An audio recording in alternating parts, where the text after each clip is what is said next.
After she had dialed her father's number, it rang and rang, but at last Blaheen answered. "Blaheen, this is Kathleen. Is my dad there?"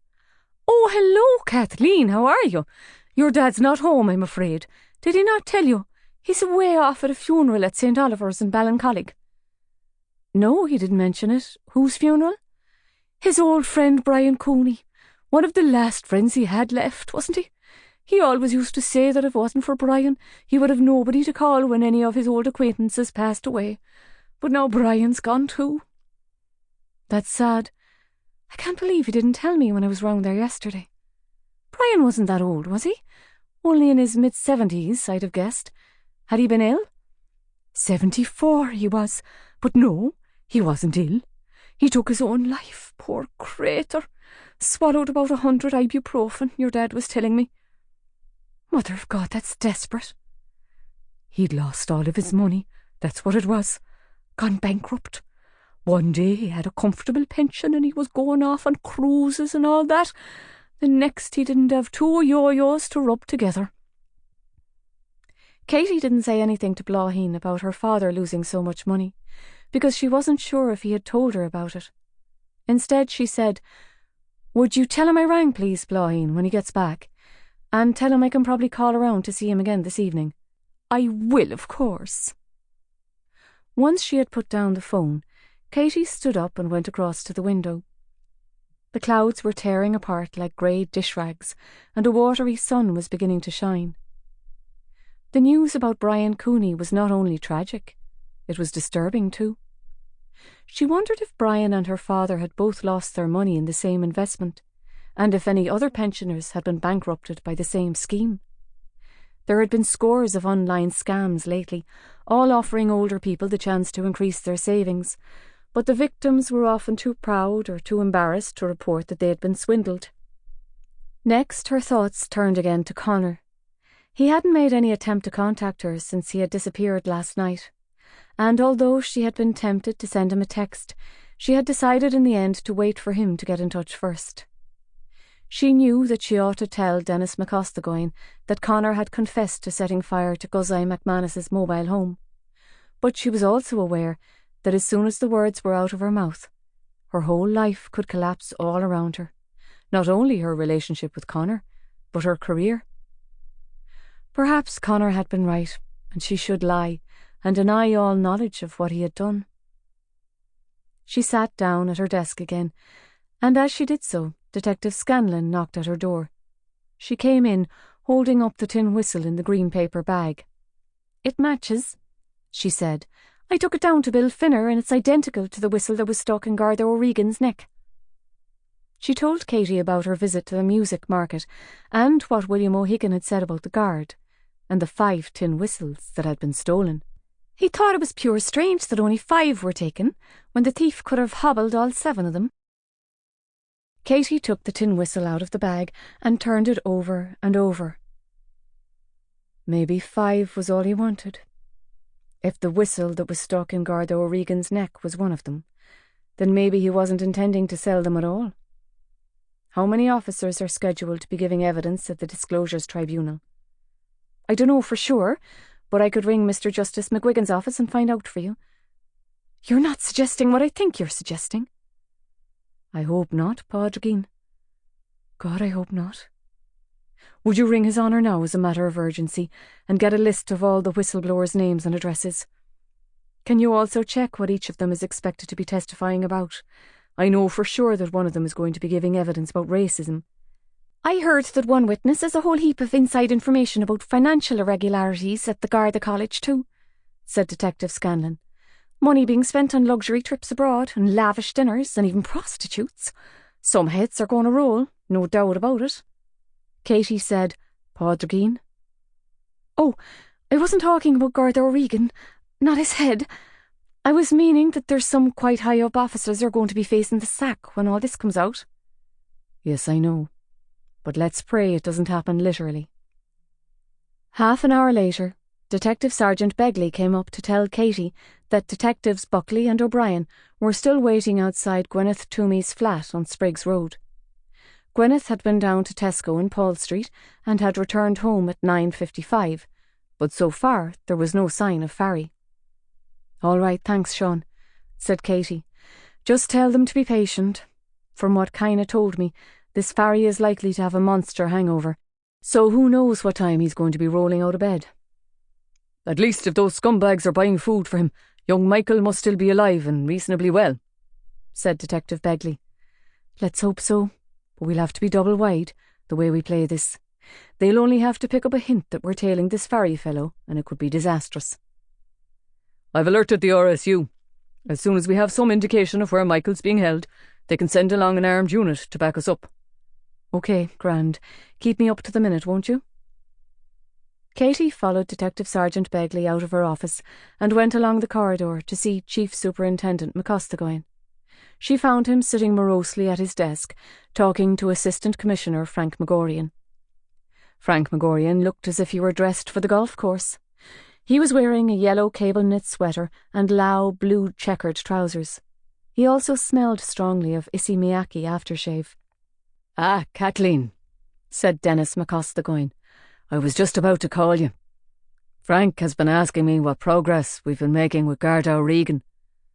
"Some, but not as much as I would have liked," Katie told him. "We have some encouraging forensics, but our only potential witness so far is Mrs. O'Regan, and of course she's still in Wexford General, and she hasn't yet regained consciousness." "But you've still no idea of a motive?" "I don't want to get ahead of myself, sir, because I'm still waiting for Garda O'Regan's solicitor to send me over a copy of his evidence. But I'd lay money that he was killed to prevent him from testifying at the Disclosures Tribunal. And that could mean that all the other whistleblowers may be in jeopardy too." "What? Just because he had a tin whistle sticking out of his neck?" asked Frank Magorian. "I admit it's not conclusive, sir. But if his killer wasn't trying to make some kind of a statement about whistleblowing, you have to ask yourself why he would have done that." "There could have been any number of reasons. If he was mad enough to cut off the poor fellow's head, he was mad enough to do anything, I'd say." "Maybe. But the way that his killers immediately tipped off the media, even before we could do it ourselves, that was surely a warning to any other whistleblowers. I know that if I was due to give evidence to the Disclosures Tribunal in the next few weeks, and I heard that one of the witnesses had had his head cut off, I'd at least be having second thoughts about it, wouldn't you?" "Probably I would, Kathleen, probably I would. But these whistleblowers, I don't think they're easy frightened. If they were easy frightened, they wouldn't have blown their whistles in the first place, would they? They've all seen what Sergeant Maurice McCabe had to go through, all those false accusations of incompetence and sex abuse that were levelled against him, not to mention the death threats. But McCabe was never put off, was he? No, I'm pretty much convinced that you're looking for a lone header, Detective Superintendent. That's the feeling I have in my water." "Header," repeated Dennis McCostagoin with a grunt. "That's pure appropriate." "Even if it was a header, sir, it must have been more than one. I can't see how a single individual could have forced Garda O'Regan out to the cemetery and then made him sit still while he cut his head off. At least 2 offenders were involved in this, and possibly more than 2. "Fair play, Kathleen," said Frank Magorian. "But we've had plenty of cases where psychos have committed murders in pairs. The Scissors sisters in Dublin, for instance, they cut that fellow's head off, didn't they? Not to mention his Mickey." "Whatever you say, sir," said Katie. She had decided several months ago that she wasn't going to argue with Frank Magorian, no matter how much he tried to undermine her. He was the Assistant Commissioner after all, and although the Garda was undergoing radical changes, he still had supreme authority over the southern region, and he still had a network of powerful connections both in Dublin and Cork. Now that she had the thorny problem of Connor to deal with, this was not the time to be putting his back up. She turned to Dennis McCostagoin and said, "Actually, sir, I only came to tell you that we've had a sound tip-off and we may be close to finding Detective O'Dovlan." She explained that Detectives Buckley and O'Brien were waiting to follow Farry down to Crosshaven, or wherever it was that Michael O'Dovlan was being held, although she didn't say how Kaina had acquired the information. Kaina's sexuality was her own business, and Katie felt bad enough that she had exploited it, even if it did mean that it had given them the chance of saving Michael O'Dovlan's life. Fingers crossed then, Kathleen, said Frank Magorian. But it's still going to be hard to hold in Seamus Toomey, even if we do manage to get O'Dufflin free. Toomey wouldn't have personally abducted him, would he? And O'Dufflin's cover being blown, let's put a right spanner in your drug-running case against Toomey and Quinn. They won't be smuggling all that fentanyl in through Rosslare now, will they? Who knows where they'll be bringing it in? And you can bet they'll be keeping sketch for the slightest sign of us lot, undercover or not. We'll have to see about that, sir, said Katie. There's more than one way to skin a canary. Chapter 20. The 21 boys from Dripsey National School were shouting and laughing and tussling with each other as they climbed out of the school bus and scrambled into the clubhouse to change. They had 2 teachers with them, their sports master, Tig Daly, and his assistant, Cleanna Brennan. Tig was tall and lean and fit, with a wave of gingery blonde hair like somebody waving a duster out of an upstairs window, while Cleanna was tubby with a round pink face like a doll. "Come on, get your groove on, lads," Tig shouted, and blew his whistle by way of emphasis. "I want you all changed and out here in 3 minutes flat. Every second you're pulling your nicks on is a second wasted on the pitch." As he waited with Cleanna for the boys to struggle into their football kit, he hopped up and down on the spot and chafed his hands together. "I have the strongest feeling we're going to win the Skia and a Skull again this year. I don't think Rylan have a snowball's chance in hell. Not that I'm demeaning them, mind. They're a great team, but ours is greater." Cleanna had torn the wrapper off a muesli bar and was solemnly chewing it. She was just about to take a second bite when she looked up and frowned and turned around and around in circles. "Hush," she said. "What is it?" asked Tig.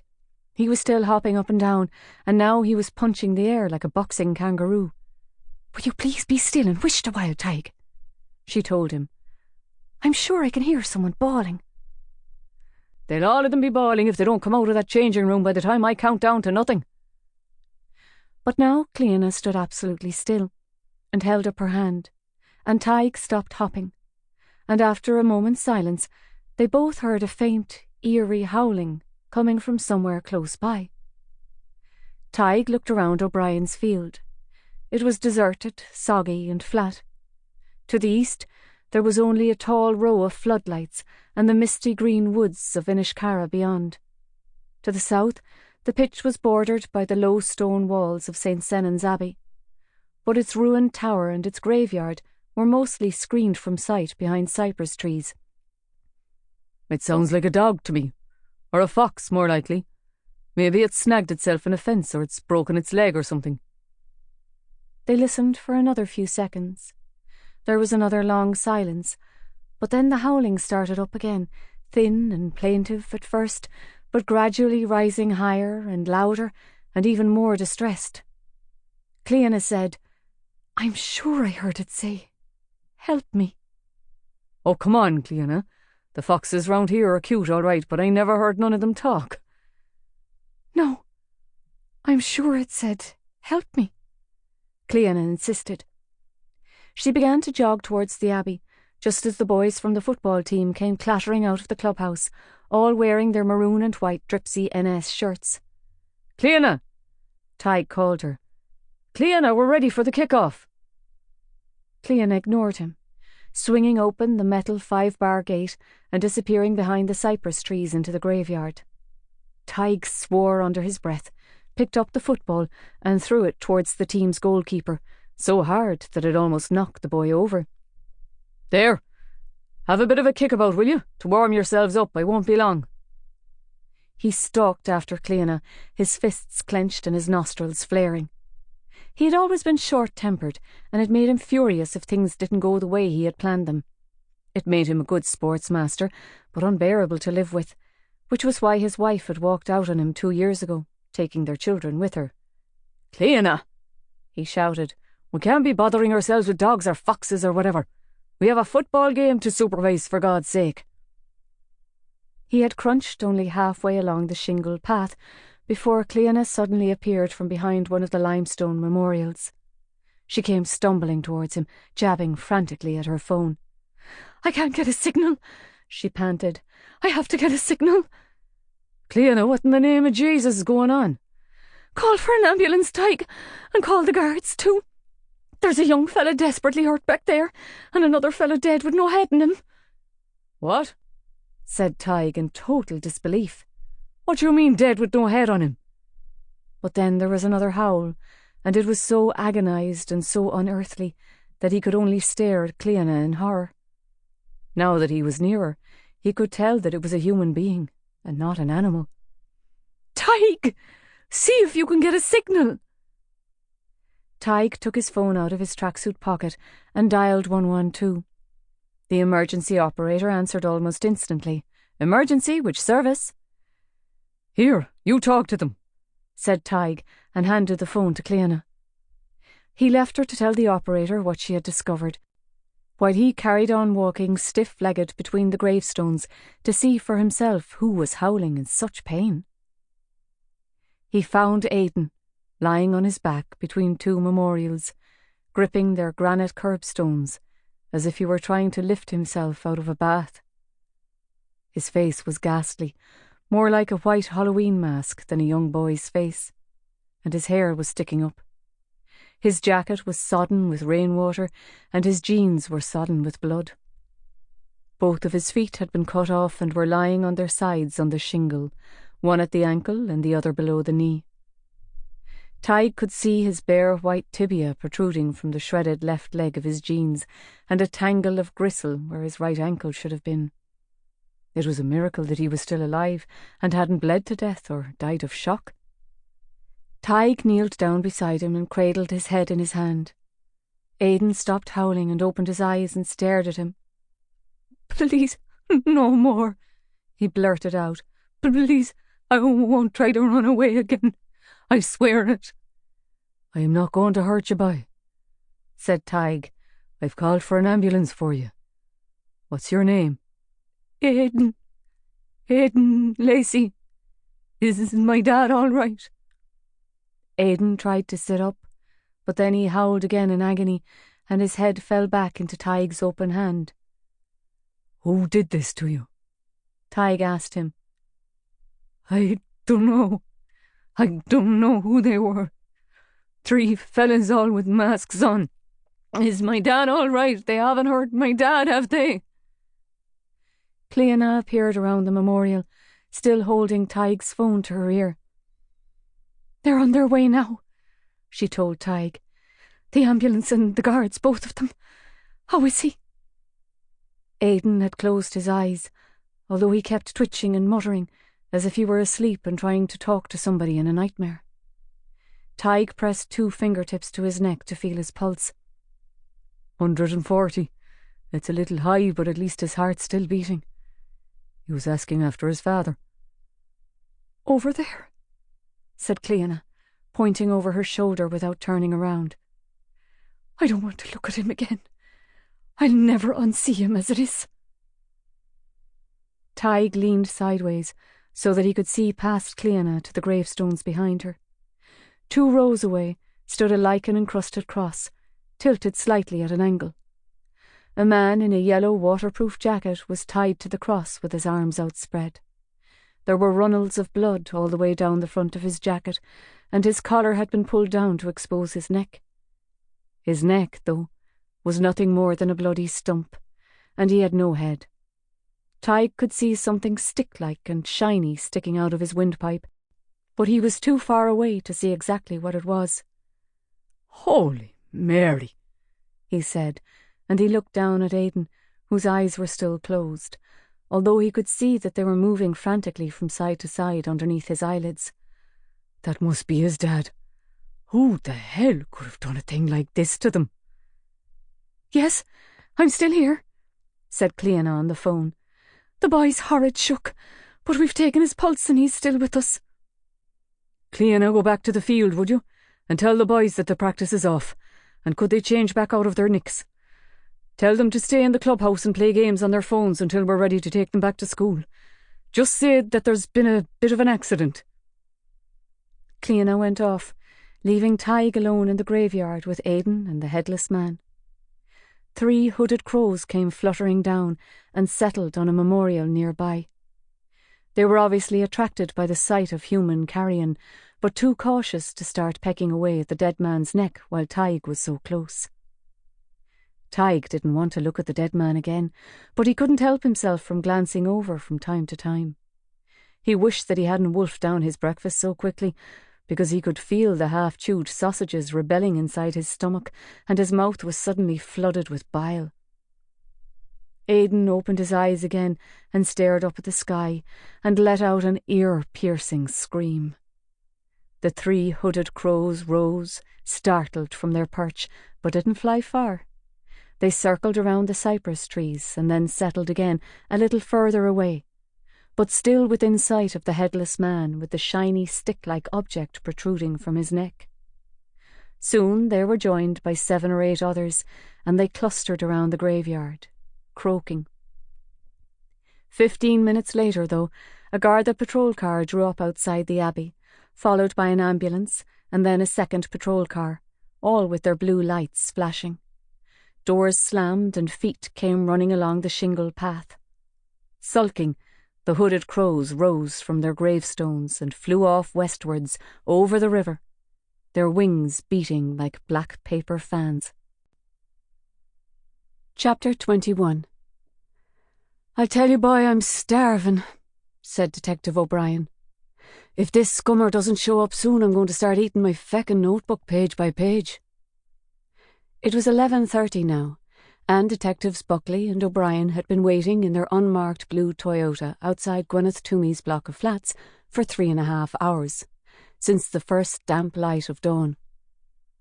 They had seen a taxi arrive to take Gwyneth off to Tesco, and another halo bring her back an hour and 10 minutes later with 5 bulging carrier bags.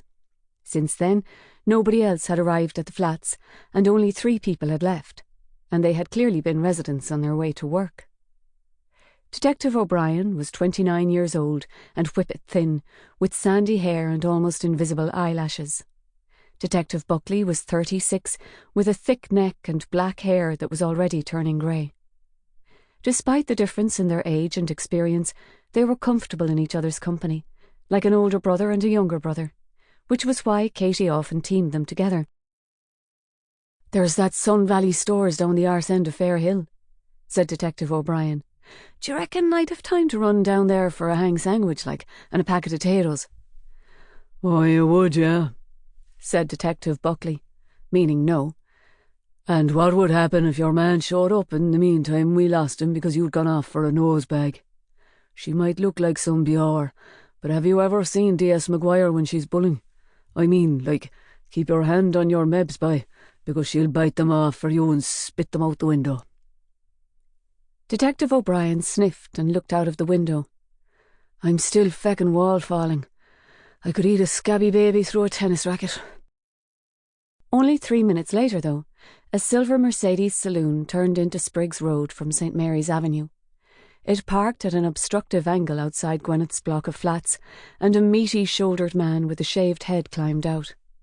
He was wearing a grey suit that looked 2 sizes too tight for him, with a black t-shirt underneath. A silver earring glinted in his left earlobe. "If that's not our ferry, then I'm a Kerryman," said Detective Buckley. "Hey, I've run into that courier before," said Detective O'Brien. "In fact, I'm sure of it.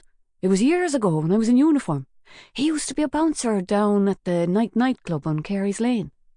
I hauled him in for beating 7 shades of shite out of one of his customers. If it is him, they gave him 3 months in Rathmore Road for it." They waited another 5 minutes, and then the grey-suited man reappeared, awkwardly carrying the shopping bags that Gwyneth had brought back from Tesco. After he had stowed them into the boot of his car, he reversed with a loud screech of tyres and sped off. Detective Buckley waited until he had turned back down St. Mary's Drive before he started the Toyota's engine and went after him. "If he's heading for Crosser, he's going the right way," said Detective O'Brien as they followed the Mercedes down towards the Lee. When they reached Camden Quay, though, they were stopped by a red traffic light, and they could only watch helplessly as Farry crossed the Christie Ring Bridge and turned east along Lavitt's Quay on the opposite side of the river. "Please, Virgin Mary, don't let us lose him," prayed Detective Buckley. But now they could see that the Mercedes had been halted by the next set of lights at Patrick's Bridge, so that when the lights changed to green, they were able to speed across the river and catch up with it. They kept just 2 cars behind it as it drove along Merchant's Quay and then turned south and out of the city centre. Soon they were out past Douglas and driving between farms and woods and misty fields of grazing cows, with Farry keeping up a constant 110 kilometres per hour, 10 kilometres per hour faster than the speed limit. If we weren't tailing him, I'd have the greatest pleasure in pulling him over and giving him a fixed charge notice, said Detective Buckley.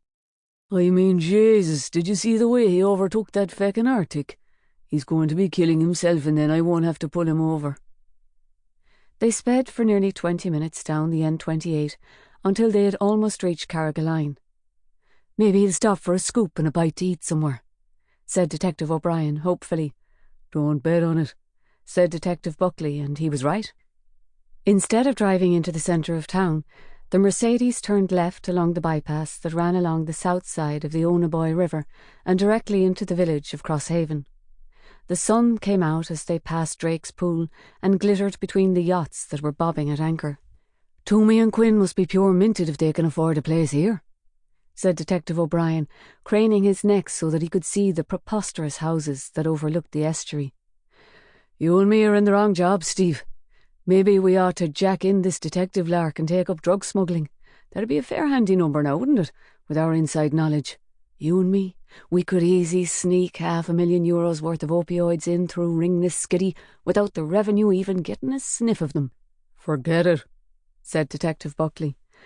It would be just our luck to be lifted by 2 detectives as cute as we are, and I don't fancy spending the next 10 years of my life sharing a cell with you in Portlaoise, thank you very much, smelling your farts and listening to you droning on about Lorcan McLaughlin's chances in the senior hurling. Traffic was sparse along the last stretches of the road that led into the village, so they stayed at least 150 metres behind the Mercedes, in case Farry caught on that they were following him. When he reached the harbour car park, he made an unexpected swerve to the right and disappeared up a steep, winding hill. Because he had given no signal, the 2 detectives overshot the entrance, slithered to a halt, and had to reverse. A van driver behind them leaned on his horn and shouted obscenities. I hope to God Farry hasn't copped on that we're tailing him, said Detective Buckley, as he spun the steering wheel and turned up the hill. The irate van driver blasted his horn again, so Detective O'Brien put down his window and shouted, "Wait a feck, would you big beluga?" They drove up to the top of the hill and found out that it joined up with Middle Road by the white-painted Anchor Bar. Farry had parked almost directly opposite the front of the pub at the top of Daly's Lane, a narrow pedestrian dogleg that led back down to Lower Road and the harbour. There was no space for another car to park there, and in any case, Farry would have seen them if they had pulled in right behind him, so Detectives Buckley and O'Brien had to drive straight past. "Shite," said Detective Buckley under his breath. He drove all the way back down to Lower Road, took a sharp right, and parked at the bottom end of Daly's Lane. The 2 detectives were just in time to see Farry teetering bow-legged down the steeply sloping lane, trying to keep his balance as he carried all 5 Tesco bags in both hands. He stopped at a small grey-painted cottage halfway down the lane and kicked at its brown front door. He waited, and when he got no response, he kicked it again, harder. Eventually somebody opened it, although from where they were sitting in their car, Detectives Buckley and O'Brien were unable to see who it was. Once Farry had disappeared inside and the door had closed behind him, Detective Buckley said, "Right, I'll call D.S. Maguire and give her the latest SP. It looks like there's a kind of yard at the back of that cottage. Why don't you hop over the wall there and see if you can take a sconce inside?" "Gotcha," said Detective O'Brien, and climbed out of the car. As soon as he had done so, he knocked on the roof and pointed across the road to a small square building beside the harbour wall. There were large letters on the side of it, Chish and Phipps, and he ostentatiously rubbed his stomach. Detective Buckley put down the passenger side window and said, "Maybe after, you feckin' gannet. Just feck off up there and see if you can get a visual of Michael, will you?" He called Katie. Of course, she already knew exactly where they were and what they were looking at, because they had been tracked from the communications room upstairs at Anglesey Street from the moment they had started to follow Farry's Mercedes. And their car was fitted with a 1080p dashcam. "O'Brien's checking to see if Michael O'Doughlin's actually inside there," Detective Buckley told her. "Myself, I reckon that it's 99% certain that this is where they're holding him. Why else would Farry have fetched half a Tesco down here?" Fair point, but why did they have to do that? Asked Katie. They have shops in Crosshaven, don't they? Sure, like, I can see a big Centra from where I'm sitting here, right across the other side of the car park. Katie thought for a few moments. Then she said, "Even if Michael's tied up, maybe Toomey and Quinn can spare only one of their gang to guard him. If that's the case, your man wouldn't have wanted to risk leaving him on his own, would he, while he went to the shops?" "That's a thought, like," said Detective Buckley. "And if there's only Farry and one other fiend for us to take care of, that definitely stacks the odds in our favour. The trouble is we have no way of knowing if they're armed, like. We have to assume that at least one of them will have a weapon." "I've alerted Sergeant Cleary at Crosshaven Garda Station," Katie told him. "There's only him and one other guard on duty just at the moment, but in any case I've told him to stay put until we need them. We don't want Farry to realise that we found out where O'Doughling is being held, always presuming that he is being held there." "So what's the plan?" "I've already dispatched DS Begley and an RSU team to meet up with you, and they should be with you within the next 20 minutes at the outside. They'll have a hostage negotiator from the HNU with them too." "What if Farry leaves before they arrive?" "Then let him go. Don't alert him. We'll be tracking him, although we won't be stopping him. But whatever you do, don't go knocking on the door or confronting him until you're totally sure that O'Doughlin's inside there. If they're holding him somewhere else, they could decide to hurt him or even kill him if Toomey thinks that we're not playing ball." "OK, ma'am. I'll let you know just as soon as I can." Detective Buckley sat back in his seat and waited. He had been called out to an increasing number of hostage situations and threatened suicides in the past few years, especially since the economic crash in 2014. None of them had ended happily, and some had ended tragically, but several innocent lives had been saved. For some reason, though, he was filled with a chillier sense of foreboding than he had felt in a long time. Usually, there was hope that a drugged-up killer could be persuaded to put down his knife and give himself up, or some hysterical girl could be talked down from the top of Paul Street multi-storey car park. But Detective Buckley couldn't help feeling that in this case it was all too late. He had known Seamus Toomey and Douglas Quinn for years, and how violent they could be.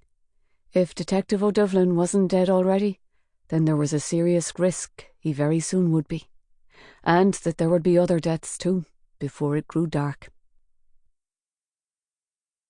Detective O'Brien made his way up the narrow passageway at the back of the cottages. The whitewashed concrete walls were less than 1.5 metres high, so he had to keep ducking his head down in case he was noticed from any of the rear windows. He had reached only the third cottage up the lane when a dog started furiously barking and leaping up at the backyard gate. He stayed absolutely still, but the dog kept on barking until he heard a door open and a woman's voice snap, "Madra, will you shut your bake, you idiot? What's the matter with you? Come along in." He waited until the door had closed, and then he continued up to the next backyard, which was behind the cottage where Farry had taken the shopping. Cautiously, he peered over the top of the wall. The backyard was crammed with junk: an old gas stove, a rusty bicycle with no front wheel, a sodden single mattress with a dark stain in the middle of it, and a heap of piled-up beige carpet. The paint on the back door was peeling, and the net curtains at the back window were sagging and amber with nicotine. The window itself was so filthy it was difficult for Detective O'Brien to see inside, especially now that the sun was brighter and reflecting from the concrete wall. Detective O'Brien could even see the reflection of the top of his own head in it. He could hear a man's voice, though, and after a few seconds he saw the pale grey shape of Farry walking backwards and forwards inside the window like a shark seen in shallow water. It sounded as if he were talking on a mobile phone. Then he heard another man's voice, sharper, although he couldn't make out what he was saying. He took out his radio and cupped his hand over his mouth. I'm outside the back of the cottage now, he told Detective Buckley. I can't see Michael yet, but I'm going to try to get close to the windows so that I can take a lamp inside. Just be wide, Detective Buckley warned him.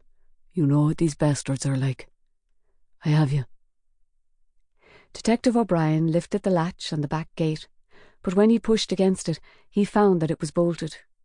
He waited for a moment, and then he peered over the top of the wall again. There was no sign of anybody inside the window, although he could still hear voices. He ducked along to the back gate of the next yard up the passageway and tried that. It opened easily, and inside the yard was freshly swept, with green boxes planted with dwarf junipers and winter cabbage. The wooden shutters over the window were closed, so he presumed that there was nobody home. On the left side there was a lean-to coal bunker, and he reckoned that if he could climb on top of that, he would be able to see at an acute angle into the room where Farry was talking. He unbuttoned his dark green pea coat and the tweed jacket that he was wearing underneath it, and loosened the Sig Sauer automatic in the holster that he wore on his hip. If Detective O'Divlin was in there, he wanted to be prepared for anything, even though he knew that they should wait for the regional support unit to arrive. One of his friends had been shot during a post office robbery in Macroom while he was still fumbling to tug out his gun, and even though his injury hadn't been life-threatening, it had effectively ended his career in the Garda.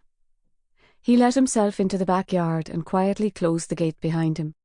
Then he dragged over one of the plant boxes and placed it up against the coal bunker so that he could use it as a step. He heaved himself up onto its sloping lid, balancing himself on his knees and gripping the top of the wall with both hands to stop himself from sliding back down. Now he could clearly see through the next door window. The room in which Farry was still pacing backwards and forwards was a dark, cramped kitchen with a pine dresser and an old-fashioned sink with upright brass taps, although Detective O'Brien also noticed the gleam of a shiny new electric cooker.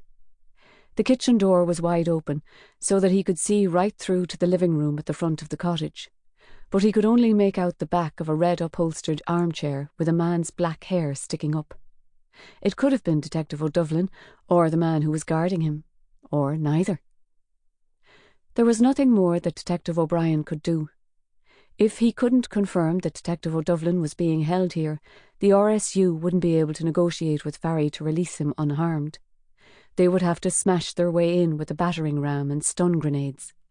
If he was here, they couldn't allow Farry even a few seconds to harm him or hold a gun to his head and use him as a hostage.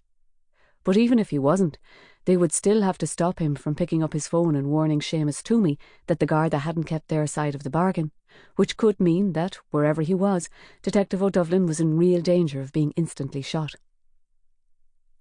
Detective O'Brien carefully released his grip on the top of the wall and slid down the lid of the coal bunker. As he dropped to the ground, he knocked over the plant box and spilled peat across the freshly swept bricks. He picked the box up and carried it back to where it had been before, but as he did so, he heard the back door of the cottage being unlocked. The door was flung open, and a white-haired man in a long black overcoat appeared, brandishing a long copper fire poker in one hand and staring at Detective O'Brien like an outraged heron. What in the name of Jesus are you doing in my garden, you tinker? Thought I was out, did you? Thought you'd rob me?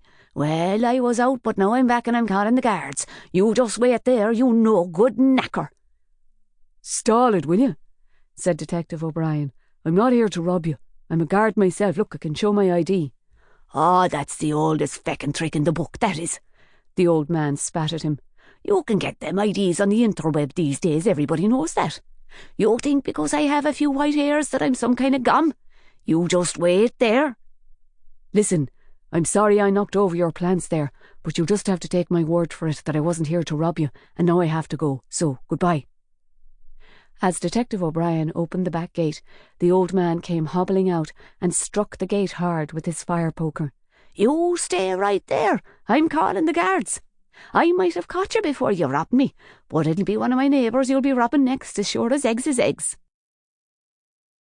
Detective O'Brien held his warrant card close up in front of the old man's face, although he wasn't sure that he was able to focus on it. There, he said, trying to stay patient. On Garda Síochána. Detective Garda Kenneth O'Brien. Now get yourself back inside before I haul you in for threatening behaviour. He swung the gate around to force the old man back, and then he stepped out into the passageway. As he did so, though, the next door gate opened, and Farry appeared. "What's the feckin' bang here, fellas?" he asked. "All this feckin' shouting like. What the feck's going on?" "This thinker here was only trying to climb into my upstairs window," the old man protested. "When I caught him, he had the nerve to tell me he was a guard." Farry stared at Detective O'Brien, and as he did so, his piggy eyes widened in recognition and his mouth slowly opened, as if he were letting out a long, silent shout. He didn't say anything, but in slow motion, Detective O'Brien saw his right hand plunging into his jacket. His bright red tie was tangled for a second around the butt of an automatic pistol. Detective O'Brien flapped back his pea coat and went for his own pistol. The two of them pulled out their guns almost simultaneously and stood less than 3 meters away from each other, both of them crouching, both of them holding their weapons double-handed. The old man looked from one to the other and uttered a low croaking sound. "I'm a guard," said Detective O'Brien. "Drop it." The old man dropped the fire poker with a clang, and as he did so, Farry fired. The narrow concrete passageway echoed with a deafening bang as Detective O'Brien was hit in the chest and pitched backwards onto the ground. He lifted his head and tried to curl his gun hand around so that he could fire back at Farry, but then his head fell back and the gun clattered onto the bricks. Farry went up to him and leaned over. "It's feckin' him, all right. Gobshite. Got my own back at last." "Holy Mary, we should call for an ambulance," the old man told him. "What for, by? He's stone fucking dead. A wheelbarrow, that'll do it." "But he said he was a guard." "What feckin' difference does that make? He was trying to rob you, wasn't he? And he whipped out a gun, didn't he? What was you supposed to do?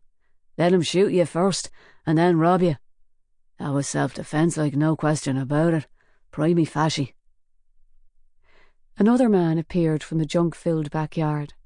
He had greasy, swept-back hair and a sharply pointed nose and a jumble of bad teeth. He was carrying a large Colt automatic, and he had it cocked. "Christ on a bicycle, Farry.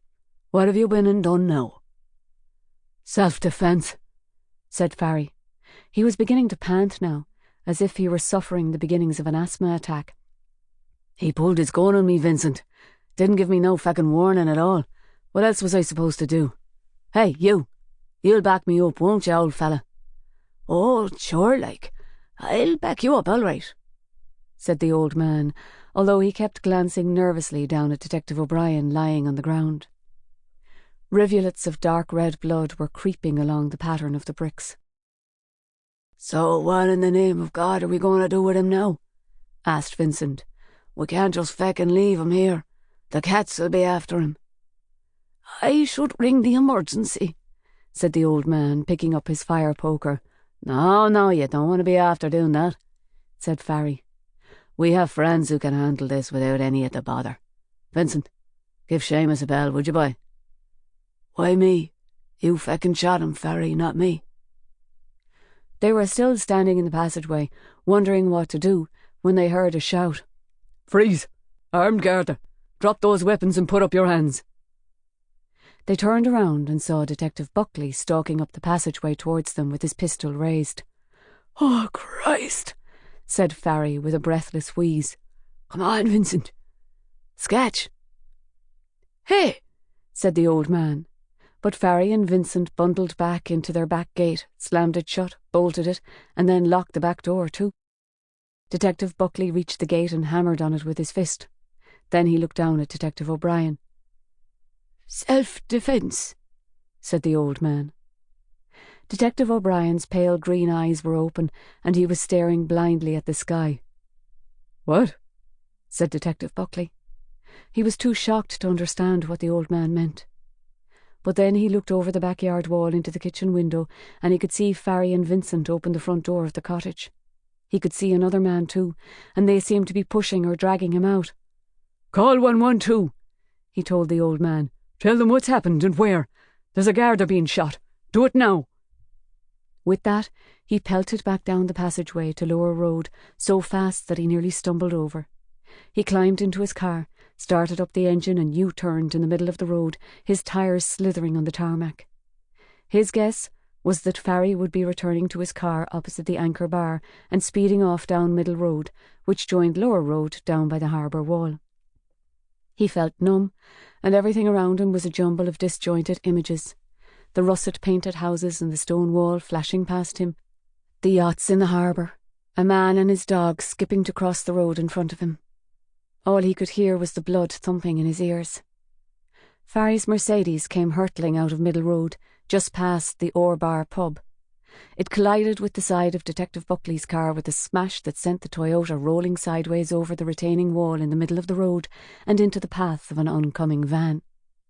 There was another loud crash, and pieces of van and Toyota were scattered across the carriageway.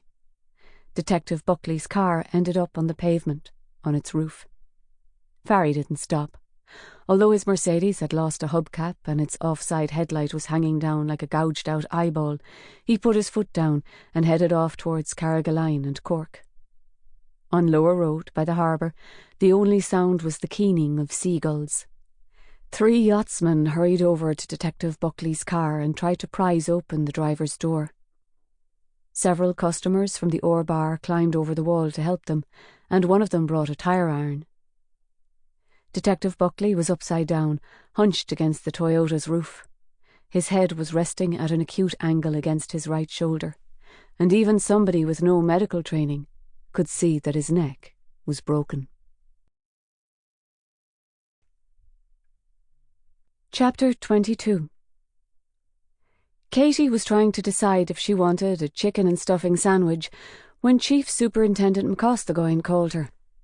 "Kathleen, would you come along and see me right this minute, please? It's urgent." "Have you made up your mind what you want for your lunch?" asked Moran as she passed her door. "Oh, I dunno. Some sandwich or biscuit or other, you choose, so long as it's not tongue."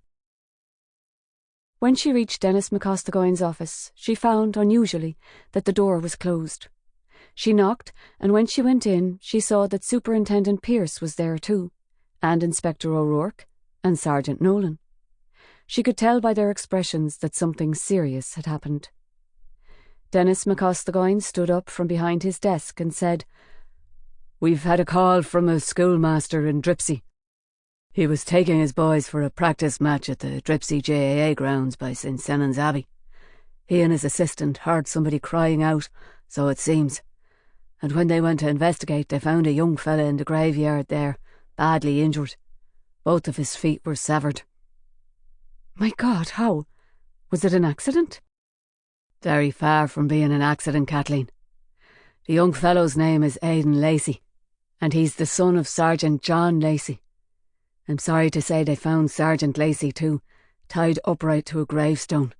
He's been beheaded, just like Garda O'Regan, and a tin whistle has been stuck down his throat. There's no sign of his head. The only way we know it was him because Aidan told his schoolmaster fellow that it was his da." Katie sat down. "That's terrible," she said. "Jesus, that's beyond terrible. That's tragic. He was pure sound, Sergeant Lacey." "Well, yes, our paths didn't cross very often, but from what I recall he was a most effective officer. A bit holier than thou, maybe." "As far as I know, sir, he was only asking why we were failing to go ahead with so many prosecutions when we had more than enough evidence to get a conviction. I wouldn't call that holier than thou." "All right, maybe not. But he was what you might call a maverick. Sometimes a little too individual for his own good. You'd only have to show him a line and he'd go out of his way not to toe it." "His murder proves one thing, though, doesn't it?" said Katie.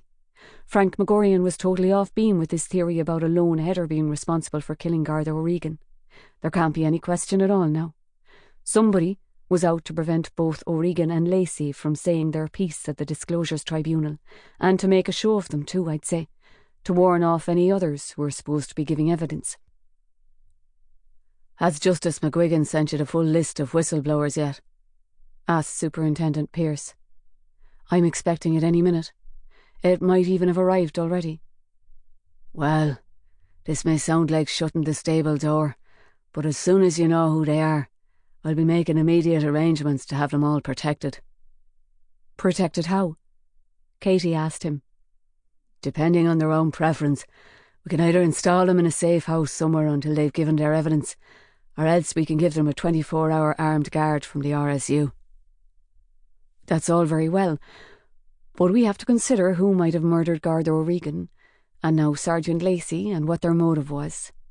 Are they going to be safe, even in a safe house, or under guard?"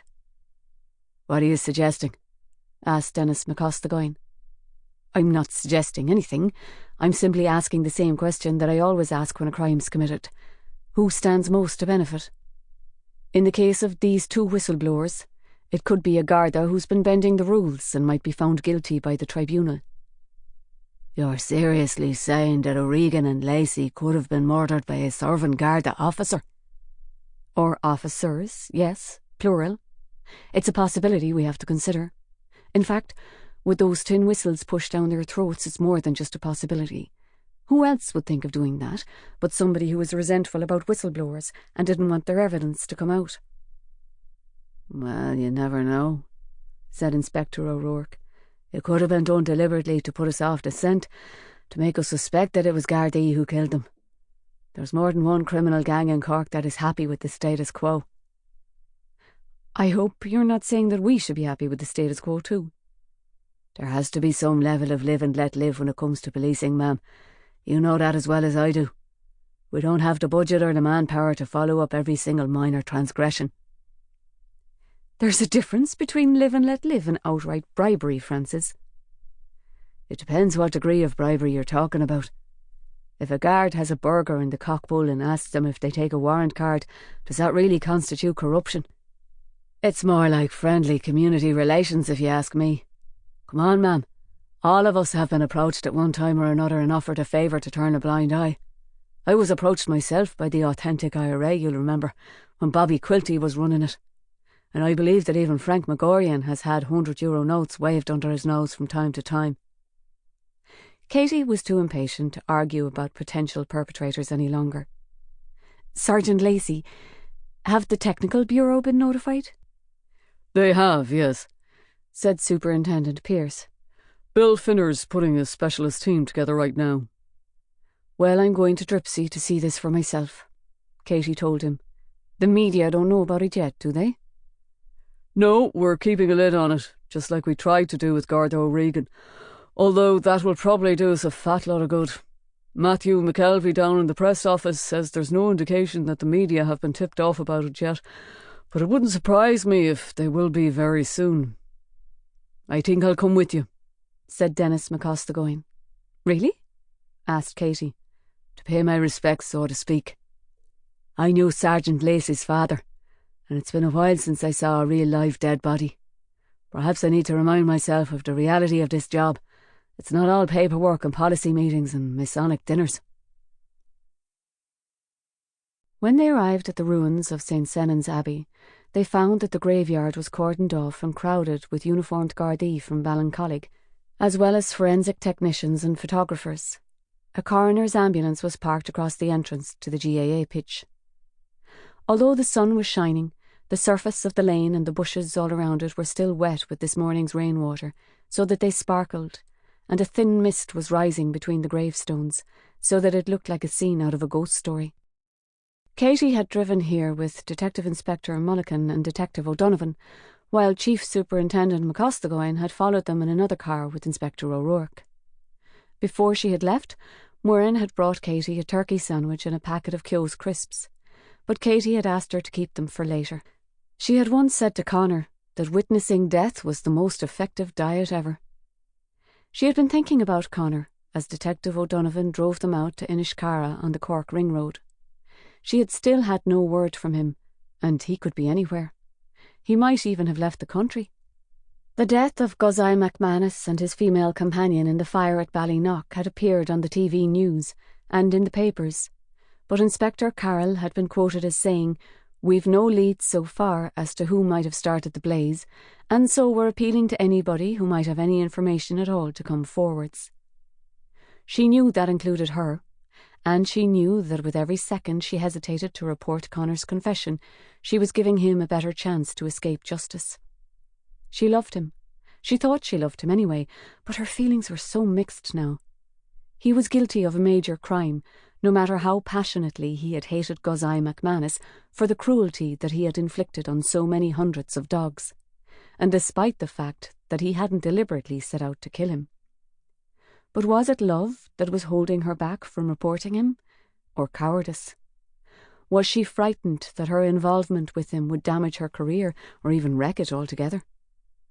Her attempt to prosecute McManus had been stymied, and McManus's thugs had severely injured and almost killed Barney, although she had no way of proving that he had been behind it. Who wouldn't suspect that she might have wanted her revenge, and that she had encouraged Connor to take the law into his own hands, as well as a bottle of petrol?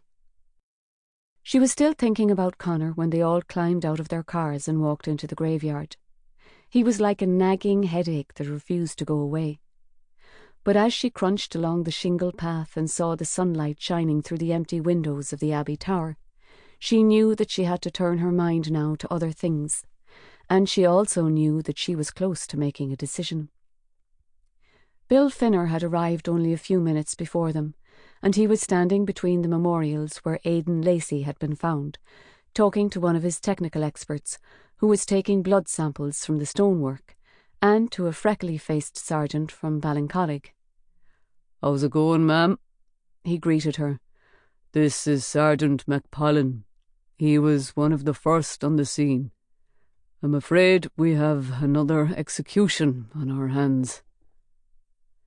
"Never saw nothing like it in all my career," said Sergeant McPollen, shaking his head so hard that Katie could almost imagine his freckles flying off. "Same MO, Bill?" she asked him. Dennis McCostagoyne was coming up behind Katie, and so, before he answered her, Bill Finner said, "How's it coming on, sir?"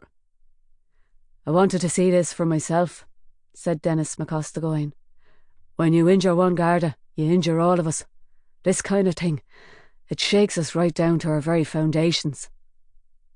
Katie turned to look at him. He had been sounding very pessimistic recently and tired, but she had rarely heard him speak as if they were only a few days away from the end of the world. Bill Finner said, "Come and see the poor unfortunate fellow for yourselves. We have all the outward appearances of the same MO. His head was taken off his neck with a chainsaw, no question about that. Although we'll have to check in the lab if it was the same chainsaw that was used on Garda O'Regan. There are some differences, though." "Such as?" "Mainly that Garda O'Regan was sitting upright when he was beheaded, and the marks on his wrists showed that his hands had been cuffed in front of him. But when Sergeant Lacey's head was taken off, he was lying face down on that memorial with his hands cuffed behind his back. Look at this granite slab. Look at the blood all over it, and also these fresh-cut grooves in the stone. The teeth of the chainsaw bit into it after it had ripped through his neck." "You can tell that he was lying face down?" Bill Finner nodded. "You'll be able to see for yourself. It's the way the teeth cut through the neck and the spinal column. It would have been over in a matter of seconds. It's not the way I'd want to go. Me, I just want to go to bed one night and wake up the next morning to find that I've died. But Sergeant Lacey wouldn't have felt much." He led Katie to the stone cross where Sergeant Lacey's body was tied up, with his arms outspread. The blood had dried on his waterproof jacket like dribbles of red wax, and what with his stump of a neck and the tin whistle sticking out like a wick, he looked like some grotesque giant candle. Katie crossed herself and whispered, "Requiem aeternam dona eis Domine, et lux perpetua lucedes." Dennis McCostagoyne stepped forwards and stood staring at the headless body in silence for almost 15 seconds. Then he said, "What a sacrifice to make. And in the end, what good will it do? Did he really believe that he could change anything? And will his name be remembered in 100 years' time?" "Maybe not," said Katie. "But there might be improvements in the way that we run the Garda that are all to his credit. Him and all the other whistleblowers." "What about the whistle?" asked Detective O'Donovan. "Does it match the whistles that were stolen from the music market?" "I can't tell you for certain, of course," said Bill Finner. "Not until we've finished taking all of our scene of crime pictures and examined it back in the lab. But it matches in every superficial respect. It's a Lodi whistle made of nickel alloy, and it has the hand symbol on it for Fedoga Lavienta in Kerry. Handmade whistles." "We've never released any information about the whistle, so it would be a huge coincidence if a copycat killer used the identical one," said Katie. "I'll wait for your report, Bill, but I think it's reasonable to assume that Sergeant Lacey was murdered by the same scummers that did for Garda O'Regan. Was his son in any fit state to describe who attacked them?" "By the time we got here he was unconscious," said Sergeant McPollen. "But he spoke to the 2 teachers who found him, and according to them he said that it was 3 fellows altogether, all wearing masks. We'd lost so much blood that it's pure amazing he was still alive and talking. The paramedics took him to CUH along with his feet. I don't know if they can sew them back on again but they can work miracles these days with the surgery, can't they?" Katie took a last look at Sergeant Lacey's crucified body, and then at all her fellow officers, and then started to walk back towards her car. Dennis McCostagoyne caught up with her and walked close beside her. "I don't see the point in keeping this embargoed any longer," said Katie. "We need to appeal for as many witnesses as we possibly can. I think it might be worth offering a reward for information too, if Frank Magorian will agree to it." "I'm not so sure," said Dennis McCostagoyne. "The public trust in the Garda is at an all-time low as it is. Don't you think it might be better if we dealt with this one as quietly as possible?" "So you do believe the Gardaí could be involved?" "That's not what I meant. But, just as you were saying earlier, we have to consider why these 2 whistleblowers were silenced, and that means we have to explore every possibility.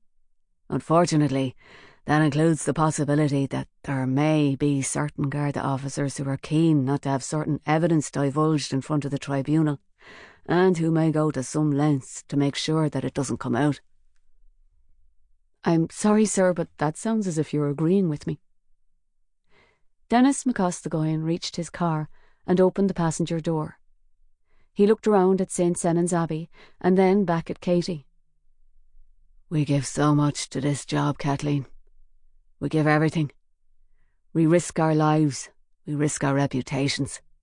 We endure the endless odium of so many people in our community, and all for the kind of pay that an Earn Road driver would spit at. Yet every single day we're expected to be paragons of virtue, upholders of the law, and to live our lives by a moral code that even priests struggle to abide by." He paused, and then he said, "That's why I wanted to come here today to see Sergeant Lacey. I wanted to remind myself what it costs to be a member of An Garda Síochána." Katie was about to answer him when her phone rang. "Sean Begley, ma'am. Everything's gone crazy down here at Crosser." He was silent for a few seconds, and Katie thought that he might have been cut off. "Sean, hello? Are you still there, Sean?" "I am, yes. Sorry. But O'Brien's been shot and Buckley's been involved in a car crash. They're both of them dead." Oh God, Sean!" "What's wrong?" asked Dennis McCostagoyne. "What's happened, Kathleen?" Katie lifted her hand to him to indicate that she would tell him in a moment. "What about Michael O'Dufflin?" she asked. "We have him. Safe and well, but in a fierce state of shock." "Thank God for one mercy. Who was the shooter, do you know?" "Farry Logan. The same fellow that Buckley and O'Brien were following. He was trying to get away, but we caught him, just as he was steaming out across it at about twice the speed limit with the front of his car all bashed in. In fits and starts, with an audible catch in his throat, Detective Sergeant Begley told Katie how Farry had shot Detective O'Brien, and how Detective Buckley had collided with his Mercedes when he had chased after him. Farry's insisting that he had no idea that O'Brien was a cop. He says he was sure that he was a knacker who was trying to rob the house next door, and when he pulled out his gun he feared for his life and shot him in self-defence. Mother of God, I don't suppose he has any corroborating witnesses. He does, as it goes. Some senile old fellow who lives next door. It gets better then? Jesus, Sean, it never rains, but it lashes. I'm here in Inishkara. Sergeant John Lacey has been found in the graveyard here with his head cut off, just like Garda O'Regan. You're joking. Well, no, I know you're not joking, really. It's like the doors of hell have opened up this morning and all the demons have come dancing out to make trouble. Listen, I'm going directly back to the station, said Katie. I'll send D.I. Mulligan down to Crosser to take over there. But you'll be able to cope in the meantime, won't you? Where's Farry Logan right now? He's in the Garda station here, along with another scumbag called Vincent Mulrooney. I'll have them collected and brought back to Anglesey Street. You've arrested them and read them their rights and everything? Good. And what about Michael O'Dufflin? Where is he? He's in the Garda station too, having a cup of strong tea. When Katie had finished talking to Detective Sergeant Begley, she put her hands deep into her coat pockets and looked at Dennis McCostagoyne with an expression of infinite sadness on her face. Detectives Buckley and O'Brien are both dead, she told him. You were right, weren't you, when you said that we give so much to this job? Those two have given everything. Dennis McCostagoyne looked back at her for a long time without saying a word. It was almost as if he wasn't interested in finding out how they had died, or if it was more than he could bear. A hooded crow fluttered down and perched on the graveyard gate. It rustled its feathers, and then it let out a harsh, provocative croak, as if to say, "See, you humans think you're going to live forever, but you never do." Chapter 23. Maybe it was Farry Logan who was actually holding the gun. Katie told the 5 detectives who were sitting serious-faced on the couches in her office. It was Seamus Toomey, though, who pulled the trigger. As soon as she returned to Anglesey Street, she had started to put together a team to investigate the deaths of Detective Buckley and O'Brien. Once they had been briefed and headed off to Crosshaven, she intended to set up another team specifically to investigate the murders of the 2 whistleblowers, Garda O'Regan and Sergeant Lacey, but that would be a very different operation altogether. She had chosen Detective Inspector Mulligan to lead the team that would be looking into the killing of the 2 detectives. This was because of his long experience in dealing with IRA splinter groups in Cork, and whatever the immediate circumstances that had led to the deaths of Buckley and O'Brien, they had died as a consequence of Seamus Toomey's abduction of Michael O'Dufflin. She had also picked Kaina because she trusted her implicitly, and she had an incomparable talent for wheedling information out of reluctant witnesses. Almost every witness who had ever had incriminating information about Seamus Toomey had been reluctant, and with very good reason. It was Seamus Toomey who abducted Detective O'Dufflin and threatened his life so that we wouldn't interfere with his opioid smuggling business. She continued, "The ultimate guilt for Detective O'Brien's murder and for the accident that killed Detective Buckley is his. All we have to do is prove it."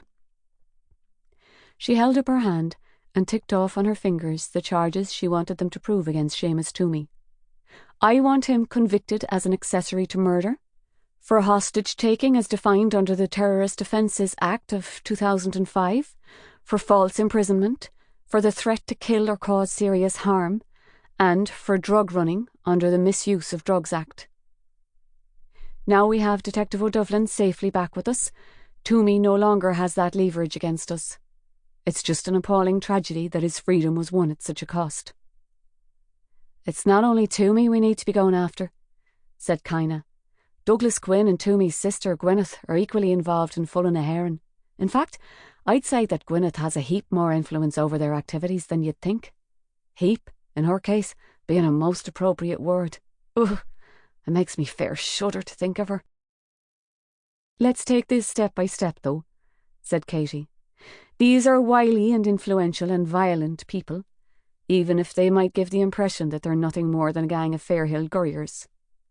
I want Toomey to believe that we're swallowing Farry Logan's story about self-defence, right up until the moment when we have enough evidence to arrest him with a reasonable chance of conviction. When Katie had finished briefing them, the team trooped out of her office, collected their coats, and set off to Crosshaven.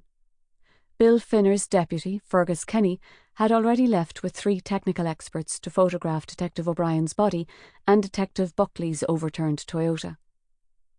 Katie was preparing her notes for a meeting about the whistleblowers when Murren came in. "You had a call during your briefing. Dr. O'Sullivan from Gillaby Veterinary Hospital in Toker. He said he was sorry to disturb you, but he's had difficulty getting in touch with Connor." "That's all right, Murren. Thanks a million. Would you care for your sandwich now?" Katie stopped in the middle of prodding at her phone and shook her head.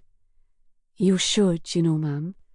Just when you don't feel like eating, that's the time you need to keep up your strength." "Well, okay, Murren. Fetch it in and I'll look at it. Maybe I can absorb some nutrition through my eyes." Dr. O'Sullivan answered his phone almost immediately, as if he had been waiting to pounce on it. "Dr. O'Sullivan, it's Katie Maguire. Have you news of Barney?" "Oh, hello, Katie. How are you going on there? Yes, I do, and it's good news too. I tried to ring Connor, but for some reason he wasn't picking up." "Connor's been tied up lately, as it happens. Some investigation he's involved with." "It's grand work that Connor does for dogs, no question about it. Did you hear about that dog-fighting fellow McManus? Got himself cremated when his mobile home burnt down. Connor was always gnashing his teeth and deleting expletives about McManus, so I bet he won't be shedding any tears." Yes, I did hear about that," said Katie. "So, please tell me, how's Barney?" "Barney's making the kind of recovery you could only pray for, Katie. He still has the body brace around the ribs and the splint on his left hind leg, but he's able to hobble around. His respiration is fine and his appetite is back to what it should be. If you'd like to come over and pick him up, he's ready for you at any time." Katie, quite unexpectedly, found that her eyes were filled with tears. She reached over for a tissue and wiped them, just as Murren came in with her sandwich and her packet of crisps. "Is everything all right?" Murren asked her anxiously. Katie nodded. "Better than expected, Murren. I can fetch Barney home. I'm wondering what he's going to make of Fulkin." "Don't you worry, ma'am. It'll be love at first sight." Katie sat and thought for a while, and then she rang Dr. O'Sullivan again. "Could you do me a favour, Dr. O'Sullivan, and send Connor a text? I'm having some trouble getting in touch with him too, and I'm up the walls for the rest of the day. Could you tell him that Barney's ready to be fetched home, and he can come to Toker and collect him, say at 6:30 this evening?" "If you want me to, sure, but—" Katie could tell that he was wondering why she couldn't text him. "It's just that he'll think I'm missing Barney so much that I want him home before he's ready. It'll sound more professional coming from you." "All right, Katie. No problem at all. I'll do it now." Katie sat back and looked at her sandwich.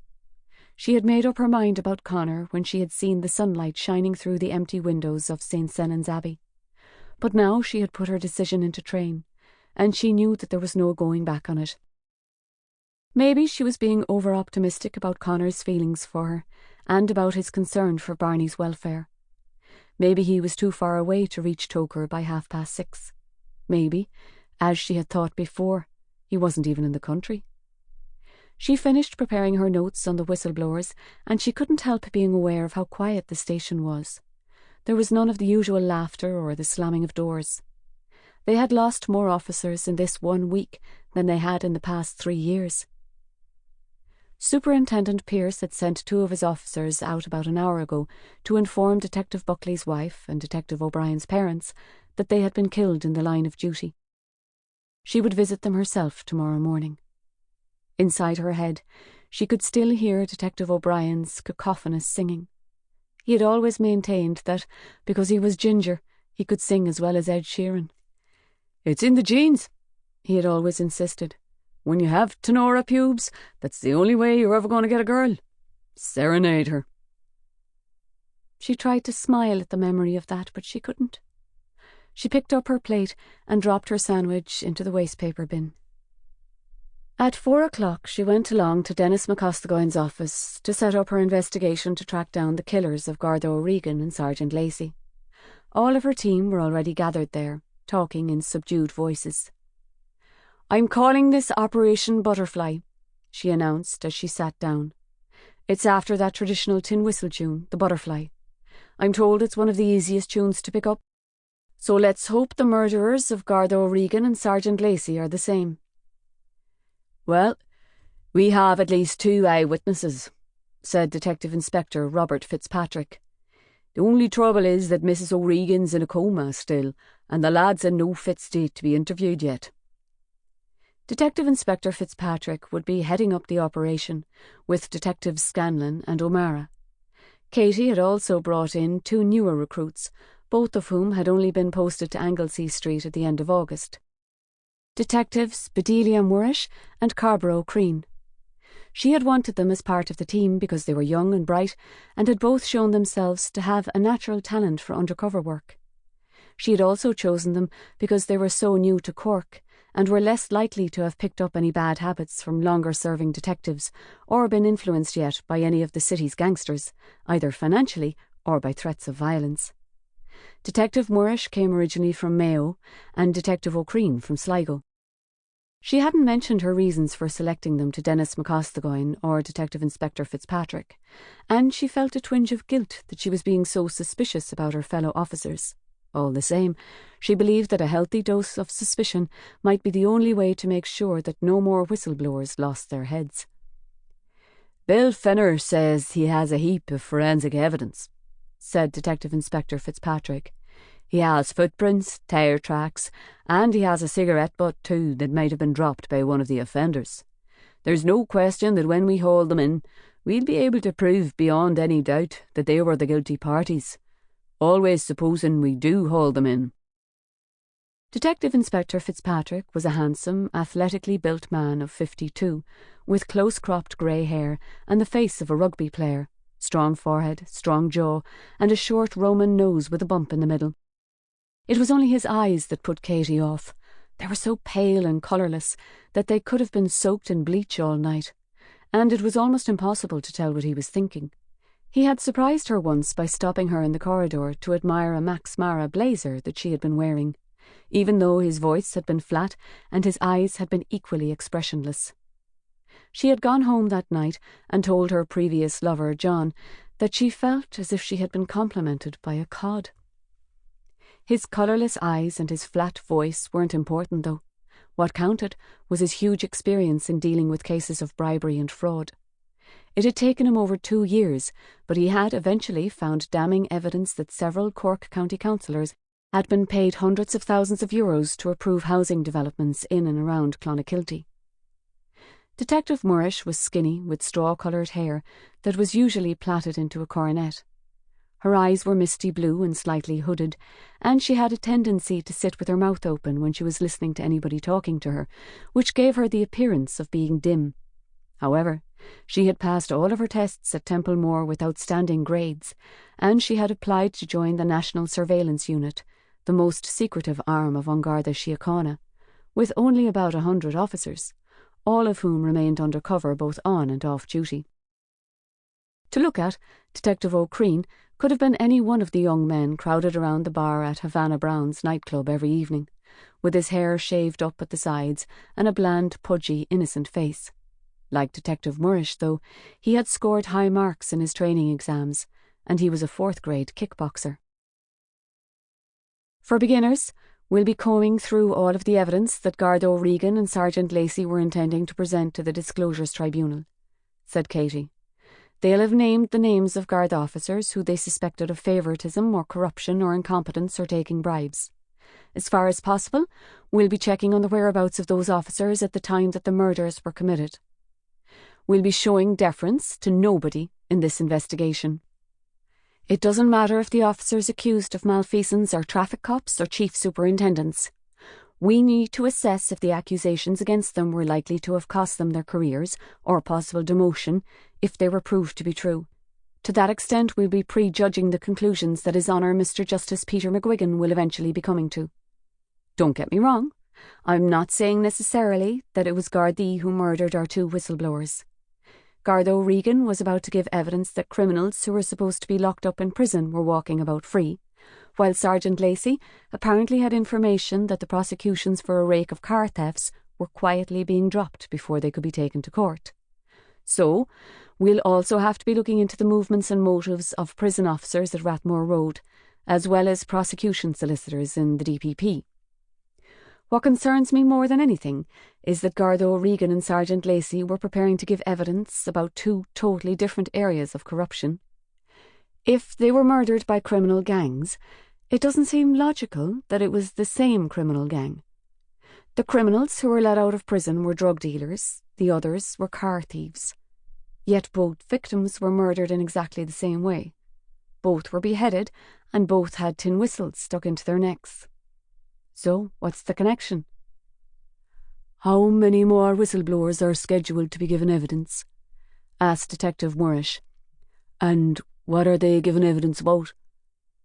There are 3 more as far as I know, said Katie.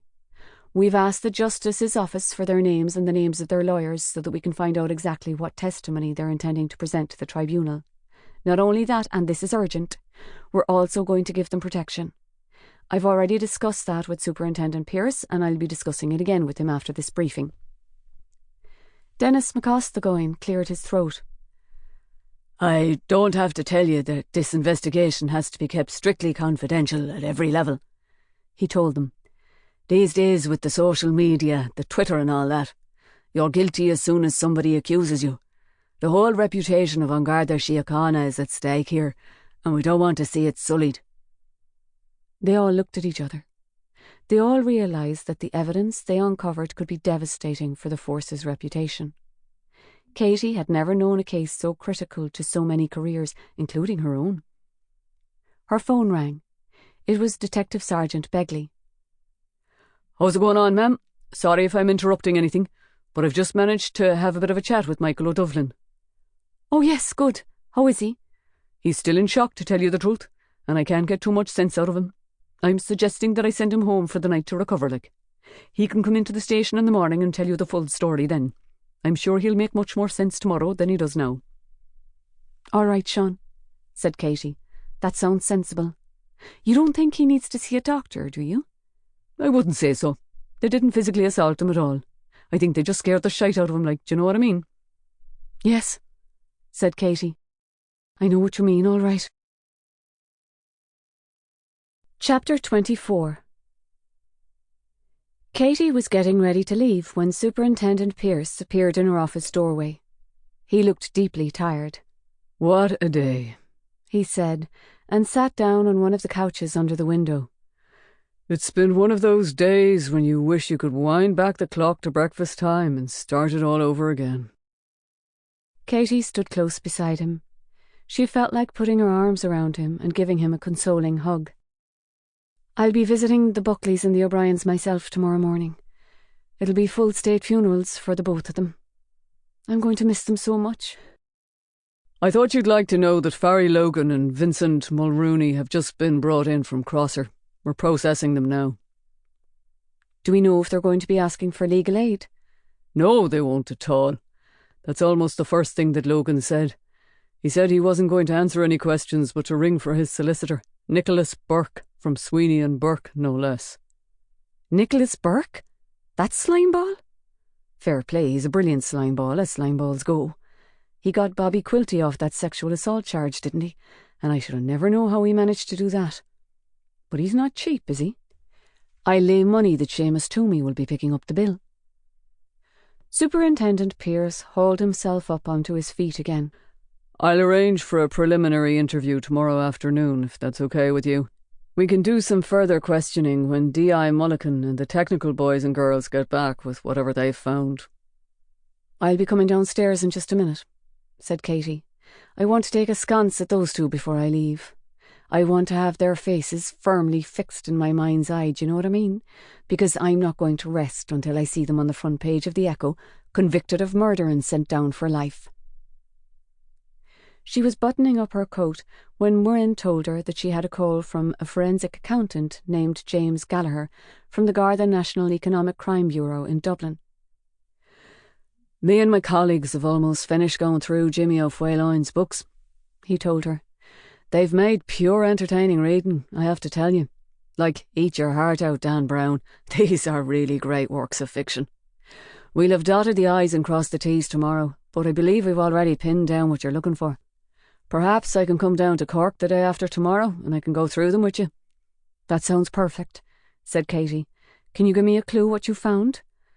It's somewhat complicated, to say the least, but basically Jimmy O'Faolain was running a pump and dump scheme with overvalued shares that was almost as hard to detect as Enron.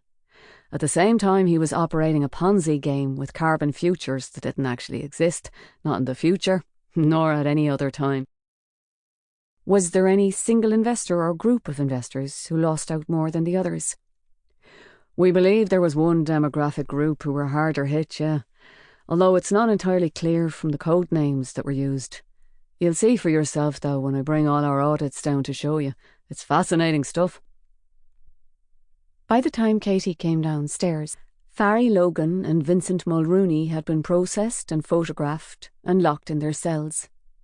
Superintendent Pearce came down to join her, and the duty officer led them to the cells so that she could see them. He unlocked the door of Farry's cell and Katie stepped inside.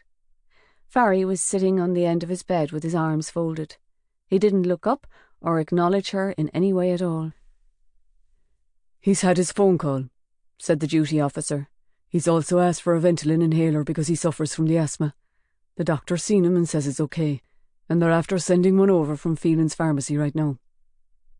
Katie stood for a few moments and stared at Farry, until at last he glanced up at her. As soon as he had done that, she turned around without saying a word and walked out.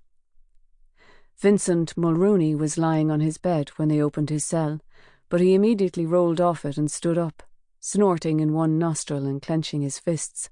"Come here, I've done nothing at all," he protested. "I'm an innocent bystander. I never shot nobody and I never crashed no car." "You can tell that to the judge, Vincent," said Superintendent Pearce. "I asked for a cup of tea and a cheeseburger too and nobody's fetched me nothing." "This is Anglesey Street Garda Station, Vincent, not McDonald's. You'll be fed in due course." "Oh, will I? Thanks a million for nothing." Katie and Superintendent Pearce walked back to the reception area, with its domed glass roof and its tall black columns and its frondy palms. 2 young women were sitting there, their hands tightly clasped together, red-eyed from crying. Whatever their story was, they were telling it to a sympathetic-looking female Garda. "Why is it always the best ones who die young, and the scum who live to a ripe old age?" asked Superintendent Pearce. Katie said nothing, but squeezed his elbow and gave him the saddest of smiles. It took her less than 10 minutes to drive to the Gillaby Veterinary Hospital on Vickers Road in Toker, and she arrived at 6:20. The hospital was a grey 2-storey building in a long road of discount bedding warehouses and car servicing garages. As soon as she had made herself known to the receptionist, Dr. O'Sullivan came down to greet her. He was short, almost as short as she was, with curly brown hair and huge black-rimmed glasses. He was wearing the dark blue Gillaby jacket with the hospital symbol of a stethoscope with a paw print on the end of it. "Katie, so glad to meet you," he bustled. "I'm so pleased that you could come too. I got through to Connor at last, and he should be here momentarily." "Oh, that's grand," said Katie. "We've had a fierce difficult day, I'm sorry to say. I don't know if you've heard it on the news, but we lost 2 officers today. I wasn't sure that I'd be able to get away, to be honest with you." "I heard, yes, and very sorry to hear it too. They were part of your team, weren't they? Sometimes I think that us ordinary people fail to realise what danger you Gardaí have to face every single day as a matter of routine. Mind you, that dog detecting that Connor does, that can be very risky too." "You're not wrong there," said Katie. "Listen, if you wait here, I'll go fetch Barney for you. I can't tell you how thrilled we are at his recovery. There's some dogs who kind of give up the ghost when they're badly injured, but your Barney, he's a fighter all right. Give him a few more weeks and he'll be bounding around like his old self, I promise you. Dr. O'Sullivan left Katie by the reception desk. The receptionist smiled at her, but she was too tense to feel like talking. The prospect of seeing Barney again was emotional enough, but at any minute she could be seeing Connor again too. She sat down on a hard formica chair and picked up a copy of Show Dogs Ireland magazine, flicking through it without really looking at it.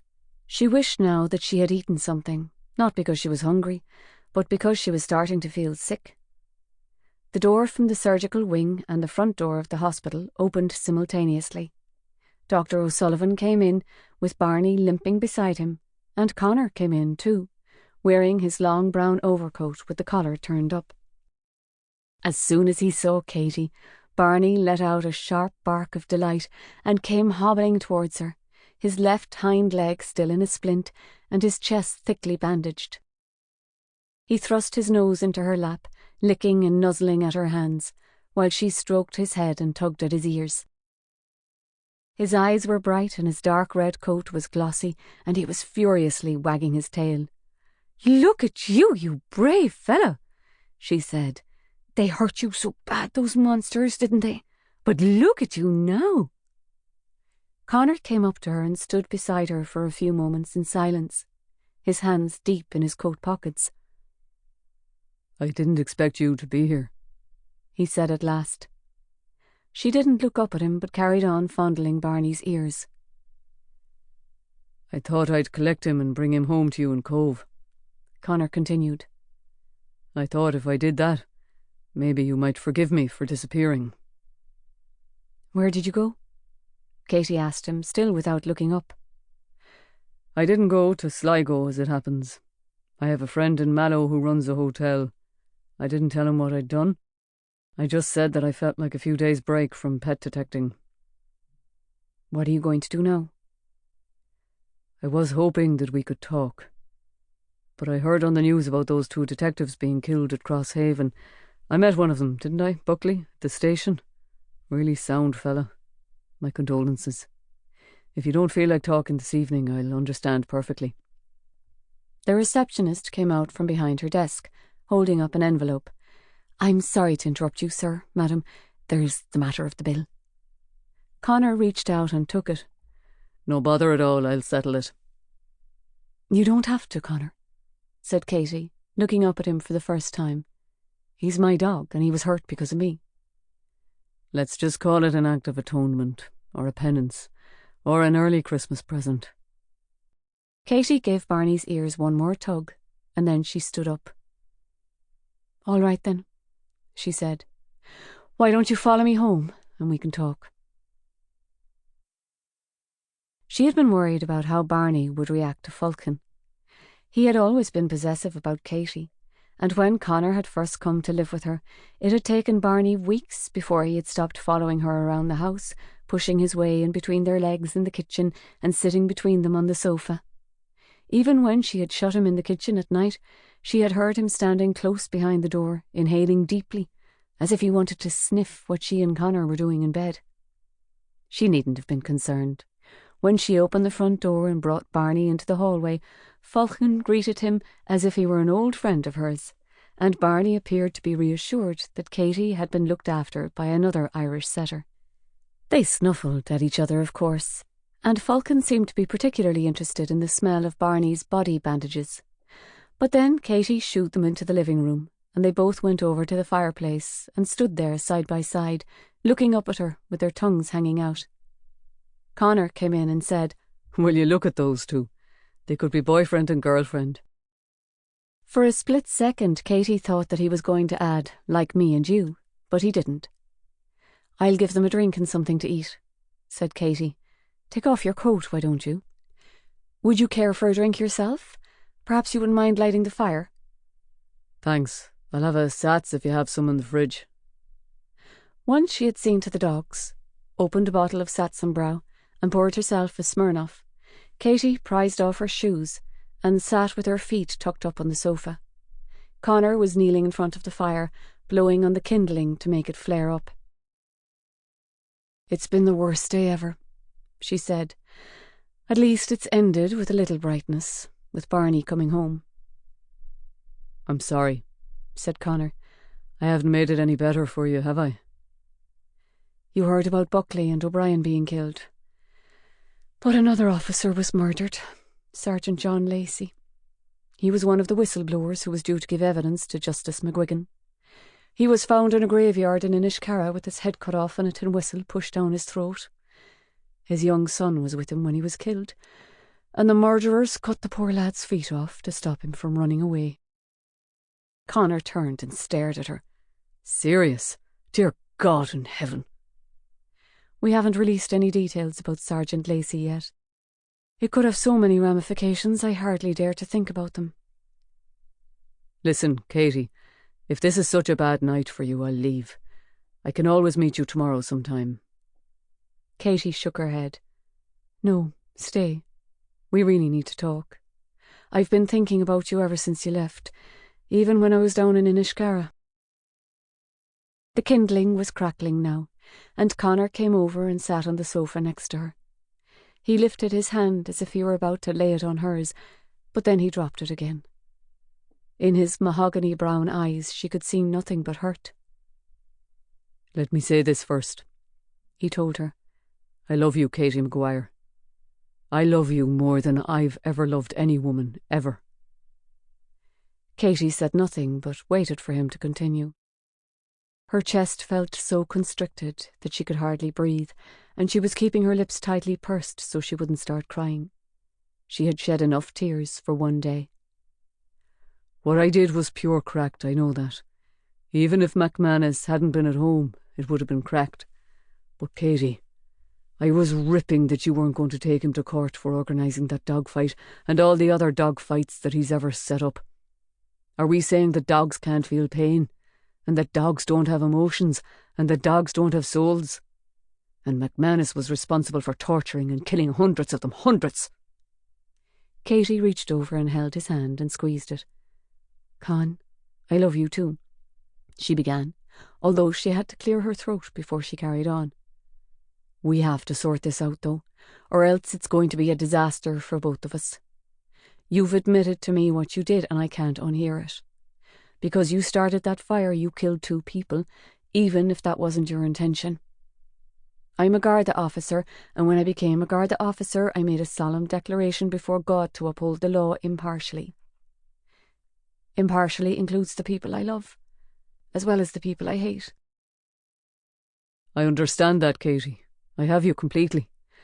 I hope you don't think I'm a coward for shooting off the way I did, but I needed time to think it over. I was totally shocked when I found out that McManus and that young woman had been burnt to death. Just as shocked as you were. If only I could turn back the clock. You're the second person who said that to me today, said Katie. If I had a time machine, I swear to God, I'd be making a fortune. Connor gave her a wry smile and shrugged. I've decided what to do anyway. If I don't hand myself in, I can't honestly expect you to stay quiet about what I did. Even if you did stay quiet, one of your forensic fellows is bound to find out sooner or later that it was me who torched that mobile home, and then you'd be in even deeper shite for trying to cover for me. At that moment, Barney came limping in, followed closely by Falcon. The 2 of them went over to the fire and sat down beside it, both of them looking up at Connor as if they had come in specifically to hear what he was going to say. I'm going to go up to Tip and surrender to Inspector Carroll. I'm going to make it crystal clear that you had no idea what I was intending to do, which of course you didn't, and that I never told you that it was me. That would be a lie. You did tell me. I know, but it could seriously mess up your career, and it wouldn't help me in any way at all, would it? I was a lunatic, Katie. I went astray and I have to be punished for it, but there's no reason for you to suffer for it too. So you're really going to hand yourself in? I'll go tonight. I'll go now. Well, they're open 24/7 at Tipperary town, but Inspector Carroll won't be there. Anyway, you're tired now and you've had a drink. You'd be better off going in the morning. She paused, still squeezing his hand. At that moment she felt like 2 completely different people. the strict detective superintendent, and the melting lover. She looked down and saw that Barney was resting his head flat on the rug in front of the fire, and that Falcon was resting her head on top of his. "Stay," she said. They had another drink, and Katie joined Connor in the kitchen while he made them 2 ham and mushroom omelettes, his speciality. They sat on the sofa and ate them while they watched Clara Byrne's current affairs programme. She was talking, ironically, about the growing problem of opioid addiction in Ireland, which was beginning to become as serious as alcohol. Katie felt relieved that Connor had found the courage to face up to what he had done, but bitterly sad too. It was so normal and comforting to be sitting here eating supper and watching television, with Barney and Falcon sprawled on the rug in front of the fire. But tomorrow, Connor would go to Tipperary, and they would never spend an evening like this again. She didn't mention Guzai McManus again, or ask Connor to tell her any more about how he had set fire to his mobile home. She tried not to think about Detectives Buckley and O'Brien either, or the grisly sight of Sergeant Lacey with the tin whistle protruding from his neck. All she wanted to think about was the food and the firelight, and sitting here with Connor. After they had eaten, they took Barney and Falcon for a short walk along Corrig View, as far as the railings that overlooked the river. Tonight the tide was in, and the river glittered. "I think poor Barney's beat out," said Connor. "Maybe I should carry him back." Barney managed to hobble home, though, with Falcon running circles around him, but always coming back to him and giving him a nuzzle. Katie and Connor held hands. When they returned home, Katie shut the dogs in the kitchen and went into her bedroom. Connor stood in the doorway while she switched on the bedside lamps. "I can sleep in the spare room," he said. She went up to him and placed her hands on his shoulders. "Just because you've done something mad, that doesn't mean I've stopped loving you." "I've destroyed everything, haven't I? You and me, what we could have been. I've wrecked it all forever, wrecked it. Burned it down to the ground like McManus's mobile home." "We still have one night left, Con. Let's make it last." She kissed him and he kissed her back. She loved the soft, thick feel of his beard and the smell of him. The tip of his tongue explored her teeth, as if he were gently running his fingertips across a keyboard, trying to pick out a quiet, romantic tune. He lifted off her dark grey boat-neck sweater, and then he reached behind her and unclasped her bra. Her breasts were full and heavy, and he cupped them in his hands and rolled her nipples between his fingertips until they stiffened and knurled. Then he unzipped her skirt so that it dropped to the floor. He picked her up in his arms and laid her on the patchwork counterpane, kissing her again and again. "Katie," he breathed. "Oh, God Almighty, Katie, what have I done?" "Shh," she said, pressing her finger against his lips. "You haven't done anything until tomorrow. Tonight it's just us." He pulled down her thick black tights and then her thong. She lay back on the bed with her thighs wide open while he lapped at her, his beard brushing against her smooth wax lips. She began to feel a tingling sensation rising up between her legs, and so she buried her fingers in his wavy hair and lifted up his head. "Come on, Viking," she said. "Let me see you naked." Kneeling up on the bed, Connor dragged off his sweater and unbuttoned his shirt. Then he rolled over onto his back so that he was lying beside her, unfastening his belt and kicking off his dark brown corduroy trousers, and then his socks. Katie dipped her hand into the waistband of his tight white shorts and felt how hard he was. He lay beside her and made love to her slowly and almost dreamily, as if they were rowing up some peaceful stream. He slid right up inside her until she could feel his pubic hair against her, and then he slid completely out again, so that every time he entered her it was like being entered for the first time. He kissed her dreamily too, and fondled her breasts as if he could hardly believe that they were real. He had always been a considerate lover, even at his most demanding, but tonight she discovered a different Connor altogether, a Connor who realised what a strong and sensual woman he was going to be losing. She came close to having an orgasm, but it kept sinking away like the tide going out. Connor climaxed and shuddered, but it was a very muted climax. and afterwards he simply lay beside her, holding her in his arms while he gradually shrank. "I've lost you, haven't I?" he said, and she could feel his beard and his breath against her bare shoulder. She kissed him on the forehead. "Not until morning," she whispered. Chapter 25. They both woke early, while it was still dark. Outside the bedroom window it was raining hard. Connor held Katie tightly in his arms and kissed her, and then he said, "This is it then. This is the day of reckoning." "I'll help you all I can, Con. I know a very good solicitor, Garrett Delaney." "I'm guilty of manslaughter, Katie. The only thing you can do for me is visit me in prison now and again."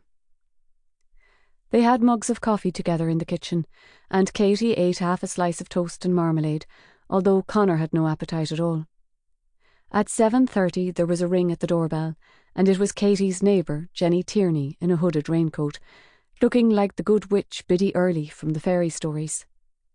She had come to take Fulkin out for her morning walk, and she was overjoyed to see Barney.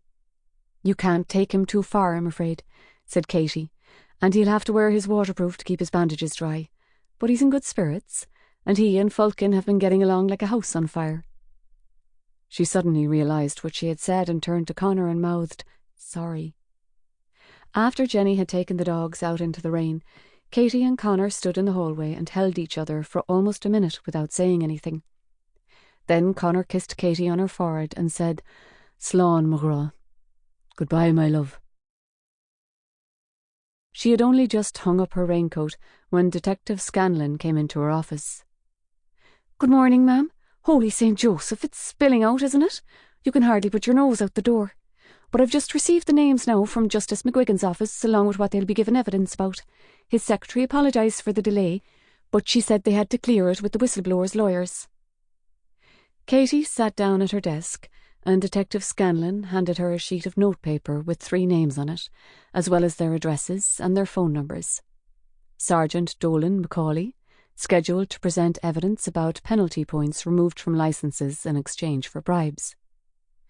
Garda Yassir Wassan, scheduled to present evidence about persistent bullying and racism at his local Garda station, which led to him taking indefinite sick leave. Garda Eamon O'Gradig, scheduled to present evidence about fellow officers accepting bribes not to arrest LSD peddlers in Cork nightclubs. "Thanks, Padraigeen," she said and stood up again. She told Murren to wait before she brought her cappuccino, and she went downstairs to see Superintendent Pearce. She found him standing in front of his mirror, the tip of his tongue between his teeth, carefully combing what was left of his hair. She handed him the list and he read it while he was still combing. "Macaulay and O'Gradig I know well," he said. "Wassan, well, I heard about his complaints, but I don't know if anything was ever done about them. None of them live more than a stone's throw from the city centre, so they won't be too hard to protect, even if they stay at home." "We'll have to be wide about who we assign to protect them, though," said Katie. "And if we do relocate any of them, we'll have to be double wide. Who knows where they are?" "I can give you the names of officers I totally trust. Don't get me wrong, I trust all my officers, although there's always 1 or 2 gimps." Katie pointed to the list and said, 2 and 3 make 5, Michael. 5 whistleblowers were called to give evidence to Justice McGuigan's tribunal before the end of this year, and 5 tin whistles were stolen from the music market. I find it hard to believe that's only a coincidence, and I don't want to see 3 more officers with their heads cut off. "I'll do everything I can to make sure that doesn't happen, that's all I can say." "OK, thanks a million. Give me some time to think it over, can you? I think I might talk to each of these whistleblowers in person before I make up my mind how to protect them."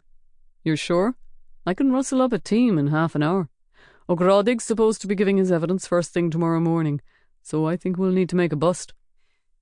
"Don't worry, Michael. I'll be back to you directly as soon as I've spoken to the 3 of them." Katie went back to her office. As soon as she had sat down, Murren came in with a frothy cappuccino and a plate of fruit biscuits.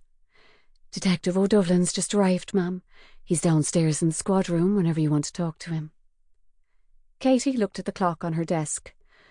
"It's going to be one of those days, Murren, I tell you. I'll be going out at 11 to give my condolences to Buckley's wife and O'Brien's parents. Can you nip out to Best of Buds and buy me 2 bouquets of white roses? I should be back by 1. I'm expecting to interview the 2 scummers who killed them." "I don't know how you keep so calm sometimes," said Moran. "I wouldn't be able to stop myself from spitting in their faces." "A judge and jury will give them what they deserve," said Katie. "It's my job to catch them, that's all, and prepare the book of evidence. And if that leads to them being convicted and spending most of the rest of their lives behind bars, then I don't need to spit at them." In between sipping her cappuccino and eating her biscuits, she phoned each of the 3 whistleblowers. They knew, of course, that Garda O'Regan had been murdered and how, but so far they had heard nothing about Sergeant Lacey. Katie felt sure that his killers would soon be tipping off the media about his death, but for some reason they seemed to be biding their time. Sergeant Lacey's wife had been informed immediately that he had been murdered, and that their son Aidan had been brutally injured, and now she was waiting by his bedside at the Mercy. A support officer was with her, and Katie planned to visit her this evening before she went home. Garda O'Grady was the first whistleblower she rang. He was shopping with his wife in Dunn Stores in Ballyvolane. "I'm sorry if I've caught you at a bad moment," she told him. "It's not a bother, ma'am. We're just doing some last-minute messages before I go above to Dublin this evening."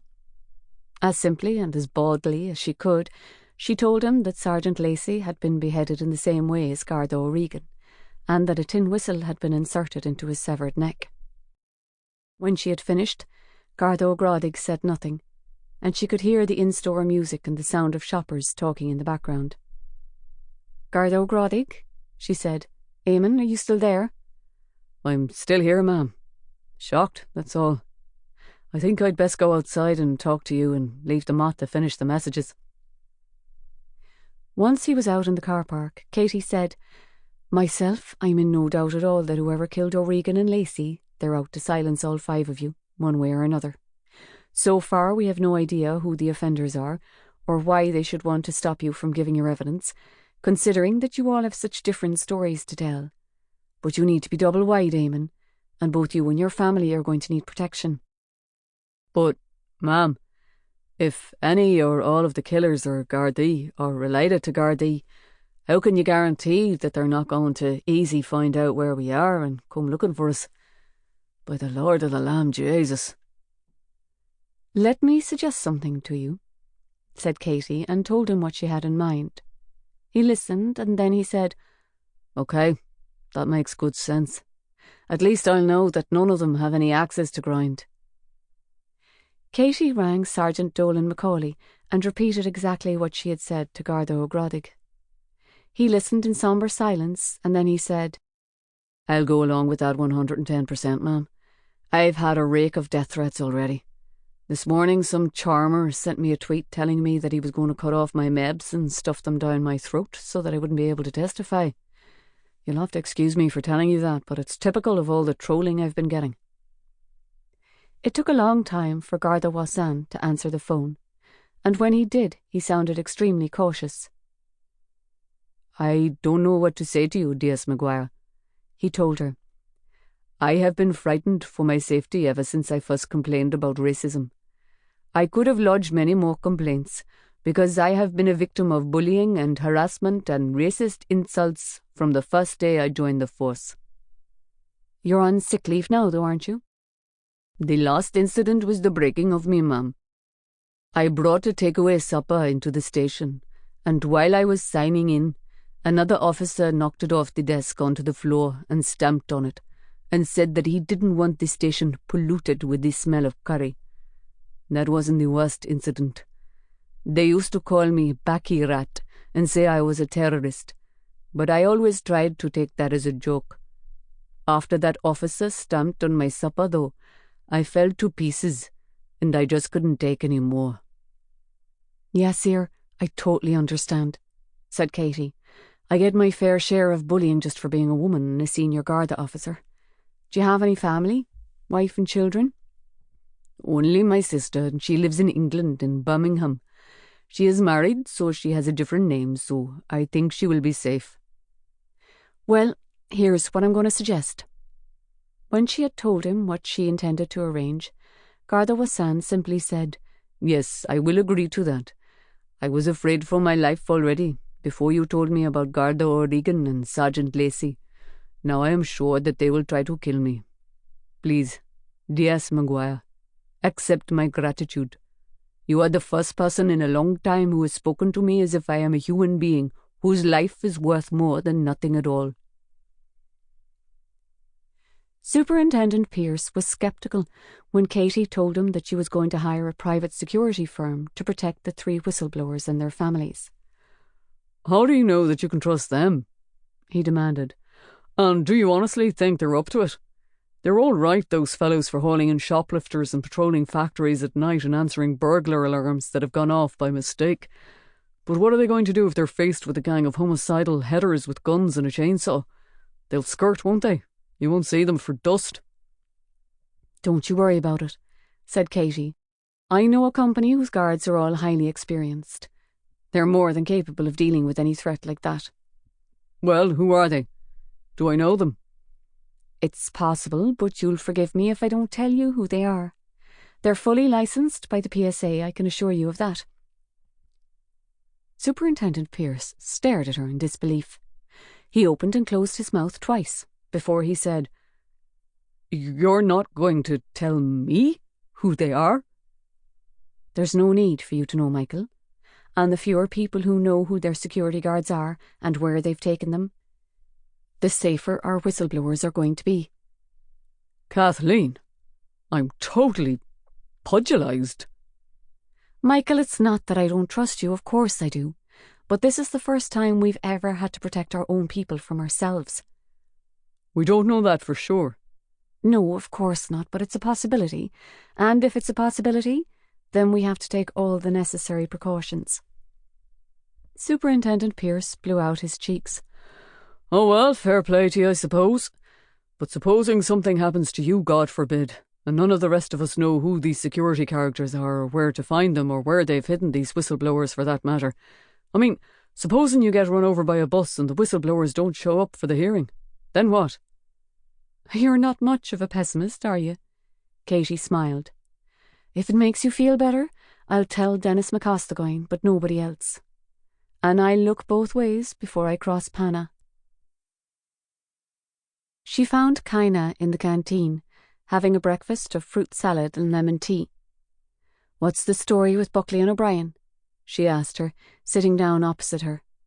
Kaina had pinned her hair up, and she was wearing Carmen Statement lipstick, so that she looked even more fairy-like than usual. She lifted her teapot and said, Like some? There was an empty cup on the table, so Katie pushed it over and said, Go on then, throw me a skite in, I'm parched. I feel like I haven't stopped talking ever since I got in this morning. I interviewed the old boy who witnessed Farry Logan shooting Detective O'Brien, said Kaina. Lemon? No? In fact, I made a point of interviewing him twice. Once when we first arrived in Crosshaven, and once again before we left, with about 2 hours in between. It's amazing, isn't it, how witnesses change their stories the second time they have to tell them, especially when they're lying, or even when they're not. And you think this old boy was lying? No question at all. First time he said that O'Brien pulled his weapon out first. Then he said that they pulled them out together. First time he said that O'Brien said nothing at all, and that Logan must have thought that he was a traveller who was out in the rob. But then he admitted that O'Brien had told Logan to drop his weapon and put up his hands. Katie sipped her tea. The real question is, do you think he'll stand up in court and say that? At the moment, I doubt it. It was obvious that he was freaked. I don't know what Logan had said to him, but so long as Seamus Toomey and Douglas Quinn are still on the loose, I don't believe that he'll have the nerve to come out and say what really happened. All right, and what about Buckley? Dangerous driving by Logan. He came speeding out of the middle road without giving way, which he should have done, and collided head-on with Buckley's car. So we can certainly get him for that, if nothing else. Well, we'll still get him for illegal possession of a firearm, and for hostage-taking, of course, and false imprisonment. Michael O'Dufflin will give us all the evidence we need for that. Yes, said Katie. I'm going to talk to him now, which was actually the reason I was looking for you. Kaina prodded the last 2 grapes in her fruit salad with her fork. I'm ready. If I can see Seamus Toomey locked up in Portlaoise and that porky sister of his in the Docus Centre, I don't care if I never catch any more offenders ever again. Ever. Chapter 26. Michael O'Dufflin knocked very softly at the door of Katie's office. Katie and Kaina were sitting close together by the window. Garda O'Regan's barrister, John Dineen, had just sent Katie a copy of the evidence that he had been intending to present to the Disclosures Tribunal, and they were carefully reading through it. Michael looked pale and distracted and strangely childish. He was wearing a grey roll-neck sweater and baggy black tracksuit trousers, and his hair was all scruffed up. "Michael, come in, sit down. How are you coming on?" "Oh, I'm grand altogether," said Michael, sitting down on the very end of the couch. "They didn't hurt me anyway." "So when did they grab you?" "When I was round at Gwyneth Toomey's place. Gwyneth rifled through my jacket and found my phone, and that's how she found out I wasn't some gurrier called Tommy. Before you could say Éire go Joe, they'd bundled me into the back of a car and driven me off to Crosser." "Was Seamus Toomey present when you were taken?" Michael shook his head. "It was only that Farry fellow and 2 other fellows whose names I didn't catch." "But you could identify those other fellas if we hauled them in?" "I'm not so sure, ma'am. I'd only that moment woken up and it all happened so quick, you know." "Was there anything at all distinctive about them? Their clothes or their faces or their accents?"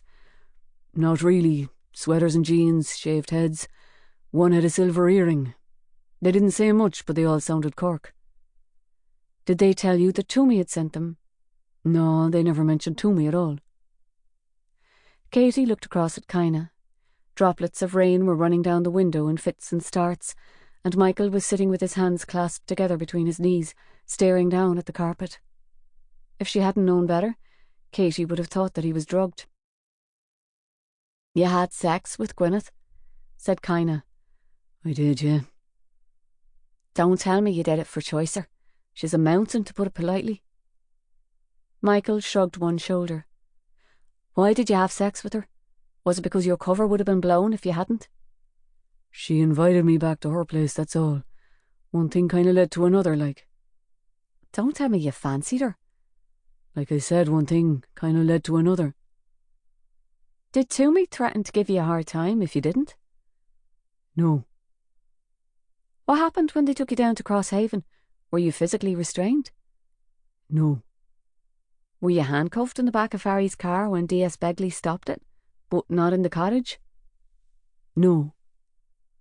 "So you didn't attempt to get out of there?" asked Katie. "If you weren't tied up or cuffed, and you only had Vincent Mulrooney guarding you, what was to stop you from escaping? You have a purple belt in karate, don't you?" "Yes, ma'am, but I agreed not to give them any trouble." "You agreed not to give them any trouble? Why in the name of Jesus did you agree not to give them any trouble?" "I knew that you'd come looking for me before too long, and we could all reach some kind of friendly agreement. That way nobody would get hurt, you know what I mean?" "Some kind of friendly agreement? Are you serious? With Seamus Toomey? He rang D.S. Begley and said that he'd murder you if we went on messing up his drug smuggling, or words to that effect anyway." "They never said nothing like that to me." "As for nobody getting hurt, both Detective Buckley and Detective O'Brien lost their lives trying to rescue you." "I know that, ma'am, and I'm in bits about it. I can't even believe that they're gone." Katie said, "So neither Farry nor Vincent actually beat you, but did they threaten to beat you?" "No. They barely spoke a word, except to talk about the racing at Mallow." Kaina got up and sat close to him. She stared at him for a long time without saying anything, and once or twice he glanced at her sideways, but otherwise he kept his eyes fixed on the carpet. "They did threaten you, didn't they?" she said very gently, and she rested her hand on his knee. No, they never did." No, you're right," said Kaina, snapping her fingers. "It wasn't you they threatened, was it? You have a girlfriend, don't you? You brought her into the station about a month ago, a very pretty girl too. What's her name now? Ethna, that's it." Detective O'Dovlin's eyes widened and then he closed them and kept them closed, as if he wanted to shut out the world altogether. "They've threatened Etna, haven't they?" said Kaina. "Holy Mary, Mother of God, I can understand why you don't want to tell us what happened. I wouldn't either if a girlfriend of mine was threatened." Katie said, "Michael, you're not alone. We know how frightened you are that Toomey's going to hurt Ethna if you testify against him, but we can protect her. We need your evidence, Michael. We need you to point the finger at Toomey so that we can put him inside for good and all. It's going to be well nigh impossible to prosecute him successfully for false imprisonment if you claim that you weren't physically restrained and that they never threatened to kill you or harm you in any way. The judge is going to ask, why didn't you just get up and leave?" Detective O'Dovlin remained silent. "At least tell us where Ethna lives so that we can arrange to have her protected. We can have an armed officer guarding her all around the clock." Still Detective O'Dovlin said nothing, and the rain continued to sprinkle against the window. "Very well," said Katie. "I'll give you some time to think it over. But you have to realise that if you insist on withholding vital evidence, whatever the reason, it could well be a dismissible offence. I can guarantee Ethna's safety, Michael. But if you still won't testify against Seamus Toomey or any of his gang, I can't guarantee that you'll be able to keep your job." "Yes, ma'am," said Detective O'Dovlin. He stood up and left Katie's office without another word. When he was gone, Katie said to Kaina, "How did you know about his girlfriend?" "A bit of a wild guess, to be honest with you. Michael's something of a hard chaw usually, even though he doesn't look it. I saw him go for 2 guys who were fighting in the voodoo rooms once, and he hauled in the both of them by himself. He'd only be scared if somebody he cared about was threatened." "Fair play, but more to the point, how did Toomey know who she was? How did he know that he even had a girlfriend?" "Let's hope it wasn't somebody here in the station who tipped him off." "Well, however he found out about her, it's shaken Michael down to the core, hasn't it? We need to find her, and fast. Even if he won't agree to give evidence against Toomey, she needs to be aware that she's been threatened. If I know Toomey, he'll only have to suspect that Michael has given us incriminating evidence against him, and he'll be sending his scummers out after her." "I believe Nicholas Markey knows her," said Kaina. "I'll go down and ask him now." Katie picked up the folder of Garda O'Regan's testimony. "I'll carry on going through this. Mother of God, we're only on page 3 and it's making my hair stand on end already." Katie already knew what had started Garda O'Regan on his whistleblowing crusade. His chance meeting with the drug dealer Ger Brogan at the Babbling Brook pub in Riverstick. Brogan had boasted that he was supposed to be serving 3 years in Mountjoy prison in Dublin, although in reality he had never spent a single day behind bars. According to the evidence he had prepared for the Disclosures Tribunal, Garda O'Regan had coaxed it out of him that he had been set free by an unholy alliance of corrupt Gardaí, prison service escorts and prison officers, all of them bribed by one of the city's most notorious crime gangs. When Garda O'Regan had investigated further, he had discovered that Brogan was only one of at least 9 convicted criminals who had never seen the back of a cell door. On the lower level, it hadn't been too difficult for him to find out who was being bribed to do what. There was very little love lost between the Gardaí and the prison escorts, and even less between the prison officers and the criminals, and, like Ger Brogan, most of them were fond of a drink or two. He had loosened their tongues for the price of 30 or 40 rounds of Murphy's, with Paddy's chasers, and he had gradually built up a complex picture of bribery and forgery and threats of extreme violence.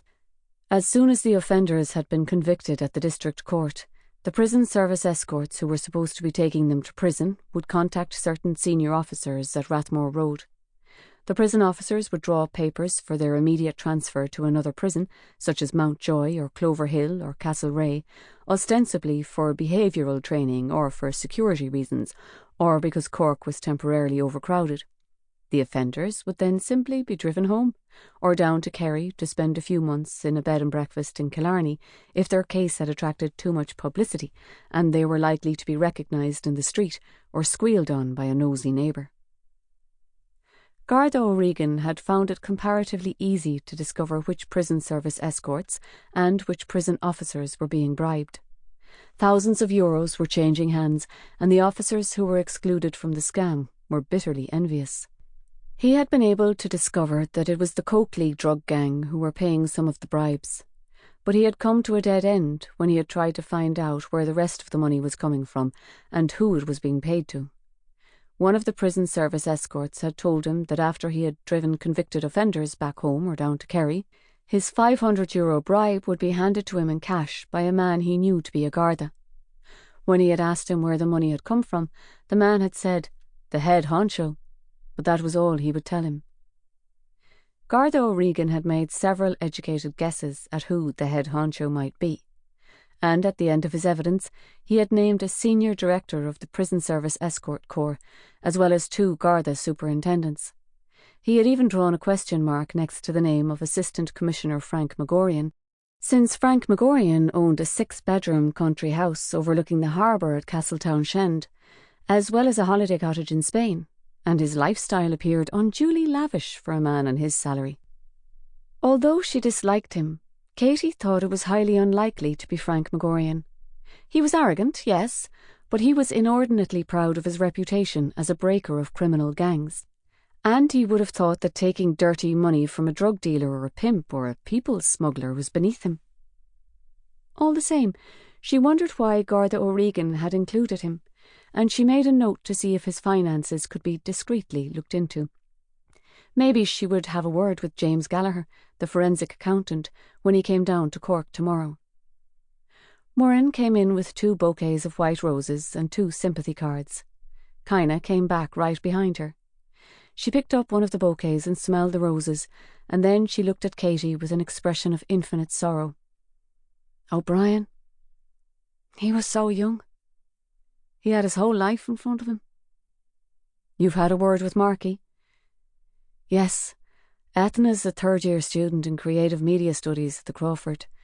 Nicholas doesn't know where she lives, but she works in the evenings at Scoozy's.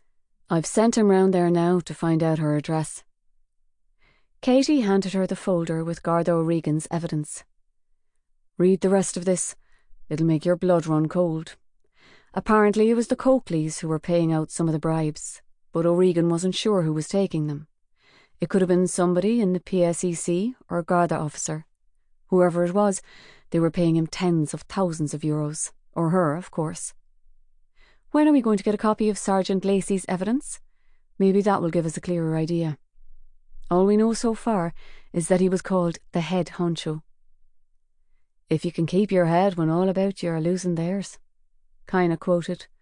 Don't even joke about it, Katie told her. Fergus Kenny from the Technical Bureau came into Katie's office just as she was about to go and visit Detective Buckley's wife and Detective O'Brien's parents. He looked at the 2 bouquets but said nothing. He knew what they were for. I have all the photographs here of the crime scene down at Crosshaven, he told her. Dr. Kelly extracted the bullet from Detective O'Brien's body and sent it up to us. It's a 9mm slug, and it was fired from the Colt Combat Commander pistol that was taken from Farry Logan when he was arrested. There were no other fingerprints or DNA on the pistol apart from Logan's, and when Logan was brought in and processed, there was evidence of GSR in his right hand and on his jacket. Good. So we can conclusively prove that it was Logan who fired the fatal shot, even though he's claiming that it was in self-defence. What about the handcuffs that were taken from Detective O'Dovlin? Heavy-duty hinge handcuffs of the same type issued to Gardaí, but anybody can buy them online for €20 or even less. The only fingerprints we found on them were Vincent Mulrooney's, and one other partial which we haven't been able to identify. Thank you, Fergus. Anything else? We're taking Logan's car to pieces. He says that his brakes failed and that's why he collided with Detective Buckley. I think we'll be able to show that he's lying. We may also be able to find evidence in the car that will link him to a fair number of other crimes. We've already found traces of cocaine on the seats and on the carpets, and there's some dried blood down the back of the rear seats. Whatever you can pin on him, Fergus. Good job. Keep me up to date. Chapter 27. Katie parked outside Detective Buckley's semi-detached house on St. Anne's Drive. It was a neat house, painted salmon pink, with a diamond-shaped flower bed in the front garden. The curtains in the front room were drawn, and somebody had left a wreath in the porch. It was always hard talking to the widows of officers who had been killed on duty. No matter how sympathetic she was, she could tell that they blamed her personally for their deaths, even though they never said so outright. It made no difference that she was grieving herself at losing them.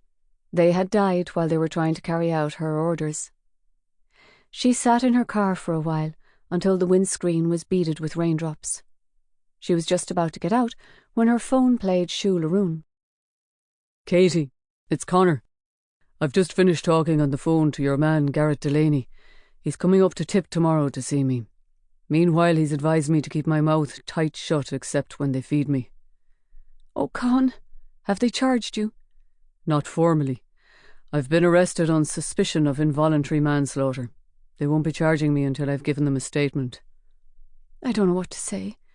I'm sitting here in the rain outside Detective Buckley's house. I only wish I could be there with you and give you some support, or that you could be here to give me some support.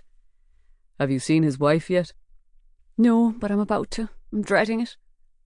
Come on, Katie. If there's one thing I've learned from you, it's how to face up to life, no matter how much of a disaster it turns out to be. Holy Mother of God, Con, it couldn't be worse. I feel like my whole world is crashing down around me like the walls of Jericho. I can't even go home tonight and have you hug me to make me feel better. You'll have Barney and Fulkin. They'll take care of you while I'm gone. You could be in prison for years. You know that, don't you? Years! Anger always has its consequences, Katie, even when it's righteous anger. I should have learnt that a long time ago. It was nearly 2:30 by the time Katie arrived back at Anglesey Street. She felt drained. She had seen both Detective Buckley's widow, Anne, and Detective O'Brien's father and mother, and his grandmother too. She had drunk tea with them and attempted to eat biscuits while they sat staring at her, their eyes glistening with tears. She had listened to herself telling them that the deaths of a dearly beloved husband and a precious son at the hands of a violent scumbag had not been in vain. They had each selflessly given their lives so that the whole community of Cork could feel safer and more secure. She had joined them in a prayer. Into your hands, O Lord, we humbly entrust our brothers. The old order has passed away. Welcome them into paradise, where there will be no sorrow, no weeping or pain, but the fullness of peace and joy forever. Amen. Whatever she had said, though, she knew their deaths had been utterly pointless, a stupid and grievous waste of two good men. It hurt even more that she had been responsible for organising the undercover investigation that had led directly to them being killed. When she returned to her office, she sat at her desk with her head down, and she could almost have opened her laptop and typed out her resignation. Moran came in and said, "How are you feeling, ma'am? It's fierce distressing, isn't it, giving the condolences?" Katie looked up and tried to smile. "Yes, because there's one question the bereaved always want to ask you, but they never do. And even if they did ask it, you couldn't answer it, because there is no answer, and there never will be. They want to know why." Kaina rang her. "You're back," she said. She didn't add, "How did it go?" "I've had a call from the slimy Nicholas Burke," Kaina told her. "He's been held up in court, but he'll be slithering around here about 3 to represent Logan and Mulrooney." "What did I tell you?" said Katie. "This is the day that just keeps on giving." She rifled through the papers that had been left on her desk. There was a lengthy report from the City Council about illegal dumping at the Travellers' Halting site at Spring Lane in Ballyvolane, and how council workers had been attacked by axe-wielding residents when they tried to carry out improvement work. She was still reading when Moran came in to say, "Mr. McQuaid is here to see you. Would you be wanting another cup of coffee in your hand?" "Oh, show him in, please, Moran, and no, I won't have another coffee. I have the jitters enough already. But maybe Mr. McQuaid might like one?" Stephen McQuaid came into her office with a broad smile and his arms wide open. Katie had known him ever since they had trained at Templemore Garda College together, and she had always felt that if he hadn't had a steady girlfriend at the time, and she hadn't been dating her husband-to-be, Paul, they might have got together and made a perfect couple. He was fair-haired and lean, with a sharply sculpted face and hazel-coloured eyes, and a way of looking around that gave the impression that he was up to mischief. He was wearing a dark brown tweed jacket and a rusty-coloured shirt. "I came as quick as I could," he told her, giving her a kiss on both cheeks. "How long is it now since I last saw you? We should have lunch together and catch up. Have you tried the spitjack yet? Great food if you don't mind getting barbecue sauce plastered all over you." "How are you going on, Stephen? Your little girl must be walking and talking by now." "Walking and talking. She started Bunskull this September, and we have another little girl now, would you believe? I'm outnumbered now, 3-1. They sat down together by the window, and Katie looked at him and wondered for a few fleeting seconds what life would have been like if she had married him instead of Paul. It was her father who had said to her, when she was first thinking of joining the Garda, "Most people don't realise that you only get the one shot at life, Katie, and that you're old before you know it. So think deep before you decide." "I won't beat around the bush, Stephen," said Katie. "We've a serious security problem, and I need some of your people for personal protection." "McQuaid Security at your service," said Stephen. "We're a little short of staff right now, but I'm sure I can rearrange some rotas to help you out." Katie explained why she needed private security guards to protect the 3 remaining whistleblowers. Stephen listened gravely and then nodded. "I have 9 guys who are all trained and experienced in personal protection. 3 of them are ex-Gardaí, and one of them was picked for Queen Elizabeth's security team when she came to visit Dublin. I've spoken to all 3 of the whistleblowers, and they've all agreed to have protection," said Katie. "It's vital, though, that nobody here at Anglesey Street knows how to find them. Apart from me, of course, and I'll have to notify Chief Superintendent McCostagoyne." "That's no bother at all. I have several safe houses where they can stay, and I can work out a roster so they're under constant surveillance night and day. I can promise you, Katie, nobody except my staff will have any idea where they are, and unless they recognise them from the TV or the papers, they won't even know who they are. They'll be totally secure. No more beheadings guaranteed." "Thank God for that. At least I'm beginning to feel that I'm getting on top of things." Nicholas Burke arrived at 3 o'clock, and when Katie Inkyna and Detective Sergeant Begley walked into the interview room, he was deep in conversation with Farry Logan, while Vincent Mulrooney was staring into space and picking his nose behind his hand. Farry Logan looked up when they came in, but then he looked away. It was obvious that he didn't recognise Kyna as Sparkle. She had been wearing a glittering gold top and yoga pants when she walked into the halfway bar, and he had been languid. The word suave could have been invented for Nicholas Burke. He was tall, with black swept-back hair, hooded eyelids, and slightly pursed-up lips, as if he had just finished sucking a particularly sour lemon drop. He was dressed in a dark grey tailor-made suit, with a mauve paisley handkerchief protruding from the pocket. Katie recognised his aftershave as Issey Miyake. He stood up and held out his hand. "Detective Superintendent Maguire, my condolences." "Mr. Burke," said Katie. She couldn't bring herself to say thank you. They all sat down, and Detective Sergeant Begley switched on the digital interview recorder. Katie said, "We have irrefutable forensic evidence that Farry Logan was responsible for shooting and killing Detective O'Brien." "My client is not denying it," said Nicholas Burke. "However, he fired his weapon only in self-defence because he was afraid for his life. Detective O'Brien was skulking around the back of the cottages on Daly's Lane, and my client quite reasonably assumed that he was intent on housebreaking. When my client challenged him, Detective O'Brien took out his weapon and pointed it at my client without identifying himself as an armed Garda. As you know, we have a witness to support this version of events, Mr. Gilroy Higgins, who lives in the next-door cottage." "Mr. Higgins' statement is inconsistent, to say the least. It's our opinion that he's been intimidated into supporting Farry Logan's statement." "No comment. A jury will decide if his evidence is sound or not." "Farry Logan and Vincent Mulrooney were holding Detective O'Dovlan prisoner against his will," said Katie. "That was why Detective O'Brien was skulking around the back of the cottages, as you put it." Detective O'Dufflin was not physically restrained in any way, and he could have left whenever he chose. He may not have been physically restrained, but he was warned that his girlfriend was at risk if he attempted to escape. Farry Logan shook his head emphatically, and Nicholas Burke said, My client denies that. Why in the name of God do you think Detectives Buckley and O'Brien were looking for Detective O'Dufflin in the first place, Mr. Burke? Put in Detective Sergeant Begley.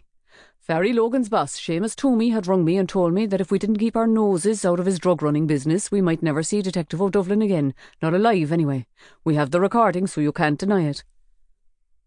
He was joking, wasn't he? Said Farry. Seamus don't run no drug business. Drug business, me bollocks. He does painting and decorating, that's all. Nicholas Burke put his finger to his lips to indicate to Farry that he should keep quiet. So, Mr. Logan, Detective O'Dufflin went along with you voluntarily to Crosshaven? Asked Katie.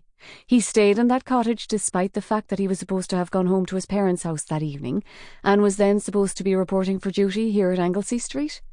Would you like to explain why? How the feck should I know? Said Farry. You'll have to ask him. No comment, said Nicholas Burke. Let me ask both Farry Logan and Vincent Mulrooney, were you keeping Detective O'Dufflin imprisoned in Crosshaven because you were told to by Seamus Toomey? No comment, said Nicholas Burke. Mr. Toomey is also a client of mine, but you haven't arrested him or charged him with any offence, and unless you do so, you should keep his name out of this interview. All right, one more question, said Katie.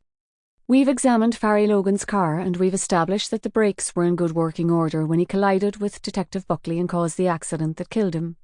Yet Mr. Logan claimed that they failed. No comment, said Nicholas Burke. We'll be filing a service report from Mr. Logan's own garage to verify the condition of the brakes. That's enough for now, then, said Katie and stood up. I'm expecting further evidence from the Technical Bureau and from eyewitnesses, and I may wish to interview your clients again, Mr. Burke. You are more than welcome, D.S. Maguire. The sooner we clear this matter up, the better. I believe what we're dealing with here is a tragic series of misunderstandings. It may have sadly cost the lives of 2 of your detectives, but in the final analysis, nobody was actually to blame. Katie stared at him. At that moment she wished more than anything that she were a witch, and that intense beams of green light could come out of her eyes and set fire to Nicholas Burke where he stood, so that he was incinerated into nothing more than a heap of ashes. She turned around and walked out of the interview room, and Kaina followed her, while Detective Sergeant Begley switched off the DIR. Back in her office, she held Kaina tight, and she was shaking. Kaina kissed her and stroked her hair and said, Don't worry, we'll get them. And Toomey too, and Quinn, and the ghastly Gwyneth. Katie wiped her eyes. Sorry, I'm just so angry at losing Buckley and O'Brien. Angry at Toomey and Logan and angry at myself. Now I've got to go and talk to Mrs. Lacey over at CUH, and I can't give her even a hint who killed her husband. She doesn't have any kind of closure, poor woman. She doesn't even have her husband's head. A uniformed Garda was posted outside Aidan Lacey's room at Cork University Hospital. He dropped his copy of The Sun and stood up when Katie came up to the door, but she waved her hand to him to indicate that he should sit down again. She remembered all the boring, lonely hours she had spent outside hospital rooms when she was a young Garda, watching over both victims and offenders. It was nearly 6 o'clock. The room was dimly lit and chilly. Rihanna Lacey was sitting at Aidan's bedside watching television while Aidan slept. His legs were humped up by a blanket cradle, and he was attached to 2 different drips. His heart monitor was beeping with monotonous regularity, but his face looked so white that he could have been mistaken for dead. Is it okay for me to come in? Katie asked her. Rihanna Lacey nodded. She was a small woman with a round face and sad eyes that reminded Katie of Sinead O'Connor, except that she had a mass of curly brown hair. She was wearing a dark brown boat-neck sweater with the sleeves pulled right down over her hands. Katie dragged over a plastic chair and sat down next to her. How is he? They've reattached the right foot. They have high hopes that it should heal all right, but the left leg was too badly damaged. He'll have to be fitted with a prosthetic leg. But the consultant said they can work miracles these days. She reached over and gripped Katie's wrist, even though her hand was covered by her sleeve. They don't know how long he's going to be kept in hospital, but it could be months. I only pray to Jesus that he'll be able to walk again. Katie said, I can't tell you how devastated we all are, Rihanna. Everybody at Anglesey Street sends you their heartfelt condolences. It's all right, Detective Superintendent. I know that John put a lot of backs up. If he saw that there was something bent going on, he could never ignore it. I told him that he was going to make himself fierce and popular, just like Sergeant McCabe, but he said he had no choice. He was going to report some of his fellow officers for failing to arrest car thieves, wasn't he? Or conveniently losing the evidence against them so that they couldn't be taken to court? That's right. He wouldn't tell me the whole story, like. He said it would be too dangerous for me to know. But some of his fellow officers were taking bribes, so he said, and one or two of them were even being given stolen cars as well. Well, he was very brave, said Katie, especially since he loved the job so much. Rihanna gave her a quick, rueful smile. It was his birthday last week. He was 36. I gave him a watch so that he could count the days going by. He only managed to count up to 5. If there's any help you need, Rihanna, in any way at all, we'll be here for you. Any medical expenses or therapy, any financial help, even if you just need somebody to talk to. A victim support officer was here earlier, Brianna. She's coming back again tomorrow morning. She was the one who told me how John had been killed. Rihanna was clenching Katie's wrist so tightly that Katie felt as if she were trying to save herself from falling off the ledge of a 6-story building. "Oh, God," she said, and suddenly her eyes filled with tears. "Oh, God, do you know who did it?" "Not yet," said Katie. "We have some good leads, though, and I guarantee that we'll get them in the end. They'll be punished for what they did to your John, don't you doubt it." Katie's phone rang. It was Matthew McElvey from the press office at Anglesey Street, and he sounded panicky. "Where are you, ma'am?" "CUH, why?" "If you're anywhere near a TV, switch it on to the 6-1 News. I had RTE on to me only about 10 minutes ago. They were wanting to confirm that Sergeant Lacey was found yesterday morning with his head cut off." "What did you tell them?" "Nothing, but they knew everything already. They were called by the fellows who killed him. They even knew that he had a tin whistle stuck down his neck." "So, did you confirm it?" "Not myself, no. I passed them over to Chief Superintendent McCostagoyne and he confirmed it. He said there was no point in trying to cover it up since they knew already. It would only make us look like we're being evasive." "That's what I told him, but I still wish he'd spoken to me first." She was still talking to Matthew McElvey when the Angelus finished chiming and the 6-1 News came onto the television. The volume was too low to hear what Keeleen Shanley, the presenter, was saying, but behind her they could see a large picture of Sergeant Lacey in uniform. "It's about John," said Rihanna. She scrambled to pick up the remote and turned up the sound so loud that Aidan jerked in his bed, even though he didn't open his eyes. "The news has broken in the past few minutes that Sergeant John Lacey, one of the Garda whistleblowers who was due to give evidence to the ongoing Disclosures Tribunal, was found dead this morning in the graveyard of St. Senan's Abbey in Inishkara. He had been beheaded and tied to a gravestone, and a tin whistle had been inserted into his severed neck. RTE News was contacted by an anonymous informant who said that Sergeant Lacey had been executed in this way in retribution for what he called his malicious betrayal of his colleagues in An Garda Síochána, and as a warning to other whistleblowers not to submit false and misleading complaints to His Honour Justice McGuigan. Chief Superintendent McCostagoyne at Anglesey Garda Station confirmed that Sergeant Lacey's body had been found and that a full investigation was underway, although it was too early to give further details. The report went on, but Rihanna switched the television off, her face a mess of tears, and dropped the remote onto the floor. Katie shifted her chair closer and held her tight. "Oh, John! Oh, John! How could they do that to him?" Rihanna sobbed. "Oh, what am I going to do without him?" Katie shushed her and stroked her curly hair. There was nothing else she could do to relieve the agony that she was going through. After half an hour, there was a knock at the door, and it was one of Rihanna's younger sisters. Katie gave Rihanna a last hug and said, "I'll call you tomorrow to see how young Aidan's getting on." Rihanna looked up at her, wiping her tears with the sleeves of her sweater. "Promise me you'll get them. Promise me you'll make them suffer for what they did to my John." "Rihanna, if I knew the way to hell, that's where I'd be sending them." "I know the way," said Rihanna. "I'm there already."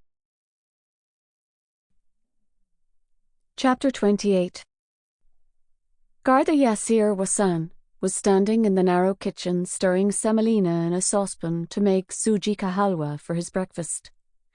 On his way here, he had asked his security guard to take him to Aisha's Spice House on Shandon Street so that he could stock up on all the ingredients he would need to keep himself fed for the next 3 or 4 days, or at least until he had to go to Dublin to appear in front of His Honour Justice McGuigan. Stephen McQuaid had installed him in a pebble-dash semi-detached house on Mount Farran, a steep residential road in Blackpool. He had assigned him 3 security guards to protect him in 8-hour shifts. The night guard had left about half an hour ago, and now the morning guard, Declan, was sprawled on the couch in the living room, watching Today with Maura and Dahi. Declan was a tall, muscular young man who looked like a boxer in his black polo neck sweater, but he was very soft-spoken and polite. "What are you cooking up there, horse?" he asked after a while, appearing at the kitchen door and sniffing. "It smells like you're burning it." "Semolina, and it is supposed to have this burnt smell. It will be delicious by the time I have finished. You must try some." "Thanks all the same. I think I'll pass on that, like. I had sausages and grilled tomatoes this morning. I wouldn't say no to a coffee, though, if you're making some." "I have lassi, if you like." "Lassie? We thought that was a dog." Garda Wassan shook his head. "Yogurt, water and mango pulp, with ice and added sugar, if you like." "If it's all the same to you, I'll stick to the coffee, like, you know." "I have been trying to introduce my Irish friends to Pakistani food." "Good luck to you, horse. I don't think you'll have much success in Cork. If it isn't crew beans or tripe and drasheen or McDonald's, they won't want to know." "You don't like curry?" "It doesn't like me, that's the problem. I had a curry a couple of nights ago when I was supposed to be on duty, but holy St. Patrick, no wonder that Mahatma Gandhi used to wear them nappies." Garda Wassan started to scoop the scorched semolina carefully out of the saucepan, but as he did so, there was a loud hammering on the front door. Declan immediately reached into the inside pocket of his blazer and pulled out a Vipertech stun gun, which resembled a flat black flashlight. "Go into the back room now, Yassir, and lock the door like we rehearsed you. Nobody knows that you're here, so it's probably only some gom complaining about my parking. But get in there anyway." Garda Wassan left the kitchen and went into the room at the back of the house that had probably once been the best room. As he crossed the corridor, there was another loud hammering at the door, and the doorbell was rung too, again and again. He quietly closed the back room door behind him and turned the key. And then he stood there, hardly daring to breathe, while a green-faced portrait of a Chinese lady stared at him dispassionately from the wall above the fireplace. Declan went gingerly up to the front door and shouted out, "Who is it? What do you want? Stop beating on the feckin' door, will you? You'll bust it." There was no answer, but the hammering and the ringing stopped.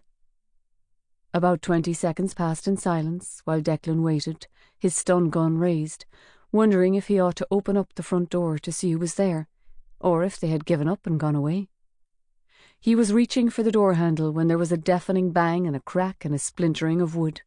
He stumbled backwards as the front door fell flat into the hallway, and 3 men in black balaclavas stormed over it and into the house. Their leader was carrying a sawn-off shotgun, which he pointed directly at Declan's chest. "You can throw that feckin' stun gun down for starters," the man ordered. "Don't give us any bother, head, and I won't make any extra holes in you. Deal? Grand. Now, where's the packy? He's here all right. Don't tell me he's not. We can feckin' smell him." The living room door was slightly ajar, and one of the men kicked it wider open. He peered inside and said, "Not in here, Sham." "Not in the kitchen, neither," said the other man. "Upstairs," said the man with the shotgun, stepping closer to the guard and pointing it less than 5 centimetres away from the tip of his nose. Declan jerked his head towards the back room door. "Thanks a million," said the man with the shotgun. "Saves us a whole lot of running up and downstairs, you know." With his free hand he tried the door handle, and as soon as he realised the door was locked, he said, "Hoggy! Patrick!" Hoggy went out the front door and came back carrying a red battering ram. He swung it twice, and then he slammed it into the door and knocked it off its hinges. It tilted sideways at an angle, and Patrick kicked it flat to the floor. Garda Wassan was kneeling on the windowsill, all tangled up in the nylon net curtains. He was trying to wrestle the window open, but it was locked. The man with the shotgun crossed the room and said, "You can come down now, head. You and me need to have a little conversation, like, do you know what I mean?" "Who are you?" demanded Garda Wassan. "I have nothing to say to you." "Oh, really? That makes a change. You had plenty to say to Chief Superintendent O'Malley." "What I had to say was between him and me." "What you had to say has already caused a rake of trouble, Garda Wassan. And if you repeat what you said to Chief Superintendent O'Malley to Justice McGuigan, you're going to cause double the trouble. There's good men going to lose their livelihoods because of you and your cribbing." Garda Wassan climbed down from the windowsill. "What do you want me to do? Go to the tribunal and say, 'Sorry, Your Honour, I was only messing. All that bullying and all that racism I was complaining about, I only invented it so that I could get my fellow Gardaí into the shite. Sorry. Is that what you want me to say?" The man with the shotgun cocked his head to one side, as if he could hardly believe what he was hearing. "You have some feckin' nerve, boy, I'll give you that. But come on, let's get out the gap. There's plenty more to get sorted before dinner time." The other 2 men came back into the room and seized Garda Wassan's arms.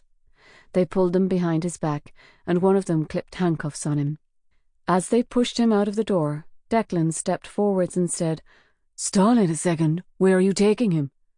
"Oh, I forgot about you," said the man with the shotgun. "You were supposed to be taking care of our packy friend here, weren't you?"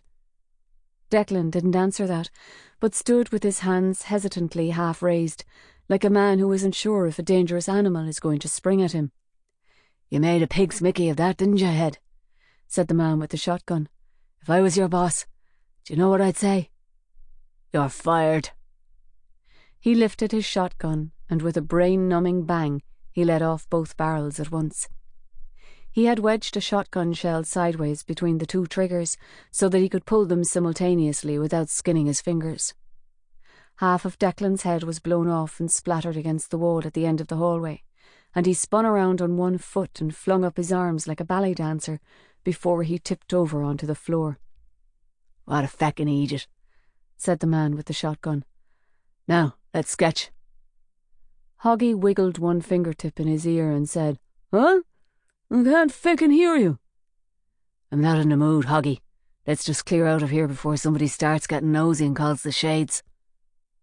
Garda Wassan twisted and struggled against his handcuffs so that he could turn around and see the guard's body lying in the hallway. "You shot him!" he shouted, and he was almost screaming. "He did nothing at all and you shot him! Right in cold blood! Apek Rakshasen, you are a devil!" The 3 men pushed and pulled him down the steeply sloping steps in front of the house and forced him into the back of a black BMW saloon that was parked close behind the guard's green Ford Kuga.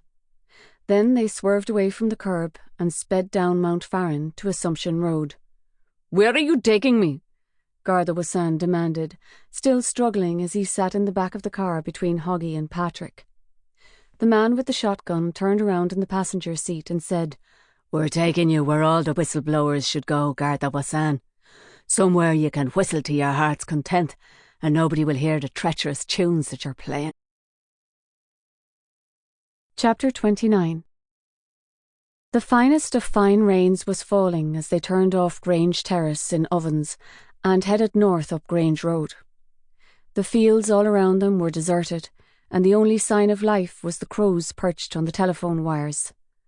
"Whatever you're intending to do, you're cracked if you think you can get away with it," said Garda Wassan. The man with the shotgun turned around again and grinned at him. Don't you believe it, Head? We have friends in high places. "Supposing I told you that I would withdraw my complaint?" Too late for that now. And how could we trust you anyway?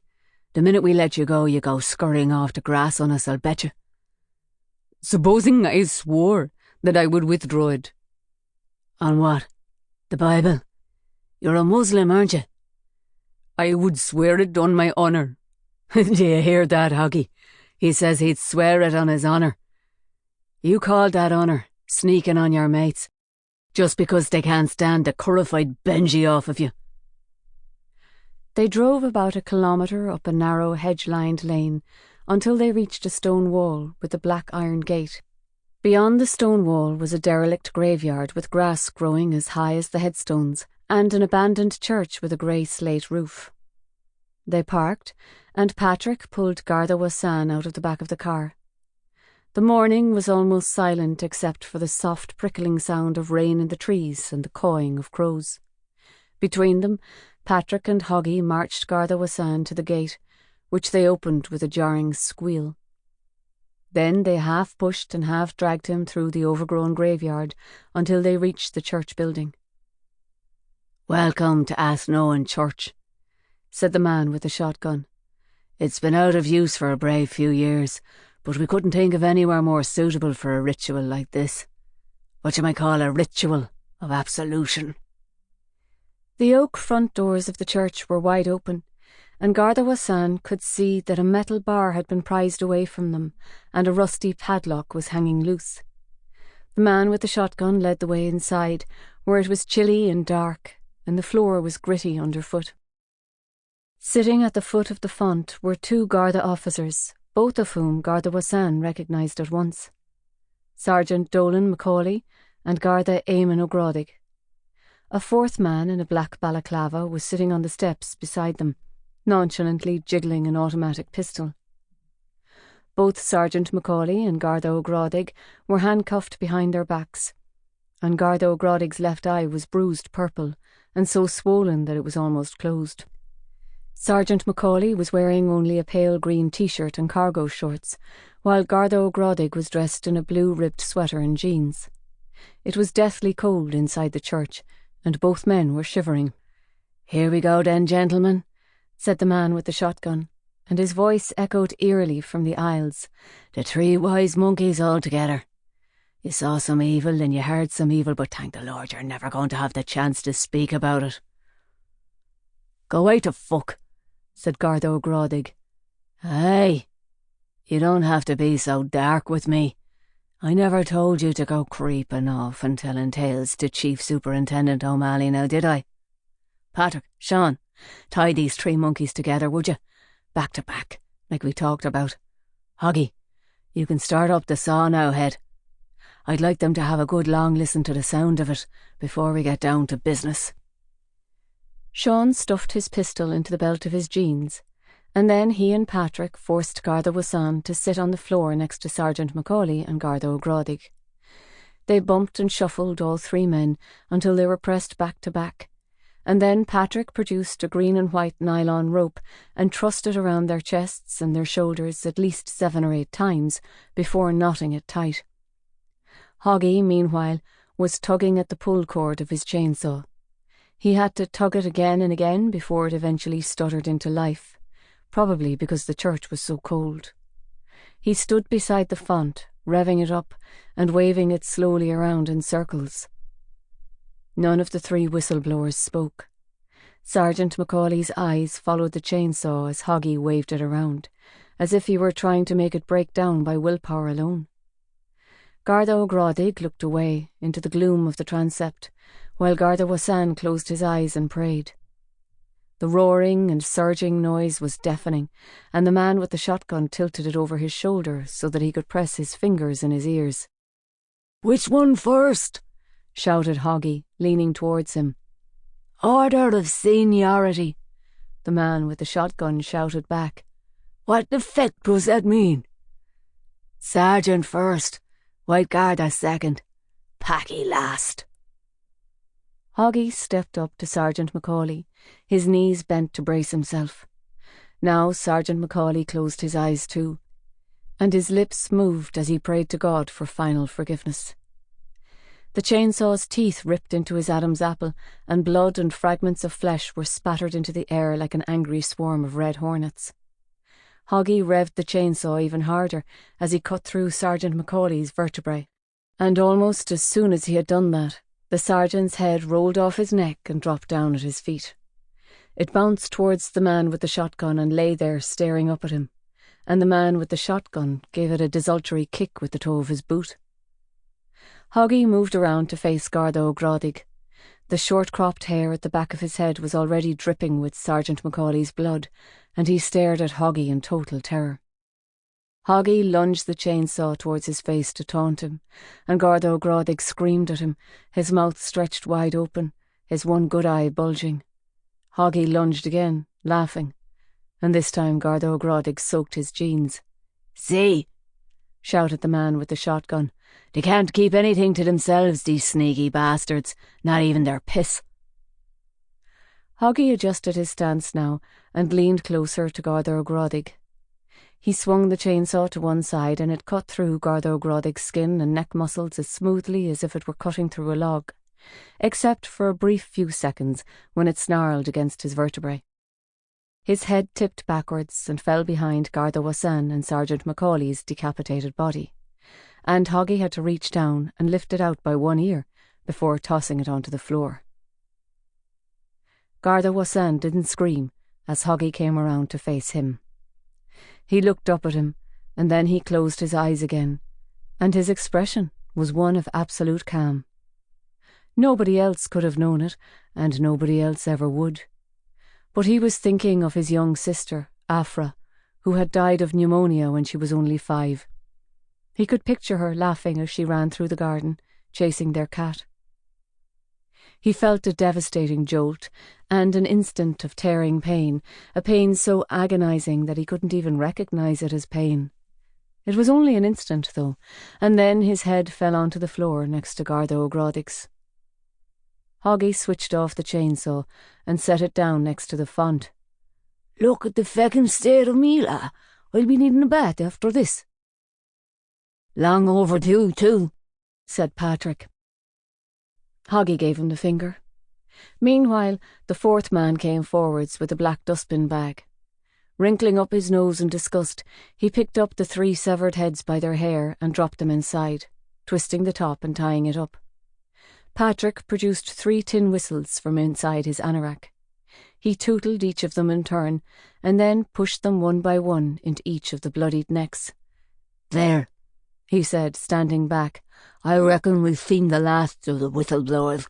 If any other guard has the balls to rat on his fellow officers after this, I'm a Chinaman." "Well, if that happens, Head, don't go complaining to Chief Superintendent O'Malley about racism," said the man with the shotgun. "We've run out of whistles." Chapter 30. James Gallagher, the forensic accountant, arrived punctually at 11 o'clock, carrying his laptop and a large leather briefcase. Murren brought him up to Katie's office, where she was making arrangements for the state funerals of Detectives Buckley and O'Brien.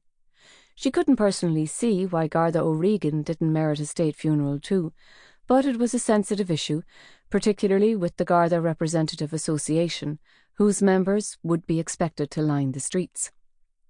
He was a short, brisk man, James Gallagher, with a clipped moustache and rimless spectacles and a navy blue 3-piece suit. When he sat down and crossed his legs, Katie could see that he had shiny brown shoes and canary yellow socks. As I told you on the phone, Detective Superintendent, Jimmy O'Fueloin's financial affairs were fierce complicated, and deliberately so. He set up Aaron Investments, promising his clients a staggeringly high return for their money. But basically, this was nothing but a Ponzi scheme.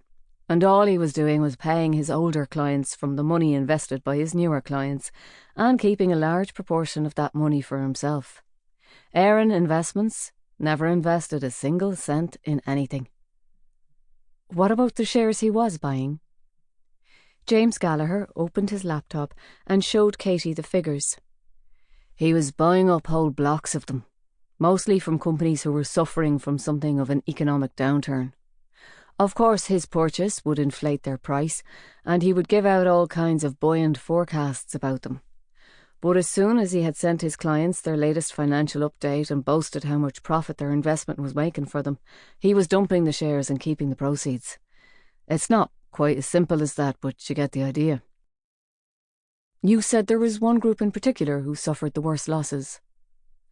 O'Fueloin set up a company about a year ago called Equity Sunshine. You may have seen his ads in the papers, and I think he even advertised on the TV too. It was aimed at older people in larger properties with a high equity value. He was persuading them to release that equity and invest it in what he called secure, reliable, but highly profitable enterprises, which is almost a contradiction in terms. He said that he could guarantee them a prosperous retirement, all foreign holidays and new cars and fine dining. But if you read the very doonky small print, and when I say doonky, I mean you'd practically need an electron microscope to read it, he was making no such guarantee. In fact, totally the opposite. He was outright warning anybody who put their money into Equity Sunshine that they would never see any of it again. That's tragic, said Katie. If he wasn't dead, I'd haul him in for fraud. There was one association of 13 retired people who clubbed together to invest in Equity Sunshine, and as far as I could make out from these accounts, they lost millions. Do you have their names? No, I don't, unfortunately, said James Gallagher. Jimmy O'Fueloin only numbered his investors with a code of his own, and I haven't yet been able to find the key to it. But he did mention this particular association by name in an email I found to his bank. Here it is, look. They called themselves Garda Gloss. That means green garden. Jesus. More like barren wasteland, if you ask me. How much did they lose? According to these accounts, a little over 7.5 million. Mother of God. Do you have any idea where it all went? He used most of it to buy property abroad and took the rest of it away in overseas accounts. Bermuda, the Cayman Islands. It'll take us a long time to locate it at all, and of course we may not be able to get very much of it back, but at least we'll know where it's gone. At that moment, Detective O'Donovan joined them, and James Gallagher briefly explained what he had just told Katie about Garda Gloss. I'd say that was a motive for murder, all right, wouldn't you, Patrick? Katie asked him. Sure, like. But what are we talking about with this Garda Gloss? 13 people over the age of 65 and probably older. I can't see any of them having the expertise to enter Jimmy O'Fueloin's and shoot him without leaving the slightest trace that they'd been there. That's if their creaking knees could even get them up the driveway. And where would people like that have acquired themselves a Sig Sauer automatic from? They could have organised a hitman, said Katie. I don't see it myself.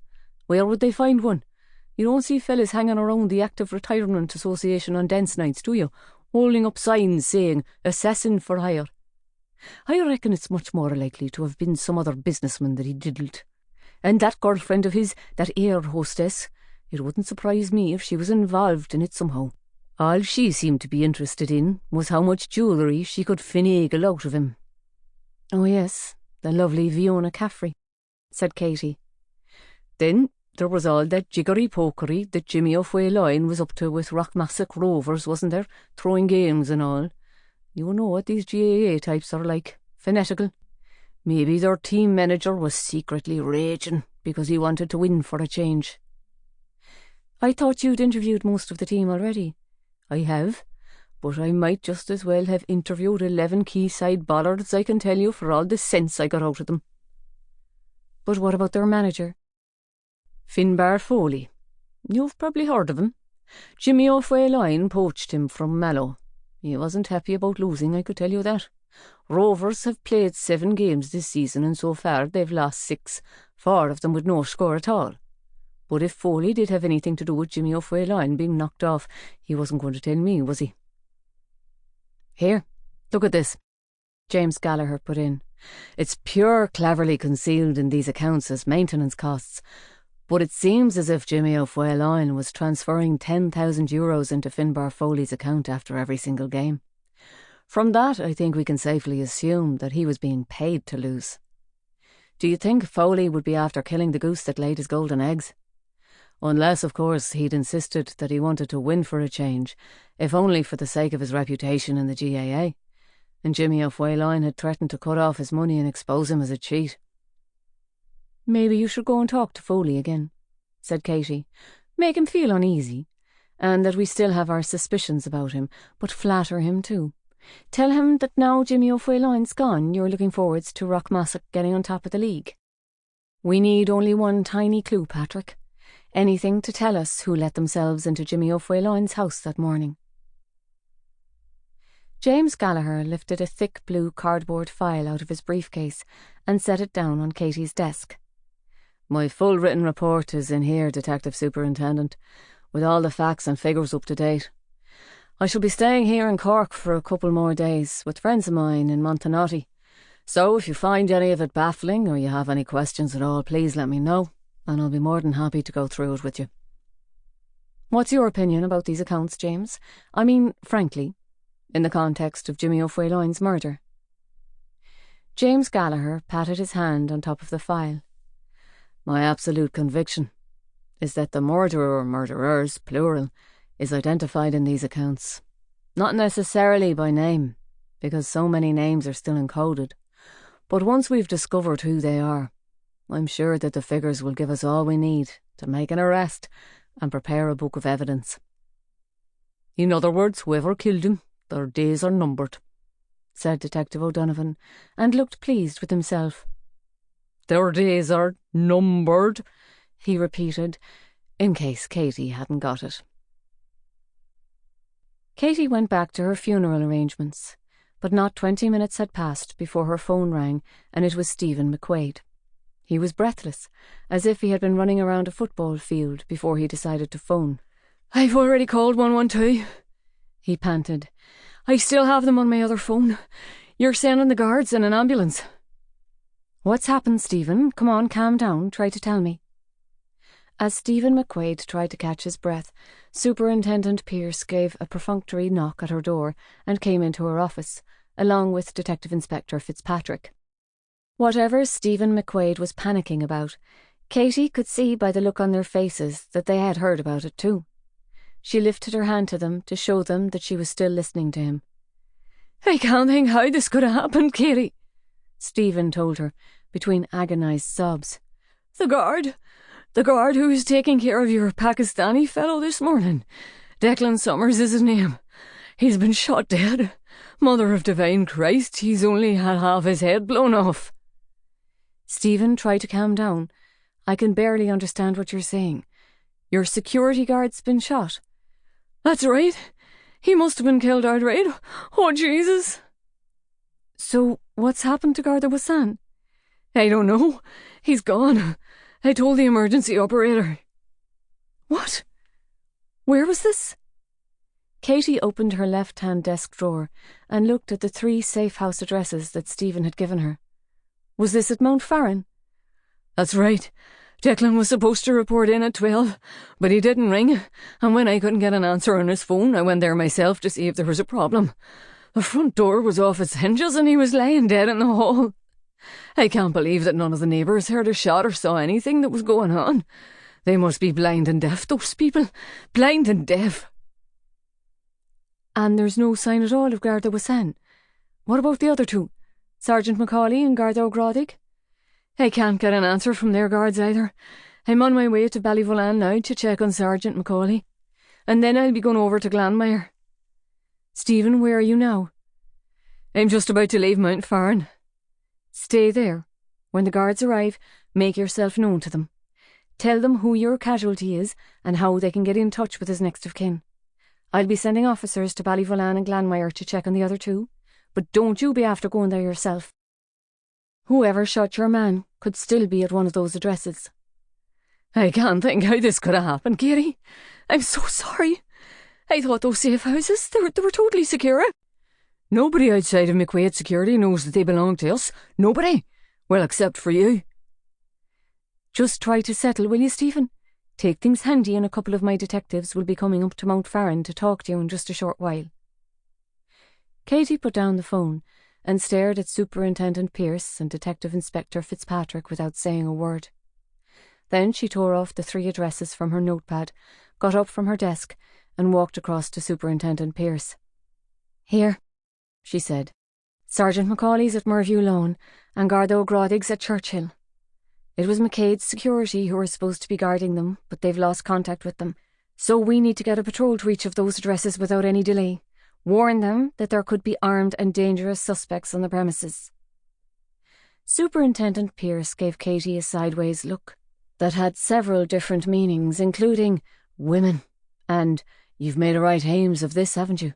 And we all know what the headline on tonight's 6-1 News is going to be, don't we? We're right on it, Kathleen, he said and left. Once he had gone, Detective Inspector Fitzpatrick said, If all 3 of them have been taken, this is going to be catastrophic, not only for you and me. The entire force is going to look like a shambles. Holy St. Joseph. We're going through commissioners faster than we can paint their names on their office doors. I just pray to God that Garda Wassan doesn't end up the same way as Garda O'Regan and Sergeant Lacey. And please don't let those other 2 be missing too. Detective Inspector Fitzpatrick sat down. The fine rain had reached the city now, and it blurred the window behind him. His dead-looking eyes were entirely appropriate for a day like this. In a way, Katie found his lack of expression reassuring. This was no time for hysterics or anger. This was a time for the ice-cold, emotionless pursuit of people who were doing wrong. I can't think how they found Garda Wassan, she said. I suppose it's possible that one of the security guards who works for Stephen McQuaid could have tipped them off. You can never overestimate how low people are prepared to stoop to pick up money. For all we know, Garda Wassan hasn't even been taken by the same people, said Detective Inspector Fitzpatrick. His complaints were all about racism and bullying. Garda O'Regan was blowing the whistle about convicted felons being released from prison, and Sergeant Lacey's disclosure concerned the dropping of prosecutions for car theft. I know, Robert. I've been turning that over and over in my mind right from the moment that Sergeant Lacey was found. But the more varied their disclosures are, the more convinced I am that the same people are responsible for shutting them up. Dennis McCostigoyne doesn't agree with me, or says he doesn't agree with me anyway, but whichever criminals might have been involved, all of these disclosures would have led to Gardaí being disciplined or sacked or even prosecuted. I wonder, they didn't even get slapped on the wrist when they were caught falsifying 4,000 breath tests. Well, I know, but that was more complicated, and if they'd sacked all the officers who did that, we would have hardly any police force left. Detective Inspector Fitzpatrick thought about that for a while, tapping a ball pen against the palm of his hand. This could get very messy, ma'am, he said. Don't I know it? But I'm going to have a word with Bill Finner and make sure that he's run DNA and fingerprint comparisons with serving and retired Gardaí as well as felons. Until this is over, I think I'll take all that leave that's owing to me, said Detective Inspector Fitzpatrick. Katie looked at him and smiled, but he wasn't smiling, and his eyes were as cold as ever. Her phone rang. She picked it up, and it was Superintendent Pearce. They've been taken, he said. Chapter 31. Katie drove with Detective Inspector Fitzpatrick to Mount Farn first. She had already sent Detectives Markey and Moorish ahead to Ballyvolane, and Detectives Scanlon and O'Creen to Glanmire. Superintendent Pearce had told her that the security guards at both of those addresses had been badly beaten and tied up but not shot. The cul-de-sac was crowded with 3 patrol cars, as well as an ambulance and 2 vans from the Technical Bureau. As Katie and Detective Inspector Fitzpatrick arrived, an outside broadcast van from RTE turned up too. The pavement had been cordoned off, but a small crowd had gathered and was standing in the drizzle in the hope of seeing something gruesome. Bill Finner's technical experts had erected a blue vinyl tent around the front door of the house on Mount Farron, and Bill Finner was standing in the front garden, puffing at a fruity-smelling e-cigarette. Katie walked up to him, waving the vapour away with her hand. "I thought you'd given that up, Bill." "I tried.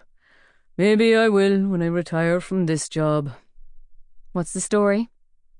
33-year-old male, shotgun blast to the left side of the head. Both barrels simultaneously. Going by the pellet pattern on the wall behind him, I'd say we're looking for a sawn-off side-by-side shotgun. "Any other forensics?" The front door and one of the interior doors were both bashed down with a battering ram. From the indentations, I'd say they used a big red key, or something similar. It was definitely a professional job. They didn't just use a lump of wood or a sledgehammer. Katie gave Detective Inspector Fitzpatrick a meaningful look. Big red keys was what they called enforcer battering rams, and these were standard Garda issue, although they usually required the approval of a superintendent before they could be taken out to break a suspect's door down. "Where's Stephen McQuaid?" asked Katie. "I told him to stay here." "Oh, you mean the deceased fellow's boss? He's down there, sitting in his car. He said he was feeling musha. I'm not surprised. It's not your most appetising sight at dinner time, is it? A fella with half his head up the walls." Katie left the garden and walked up the road to where Stephen was sitting in the passenger seat of his car with the door open. He looked up at her, and his face was grey. "I don't know what to say to you, Katie." "Have you heard about your other 2 fellas?" He nodded and lifted up his phone. "They rang me, both of them. They've both been taken to the Mercy. One of them, Martin, he's a dislocated shoulder. The other one, Braden, he needs stitches to his head." "Yes," said Katie. 2 of my detectives are with them." Stephen shook his head. "I can't think who ratted on us, but somebody must have. I swear to God, I check and double-check every single one of the staff I employ. Not just the security guards, even the girls who take the bookings, even the cleaners." "You don't even have the slightest suspicion? Maybe one of your guards has been complaining about his hours or his pay, or the kind of assignments you've been giving him?" "I had to sack one guard about a month ago because he kept coming on to our clients' wives and daughters. But apart from that, everybody's happy so far as I know." "We'll be sending one of our communications experts around to your office to check your computer, Stephen. We'll be after checking if you've been hacked." "You're welcome, but I doubt it. We've the best anti-hacking software you can buy." "All right," said Katie. "You can go now, but we'll need to talk to you again. Please don't discuss this with anybody else, especially anybody from the media. Anything you say could put our 3 whistleblowers in serious jeopardy, wherever they are." "You've not heard anything? No ransom demands, anything like that?" "No." Stephen held his head in his hands. "Oh, Katie, you don't know how sorry I am. I've totally let you down. My business is going to be ruined by this." Katie laid a hand on his shoulder. "I'm not blaming you, Stephen. All I'm worried about now is what's happened to those whistleblowers and whether I can get them back alive." "Maybe no news is good news." "Maybe, but there's never anything so bad that it couldn't be worse." Katie left Stephen and went back up to the house. Detective Inspector Fitzpatrick had been waiting for her and lifted the flap of the vinyl tent so that she could go inside. The broken-down front door had been lifted upright, and a technical expert was taking pictures of it with an infrared-sensitive camera in case the intruders had left any footprints on it. "I'm still nagging for a crime light tablet," said Bill Finner.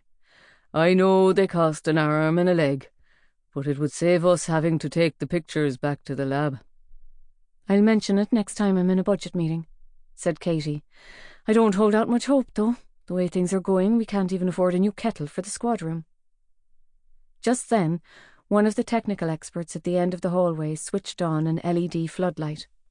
Katie could instantly see why Stephen had looked so grey. Declan was lying against the left-hand skirting board with his right arm raised above his head. More than half of his face was missing, and his jawbone was curved up like an ivory shoehorn. Blood was sprayed all over the wall at the end of the corridor, and a long, tangled skein of hair and skin and brain tissue was lying across the carpet. Katie crossed herself. She would never stop feeling sickened by the sight of human bodies that had been mangled and crushed and beaten and hacked into bloody pieces. More than that, though, it was the waste of life that she found so sad. Bill Finner showed her into the kitchen, which still smelled strongly of scorched semolina. "It looks like Garda was cooking himself something to eat when the offenders came to call. It's all here, see? Semolina with cashews and raisins and cardamom mixed up with water and milk. It's a favourite Pakistani breakfast." He led her back out to the hallway, where two of his technical experts were taking flash photographs of Declan's body.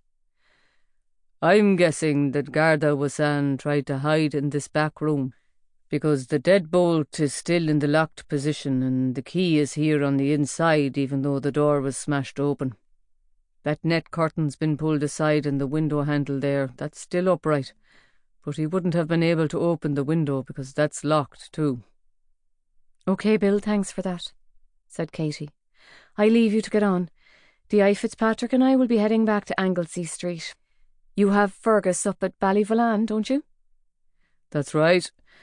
And he'll be going to Glanmire immediately after." As Katie and Detective Inspector Fitzpatrick came out of the front gate, Sergeant Keeley came up to them.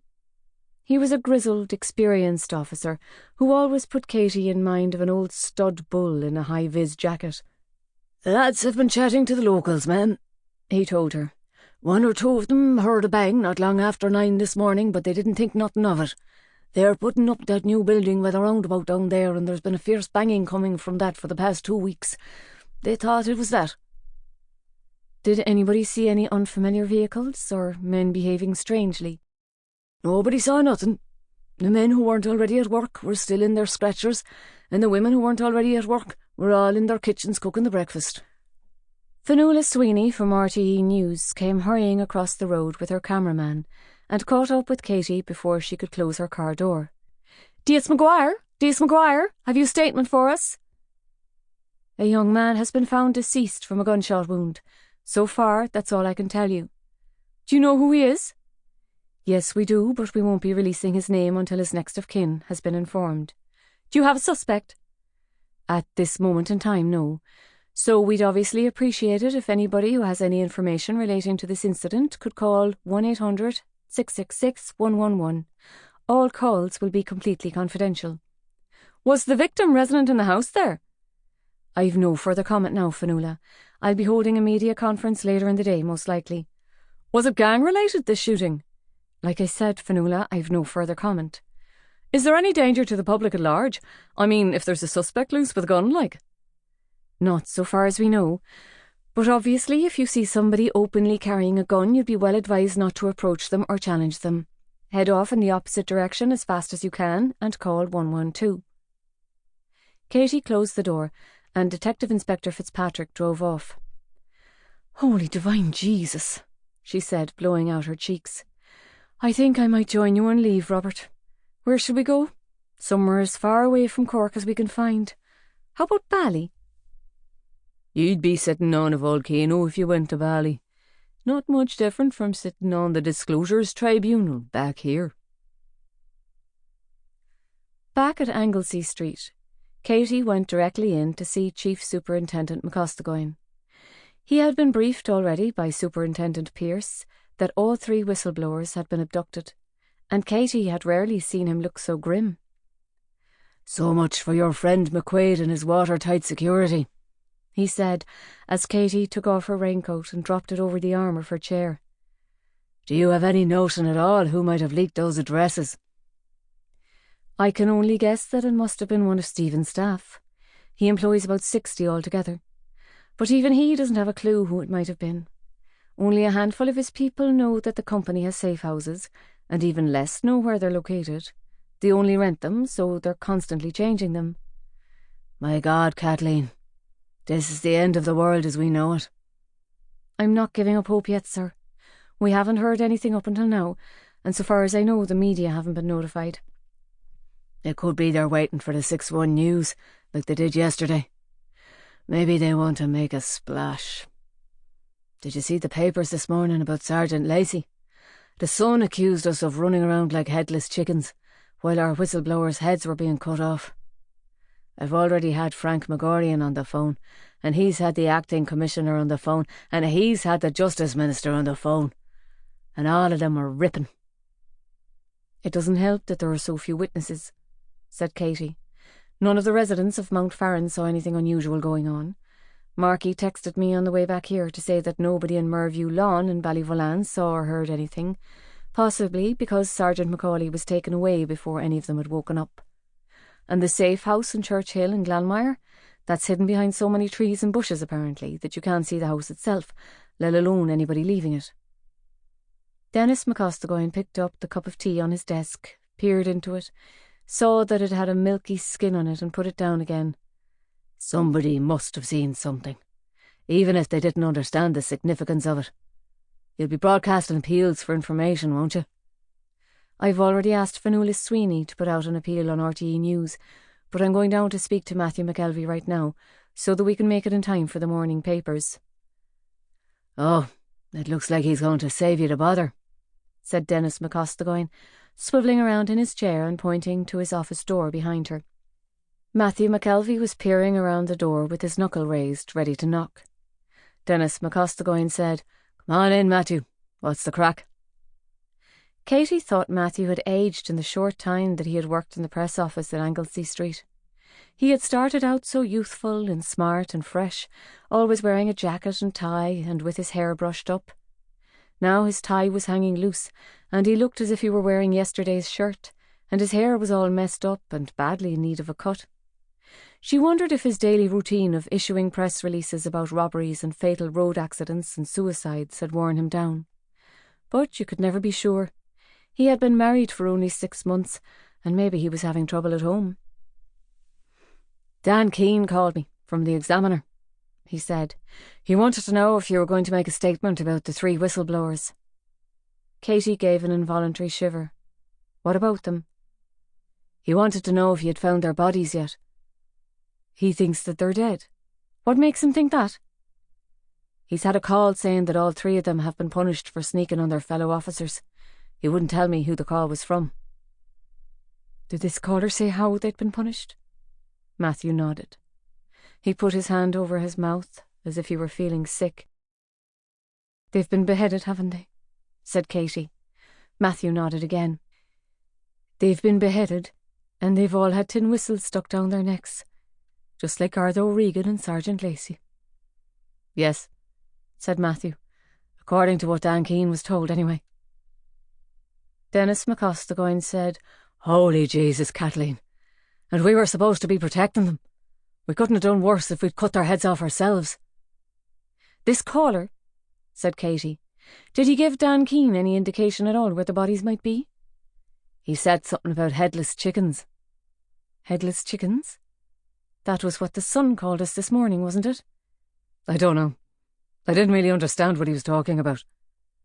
If the Sun ever called you again, you can tell them to take a running jump off Kinsale Head, said Dennis McCostigoyne. Katie said, May I? And picked up the phone from his desk. She got through to the officer on the switchboard and asked her to ring Dan Keane at the Examiner. Dan Keane answered with a prolonged coughing fit. Dan, this is D.S. Maguire from Anglesey Street. Oh, how are you? Sorry, I'm having a quick steamer and you caught me in mid-inhalation. Dan, I have Matthew McKelvey here with me and he tells me you've had a call about our 3 whistleblowers. That's absolutely correct, ma'am. Excuse me while I clear my throat. Was it a man or a woman who called you? It was a fella, kind of gruff. He didn't give a name or any other identification, if that's what you're going to ask me. Even though I wouldn't tell you anyway. Matthew said he mentioned headless chickens. What was that about? Well, I asked him where the bodies were, and he asked me if I was any use at cryptic crosswords, because if I was, he'd give me a clue. He said the whistleblowers were all chickens, because they were too funky to face up to their fellow officers in person. Now they're headless chickens. And where might you find headless chickens? A hen town. And that was the clue? A hen town? He said it was. Like, search me what it means. I'm not too bad at crosswords, but I'm still scratching my head over that one. Dan, we've heard nothing ourselves yet about the whistleblowers, so I'd appreciate it if you could keep this to yourself for now.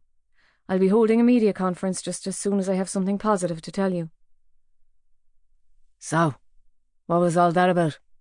Asked Dennis McCostigoin once Katie had put down the phone. Dan said that whoever called him gave him a clue to where the bodies are. A hen town. A hen town?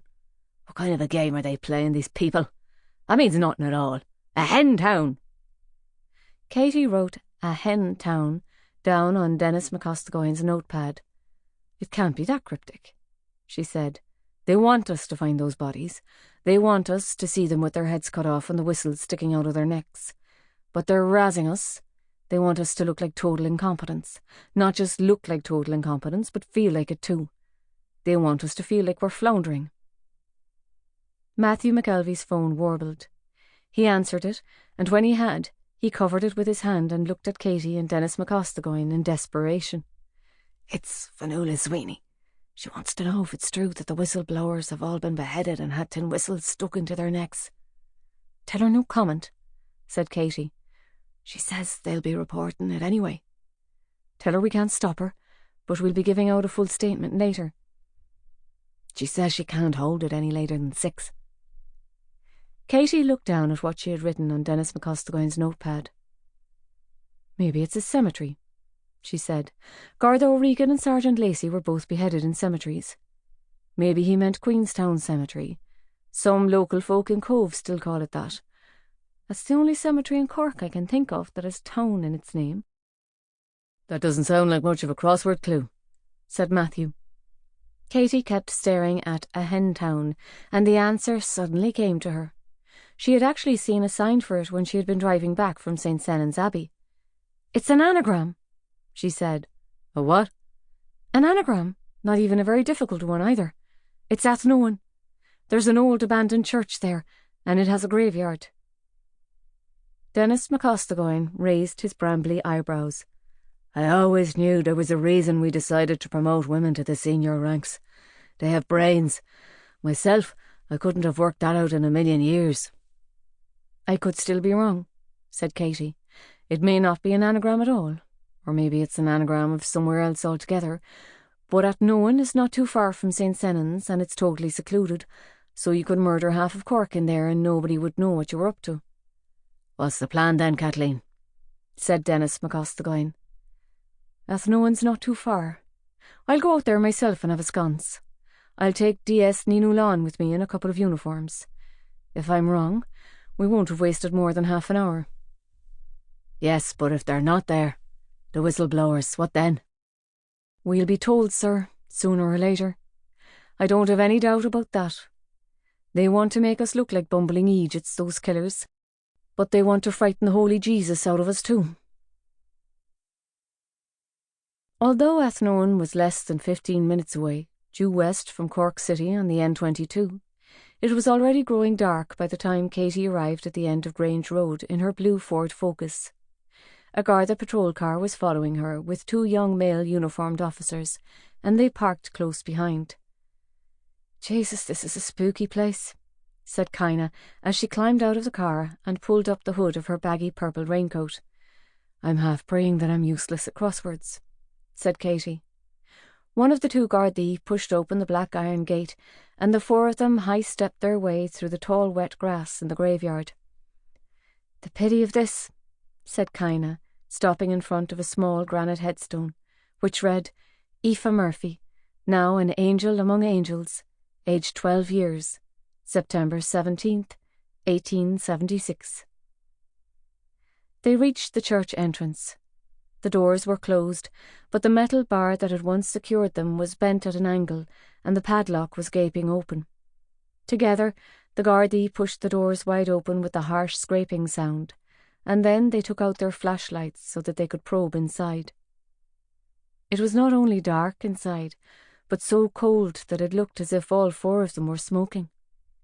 They made their way into the main body of the church, their footsteps echoing, the beams of the Gardaí's flashlights criss-crossing the nave as if they were duelling with lightsabers.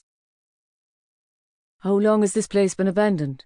asked one of the Gardaí, shining his flashlight up at the stained glass windows over the altar. "Even if there's no bodies here, I'll bet there's ghosts." "I don't know for certain," said Katie. "I believe some company wanted to turn it into a crematorium, but the locals protested." "They didn't want a crematorium in a graveyard. There's logic for you." But it was then that they reached the crossing between the transepts, and their flashlights darted towards the font. Seated on the floor in front of the font, bound back to back, were the 3 whistleblowers, headless. Each of them was wearing a dark crimson shoulder cape of dried blood, and each of them had a shining tin whistle sticking at an angle from his severed neck. Katie walked up to them and stood looking at them. Kaina came up behind her and touched her shoulder. "This wasn't your fault," she said quietly, so that the 2 uniformed Gardaí wouldn't hear her. "You did everything you could to make sure that they were protected. I don't know what else you could have done." "If it wasn't my fault, then whose fault was it?" "Whoever murdered them, and whoever told their murderers where their safe houses were. Not you." "I still feel responsible." Kaina raised her hand as if to touch Katie's shoulder again, but thought better of it. "We'll find out who it was, ma'am, and we'll make them suffer for it. I don't want to be a member of a police force in which I'm frightened to speak out against corruption and bullying and sexual harassment, and neither do you." Katie turned to the 2 Gardaí, whose flashlights were still dancing like fireflies around the headless bodies of the whistleblowers. One of them said, "Where's their heads? I can't see their feckin' heads anywhere." Both officers looked numb with horror. "Call Superintendent Pearce, will you? And tell him what we found," said Katie. "I'll get on to Chief Superintendent McCostigoyne." "He's going to love you for this," said Kaina. Katie couldn't take her eyes off the tin whistles protruding from the victims' necks. But as she waited for Dennis McCostigoyne to answer his phone, she also noticed that Sergeant Macaulay and Garda O'Gradig were holding hands tightly as lovers, or as brothers running for their lives. Chapter 32. "I can't live like this," said Ethna, letting the curtain fall back. Michael O'Dufflin sat up in bed and said, "They're out there to protect you, sweetheart. They'll be out there 24/7 until all of this Balamala is over." "But I don't want to be protected. I want to feel that I can live my life without this threat hanging over me." "It'll be okay, I swear to God. Nobody's going to hurt you." Ethna sat down on the end of the bed. She was a thin young woman of 21, with skin so white it was almost translucent, and glossy dark hair that fell all the way down her back. She had a pretty oval face with enormous brown eyes, and sitting there in her gauzy white nightie, Michael thought that she looked like a fairy from the Sealy court, who were always beautiful and generous to human men, but who would demand tireless loving in return, or else they would return to the hills. "I can't, Michael, I just can't. And it's affecting you too." Michael knew what she meant. He had tried to make love to her when he had first arrived at her flat, but after only a few minutes his erection had softened, and no amount of jiggling had managed to revive it. "So what are you going to do?" he asked her. "I'm going to quit the Crawford for now and go back to my mum and dad." "Your parents live in Mayo, sweetheart. When am I ever going to see you?" She reached across the duvet and took hold of his hand. "You won't, Michael. This is the finish of us." Michael stared at her. "What? You're not serious, Etna. Tell me you're not serious. Michael, I'm not just frightened. I'm feckin' terrified. I was walking through the English market this morning and there was a fella following close behind me all the way and he was staring at me like he was going to rush up and stab me at any moment. Come on, sweetheart. That was probably one of them stalkers. You're always getting them, you know that. You're safe here, I promise. Michael, I need to feel safe because nobody's after me, not because I have a guard sitting outside my door all day and all night. I've already told you. I won't be giving evidence against Seamus Toomey, and so long as I don't, he won't do anything to harm you. Yes, but supposing you let something slip that gets him arrested. Supposing he gets arrested anyway because of somebody else's evidence, but he thinks it was your fault for getting him hauled in. Michael said, Ethna, I love you. I love you too, Michael. But my sister Bridget warned me about this relationship right from the very beginning. She dated a Garda herself once, and she said they were a different breed altogether, like, do you know what I mean? And you are. I'm an ordinary man, sweetheart, with the same feelings as other men. Ethna leaned forwards and kissed him, but then she shook her head so that her long hair swished from side to side. No, Michael, you're not ordinary. That's the reason I love you. But that's the reason I can't stay with you too. I could get myself posted to Mayo. She shook her head again. Even if you could, you would still be you, and you'd still be a danger to me. If it wasn't Seamus Toomey, it would be some other scumbag sooner or later. She paused and watched as tears started rolling down his cheeks. I know what you're thinking, that I'm disloyal and faithless and cruel, but this is hurting me twice as much as it's hurting you. It's no use though, Michael. I can't live like this, I just can't. Michael took several deep breaths, and then he threw back the duvet. In that case, I'll be out the gap. You don't have to go tonight, Michael. You can stay until the morning, can't you? Why would I? What's the point? You're leaving me tomorrow and I got the flops anyway. She sat watching him as he picked up his underpants and his jeans and dressed himself. She was sobbing too, her narrow shoulders jerking up and down spasmodically like the bobbin of a sewing machine. This doesn't have to be the end forever, she said miserably. Well, we'll have to see, won't we? Michael told her, as his head emerged from the neck of his sweater. He was angry now, angry at her, and angry at himself for crying. Please stay. Oh, I will, yeah. No, I mean it, please. I didn't think you were just going to walk out on me. You can't have it both ways, Ethna. Besides, I have some fierce, urgent business to attend to. He left her student flat at 7 North Mall, overlooking the River Lee, and drove up Blarney Street to the halfway bar.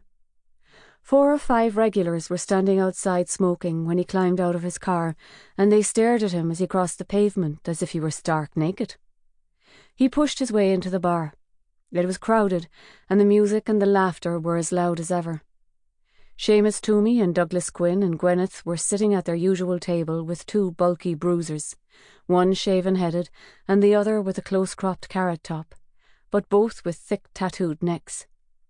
From the expressions on their faces, he could have been a long-dead relative walking in through the door. He went up to them, looked at each of them in turn, and then said, "How are you? Anyone here for a refill?" Gwyneth blew out her cheeks and slapped the table. "Well, sweet lamb of Jesus!" Seamus Toomey leaned back in his chair, and the look he gave Michael was a combination of hostility and admiration. "You've some feckin' balls, Shem, I'll say that." "Do you want a scoop or don't you?" Michael asked him. "All right," said Seamus. He raised his hand and snapped his fingers at the barmaid. "Maureen, fetch us over another round, will you, pet? And whatever this plain-clothes pig is having. The pig's paying, though." Then he said to Michael, "Here, come on, put up a chair, Shem. You look like a man with something on his mind." Michael dragged over a chair from a nearby table and sat down next to Gwyneth. She shifted herself away from him with a complicated adjustment of her bosom and gave him her most hostile pout. "You don't have to worry about Farry," said Michael. "I won't be giving evidence against him, nor Vincent neither." Farry's up for shooting one of your pals, said Douglas, the dark fellow, in a sinister drawl. Why wouldn't you want to see him done for it? Because I'm tired of being treated like shite, if you must know. I'm tired of working my arse off day and night without any overtime, and when I do manage to haul somebody in, it's always my boss gets the credit for it. Yeah, but being a Garda, said Seamus, still leaning back in his chair with one arm dangling behind him. That's, what do you call it? Like being a priest. You don't do it for the money. You're not spoofing, said Michael. If you knew how much money I don't get paid, you wouldn't believe it. 34,000 and change before tax. And I'll have to be after retiring when I'm 55. So when you abducted me... Seamus sat straight up now, his eyes narrowed, and Michael hesitated. Let's say when you invited me down to Crosshaven, I began to think to myself, is this feckin' worth it? There's you, bringing in hundreds of thousands of euros worth of fentanyl, and who knows what else. And there's me trying to stop you, at considerable risk to my life and limb.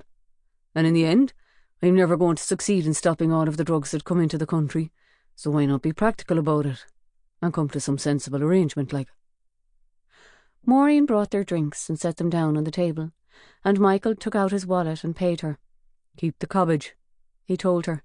I'm starting a campaign for low-paid workers. When you say a sensible arrangement, what kind of a sensible arrangement exactly are you talking about? Asked Seamus, leaning back again. I mean that whenever you fetch in a consignment through Rosslare or Ringaskiddy, I'll be making sure that it goes through customs without being opened or interfered with. I have plenty of contacts in the revenue, and I can pretty much guarantee that they'll be looking the other way, and that their dogs will be off sniffing the arse end of other dogs, and not your merchandise. In return for what? In return for €500 per consignment. How do I know that I can trust you? I could tell you that I'm fetching in some stuff, like, couldn't I? And the next thing I know, your pals in the revenue could seize it and I'd find myself lifted. Why would I do that? I'd make nothing out of it, would I? And the customs boys would get all the glory.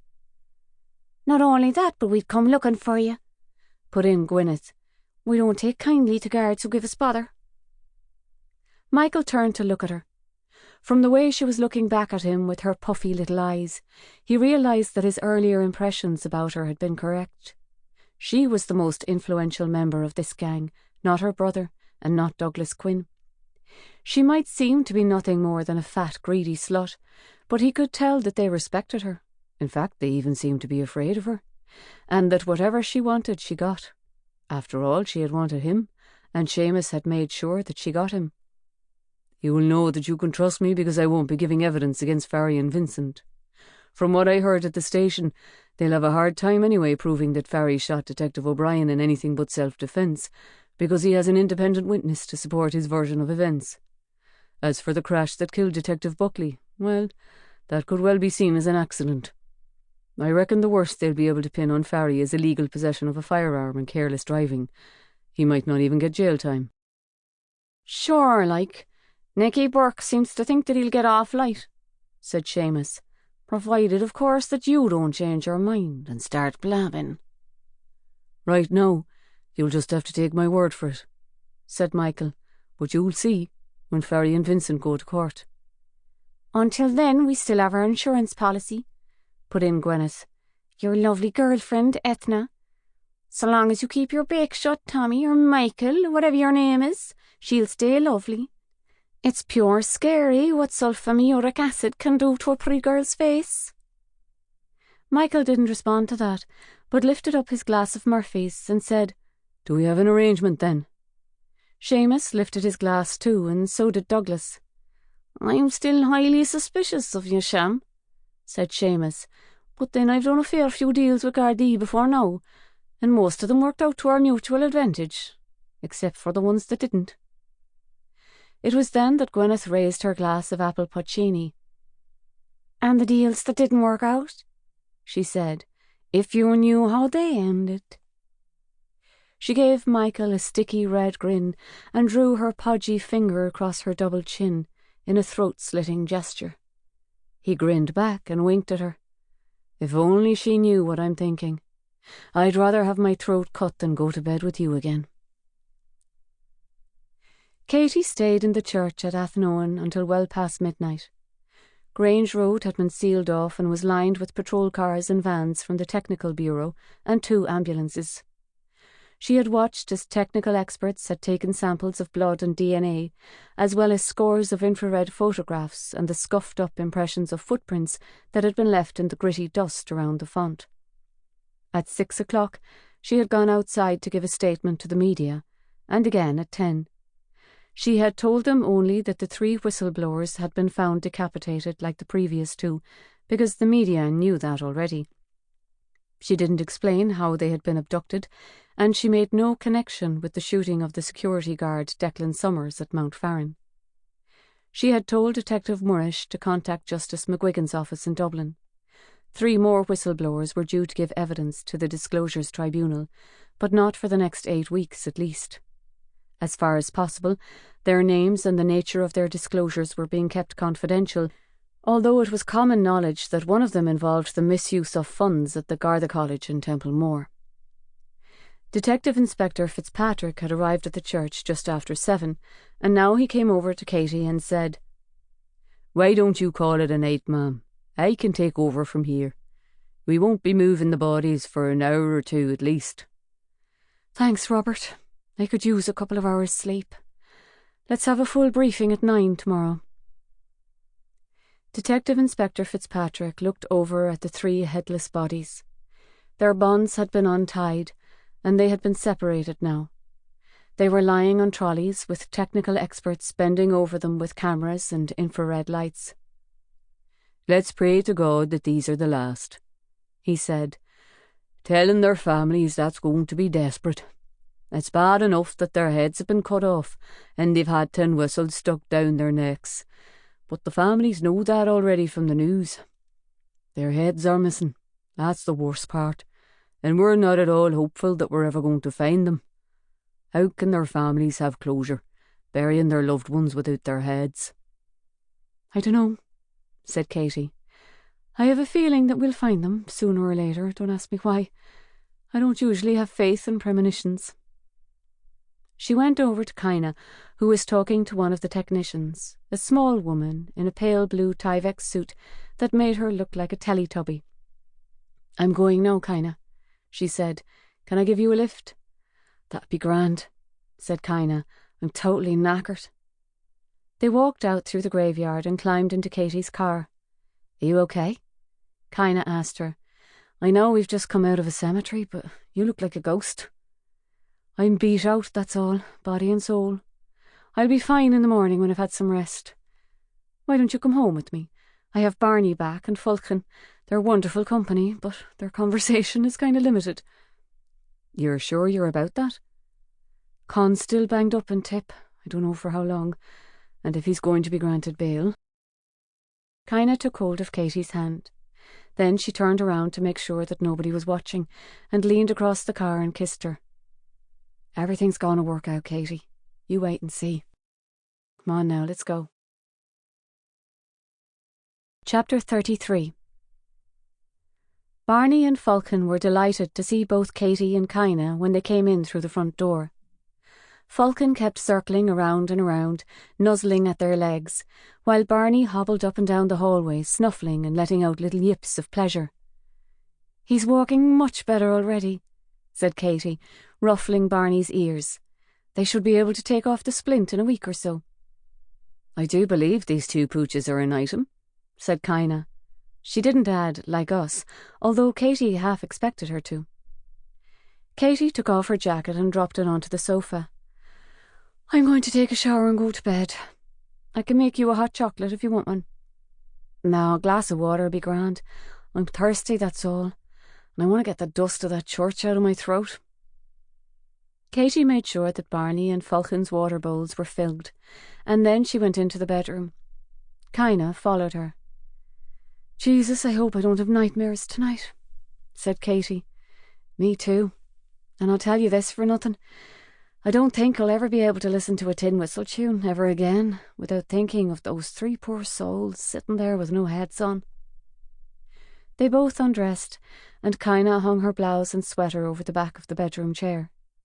They had seen each other naked before, and been intimate before, so neither of them was inhibited. After Katie had stepped out of her thong, Kaina came up to her and held her in her arms and kissed her on the lips. They looked into each other's eyes, their breasts brushing against each other. "What do you think will happen to Connor?" asked Kaina. Katie could tell that there were all kinds of implications in that question. Mostly, if Connor goes to jail and doesn't come back to you, do you think there's any chance of you and me getting together? "I have no idea," said Katie. "It depends if the judge believes that he was only trying to put a stop to Guzai's dogfighting business and didn't actually intend any harm." "You love him, don't you?" "Yes, I believe I do. He shook me a fair bit, I'll have to admit, when he told me what he'd done. But he was so determined to stop Guzai from hurting and killing any more dogs, and I have to respect him for that. And I don't think he'll ever lie to me again." Kaina kissed her again, and this time she ran the tip of her tongue very delicately across Katie's lips. "I love the taste of that lip gloss," she said. "Come on," Katie told her. "Let's take a shower before we both fall asleep on our feet." They went into the bathroom and stepped into the shower together. The water was freezing when Katie first turned it on, and they both shrieked like girls. As it warmed up, they shampooed each other's hair and soaped each other, not so much to arouse each other, but to wash away the horrors of the previous day.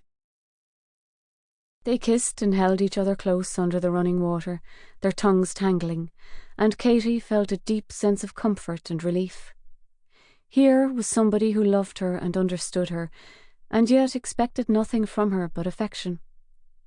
After their shower, they dried their hair, brushed their teeth, and climbed into bed together, both wearing one of Katie's pyjama tops, Katie's pink and Kaina's pale blue.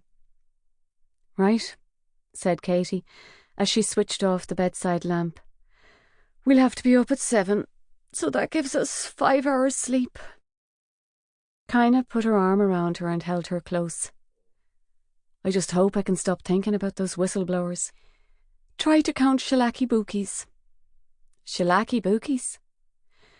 "That's what my ma always used to tell me.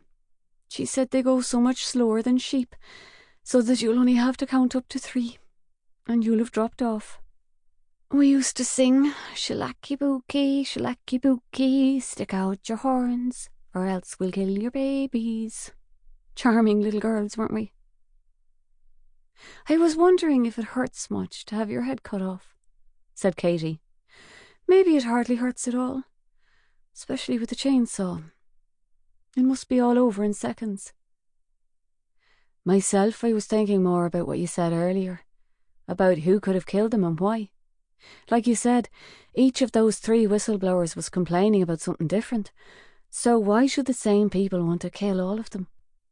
And it looks pretty certain that the same people killed the other 2 too, Garda O'Regan and Sergeant Lacey. Katie said, "We need to find out who this head honcho is. It seems like he's the one who's paying out all the money, and if we can find out who he is, then perhaps we'll deck what his motive is. It wouldn't surprise me if it was somebody in Phoenix Park, or maybe Harcourt Square." It was somebody in Phoenix Park who was doing everything they could to discredit Sergeant McCabe, wasn't it? Tapping his phone and sending out emails to suggest that he was incompetent and a paedophile. Poor fella nearly had a nervous breakdown. Yes, but discrediting whistleblowers, that's one thing. Cutting their heads off, that's something else altogether. You could well be right, though. It could be somebody in Garda headquarters, or maybe the Justice Department. Somebody high-ranking who doesn't think they're ever going to be caught because nobody's going to have the nerve to rat on them. Kaina absent-mindedly stroked Katie's hair. "This could be pure dangerous, you know that? If this head honcho doesn't hesitate to cut the heads off whistleblowers, what's he going to do if we come close to finding out who he is, or she, of course?" "That gives me an idea," said Katie. "Maybe that's the way we can smoke him out, or her, like you say." "Go on."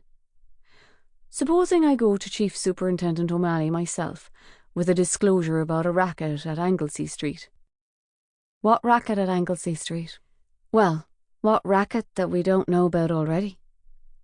You know that brothel in that rented house in Wilton? The one that was run by those two Romanian women? Well, they said it was only them, but we had every reason to think that the Vaduva gang were behind it. Of course, we closed it down. Yes, we did. But I've suspected for some time that they've opened up for business again, discreetly like, only this time they're making sure that they don't get raided. They're paying off some of our officers with regular massages, in inverted commas. I haven't reported it before because I don't have any concrete evidence. But one of my regular informers gave me a tip-off, and I overheard some chat in the canteen, and I'm 100% sure that it's happening. Katie, if you do that, they could come after you too. I don't fancy lying here next to a headless superintendent. It'd be like The Godfather in reverse. That's the whole idea, kinda. I want them to come after me. Otherwise, how are we ever going to be able to find out who this head honcho is? I'll be armed and I'll be more than ready for them. Katie, don't fret about it. I haven't made my mind up for sure. Let's get some shut-eye, shall we, for goodness sake, or we'll be wrecked in the morning. You've worried me now. How can you expect me to sleep? All right, I won't do it. Happy out now?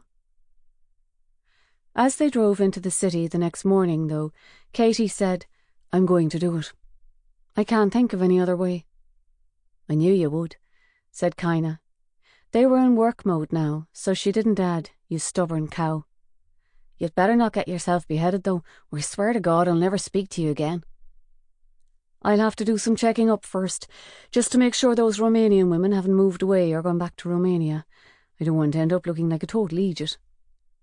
I'd rather you looked like a live idiot than a dead genius. Soon after she had sat down at her desk and Morin had brought her a cappuccino, Bill Finner came in to see her. As usual, he had the look of a man who has lost €50 and found 50 cents. But as he came across the room, he gave her a thumbs up. What's the story, Bill? Katie asked him. He held up a clear plastic evidence bag. This time it didn't contain a bullet, but a grey plastic handle, about 12 centimetres long. I think we might have had a stroke of luck, he said.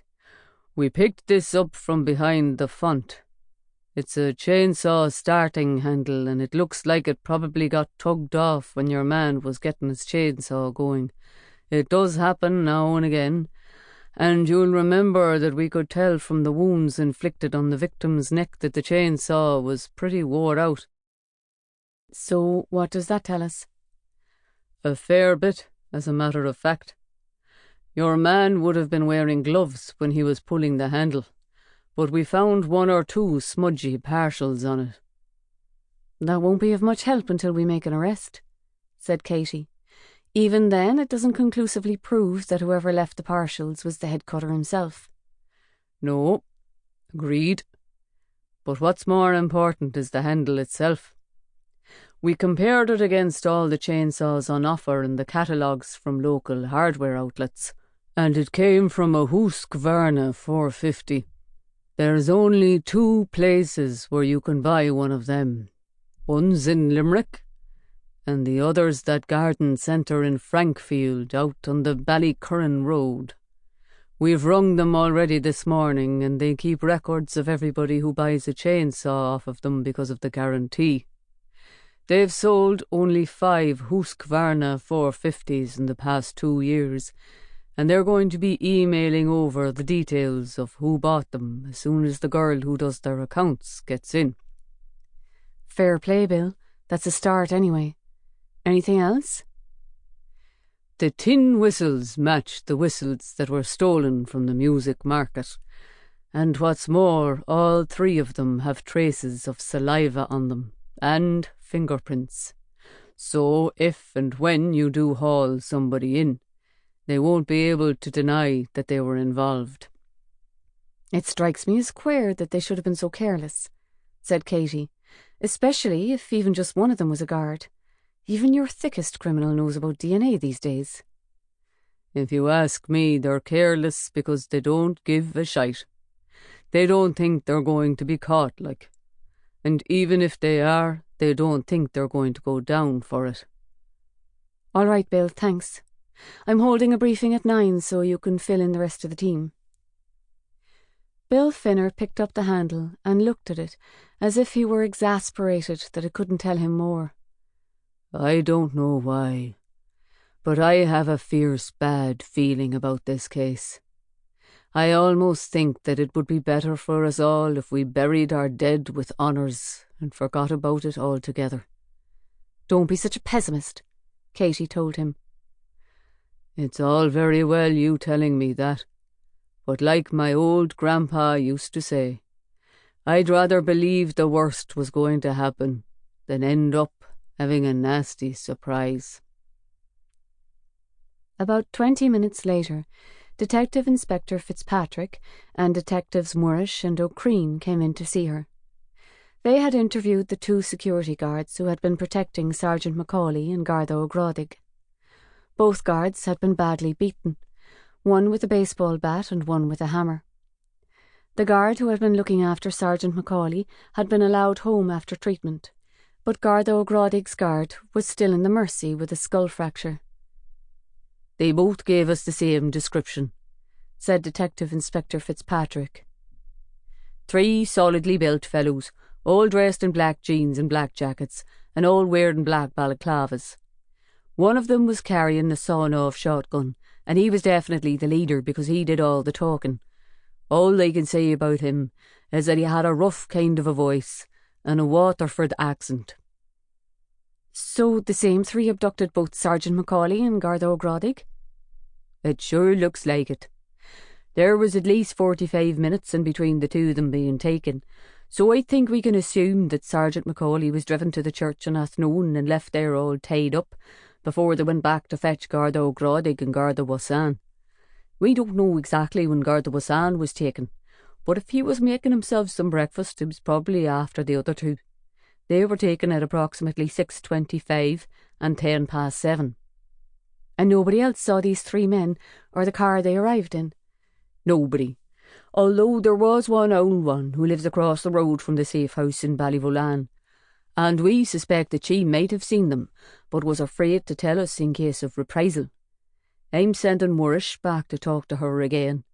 She might be less intimidated if a young woman goes to chat to her alone. After Detective Inspector Fitzpatrick and the 2 detectives had left, Katie had a call from Dr. Kelly at the mortuary at CUH. "I'll be carrying out a more thorough examination of the 3 decapitated bodies, of course," she said. "I just wanted to tell you that it looks almost certain that their heads were taken off with a chainsaw, the same as the other 2. I'll be able to tell you later on this morning if it was the same chainsaw." "We already have some evidence that a chainsaw was used," said Katie. "The starting handle came loose and we found it not far from the bodies." "Oh, there's another thing," said Dr. Kelly. "Those 2 bodies that were retrieved from that mobile home fire at Ballynock?" "You mean Gussie McManus and the woman who was found with him? What was her name?" "Rosella Rooney. That's right. I'm having the remains sent down here to CUH from the Limerick Regional. I was supposed to go above to Limerick yesterday to carry out the post-mortems, but I had those 2 traffic accident victims from Ballincollig to deal with, and today, of course, I have these 3 beheaded Gardaí. Inspector Carroll from Tipperary Town asked me to notify you, because he said you had an interest." "I have, yes, I'm sorry to say. But thank you for letting me know anyway." "I doubt if I'll have much to tell you about them. According to Inspector Carroll, they were both incinerated beyond recognition." "Thanks, Dr. Kelly. I'll talk to you later, so." Katie put down the phone. She had been trying not to think about Connor all morning, but she couldn't help it. Even if a jury believes that when he had set fire to McManus's mobile home he was unaware that McManus and his woman friend were inside it, asleep or drunk, he would almost certainly have to serve jail time for reckless endangerment. Her late husband, Paul, had caused her enough embarrassment with his tricky dealings with surplus building supplies. How was she going to maintain her credibility as a detective superintendent if she was living with a convicted arsonist? She had finished off the funeral arrangements for Detectives Buckley and O'Brien, and she handed them to Murrin to send off to Phoenix Park and the diocesan secretary at Redemption Road. This afternoon she would have to visit Sergeant Macaulay's wife and Garda O'Grodick's partner, which would be harrowing enough. She would also have to ask Matthew McKelvey to arrange a media conference so that she could explain how all 3 whistleblowers had been abducted and murdered while they were supposedly under police protection. She sat with her head lowered, feeling as if she had the rock of Cashel on her shoulders. While she sat there, Detective O'Creen came back. "Sorry, ma'am. We forgot to tell you that opposite Merview Lawn in Glen Heights Road there's Decky's convenience store, and they have a CCTV outside it." "Oh, yes?" said Katie, looking up. "There's a chance that it might have caught the suspect's car going past when Sergeant Macaulay was being abducted, so we're going through the recordings right now." He hesitated, and then he said, "Are you feeling all right, ma'am?" "I'm grand altogether, Carbra. I didn't get much sleep, that's all. Listen, are you busy right now? If you're not too tied up, there's something you can do for me.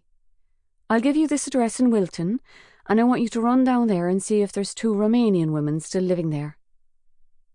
She turned to her desktop computer and quickly scrolled down the screen until she found the report about the 2 women who had been arrested for brothel keeping. They were convicted of keeping a disorderly house, these 2, and they swore that they'd never do it again, but a little bird told me they're back on the game. If they're still there, I want you to ask them if they can give you a massage and what they'd charge for it. Detective O'Creen looked alarmed. "What if they say yes? Do you want me to have it? The massage, like?" "If they say yes, ask them if that includes a happy ending or if a happy ending's extra. However much it is, just tell them you can't afford it and thanks a million and goodbye." "Supposing they offer me a discount?" "Then you still say goodbye. I don't want us accused of entrapment." "OK then," said Detective O'Creen. "Should I record them? I mean, are we planning on lifting them and taking them to court?" "No, I only need to know if they're still there and if they're still in the sex business." "OK." Katie said, "You're probably wondering why I want to know. I can't tell you yet, but as soon as I can, I will. It's part of Operation Butterfly that I can tell you. It's actually nothing to do with the sex trade." "Not a bother, ma'am. I've done that kind of thing before in any case. There were some girls offering stand-up sex behind Sligo bus station and I had to make out that I was looking for a quick route. It was lashing that day, and I don't know who was more relieved when I arrested them or me." Chapter 34. Michael O'Dovlan walked around the back of the Maxhall petrol station on Watercourse Road, with the collar of his navy blue peacoat turned up and his tweed cap pulled down low over his forehead. There were CCTV cameras on the forecourt, and however unlikely it was that he might be seen and identified at a later date, he didn't want to take that chance. He went up to the door of the concrete warehouse at the very back of the petrol station, looked quietly around, and then knocked 7 times. 3 double knocks and 1 single, as Seamus Toomey had told him. He waited. The door was painted a weather-beaten maroon colour, and there was a rusted metal plaque on it, G. Monaghan, Engineering. After almost half a minute had passed, he was tempted to knock again, but then he heard voices inside and the sound of bolts being shot back. One of Toomey's heavies opened the door up. Michael hadn't seen him before, but that was hardly a surprise when he knew that his gang probably numbered as many as 30 or 40. This man looked like Buddha, if Buddha had ever grown prickly grey stubble and had a rattlesnake tattooed around his neck. He was wearing a grimy grey t-shirt with a faded colour picture of Jesus on it. "Michael, is it?" he said. "You'd best come in. We've been waiting on you." Michael stepped inside. The interior of the warehouse was chilly and smelled of damp, like so many older buildings in Cork. Its windows had all been painted over black, but it was brightly lit by 2 fluorescent tubes hanging from the ceiling. The left-hand side of the warehouse was stacked with cardboard boxes wrapped in polythene, and against the right-hand wall there was a jumble of car parts and 3 partially dismantled motorcycles, as well as lawnmowers and garden statues, which Michael could guess had all been stolen. Seamus Toomey and Douglas Quinn were both there, surrounded by 11 or 12 of their gang.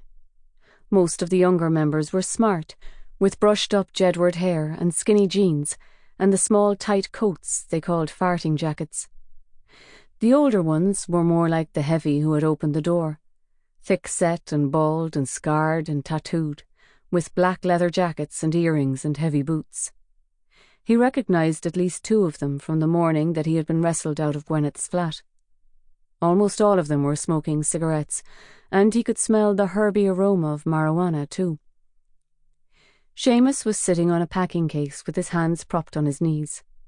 Right in front of him, a thin young Asian man with shaggy black curly hair and a beard was kneeling on the floor, with a scarf tied over his eyes. His jeans were ripped at the knees, and the front of his white t-shirt was covered in a bib of dried blood. His wrists were handcuffed behind his back, and his ankles were tightly knotted together with nylon washing line. As he came nearer, Michael could see that the young Asian man had been badly beaten. His lips were swollen, his cheeks were bruised, and there was a lump of dark coagulated blood under his nostrils. His arms were bruised too, and from the angle at which his right arm was bent back behind his back, it looked as if his shoulder had been dislocated, or his humerus had been broken. With every breath he took, he bent forwards and winced, so it seemed likely that his ribs had been fractured. "Welcome to the party, Shem," said Seamus. "Everybody, for those who haven't had the pleasure to meet him before, this is Michael the detective. From now on, I think we can call him Mick the Dick." There was general laughter, followed by a bout of coughing. "Mick the Dick says that he's tired of being overworked and underpaid, and so he's volunteered his services to help us bring more Persians in through Ringaskiddy and Rosslare. We think we trust him, like, do you know what I mean? But we've invited him to come here today to give us proof that he's sound." Michael looked around at the assembled gang and spread out his arms, as if he were a priest appealing to his flock. "Come here, lads. Whatever you want me to do, I'll do it. Seamus here is spot on. I'm cross sick of working my arse off all hours and getting nothing but McDonald's wages and no respect neither. Seamus scared the shite out of me, to tell you the truth, and that's when I thought to myself, why don't I stop trying to haul him in and give him a helping hand instead, so that I can make myself some decent extra grade? After all, what the feck do I care if some goms get themselves addicted to prescription drugs? It'll be Christmas before we know it, like, and I could use a few more yo-yos." If he had expected applause or even a murmur of approval, he didn't get it. The gang members shuffled their feet and coughed, but said nothing, staring at him with eyes like nail heads, their arms folded and smoke leaking out of their nostrils. He supposed he couldn't blame them. The guards had been their sworn enemies ever since they had been running around the streets in short trousers, breaking windows and hobbling sweets and playing knock-a-dolly. Seamus said, "Right, Mick the Dick, this is how you can prove how loyal you're going to be to Full na Héireann." Before he could finish, there was another knock at the door, the same pattern of 7 that Michael had given. Seamus nodded, and the Buddha look-alike waddled off to answer it. Michael heard Gwyneth's high-pitched squeaking before he turned around and saw her, bundled up in a furry nylon leopard-skin overcoat, with a matching furry hat and crinkly red patent leather boots. "Haven't missed the fun, have I, Seamus?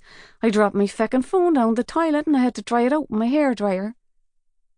She came up and patted Seamus on the top of his shiny bald head, as if he were a small boy. "How's it going, bro?" Then she looked at Michael and said, "How's yourself, Michael? All ready to show us what you can do?"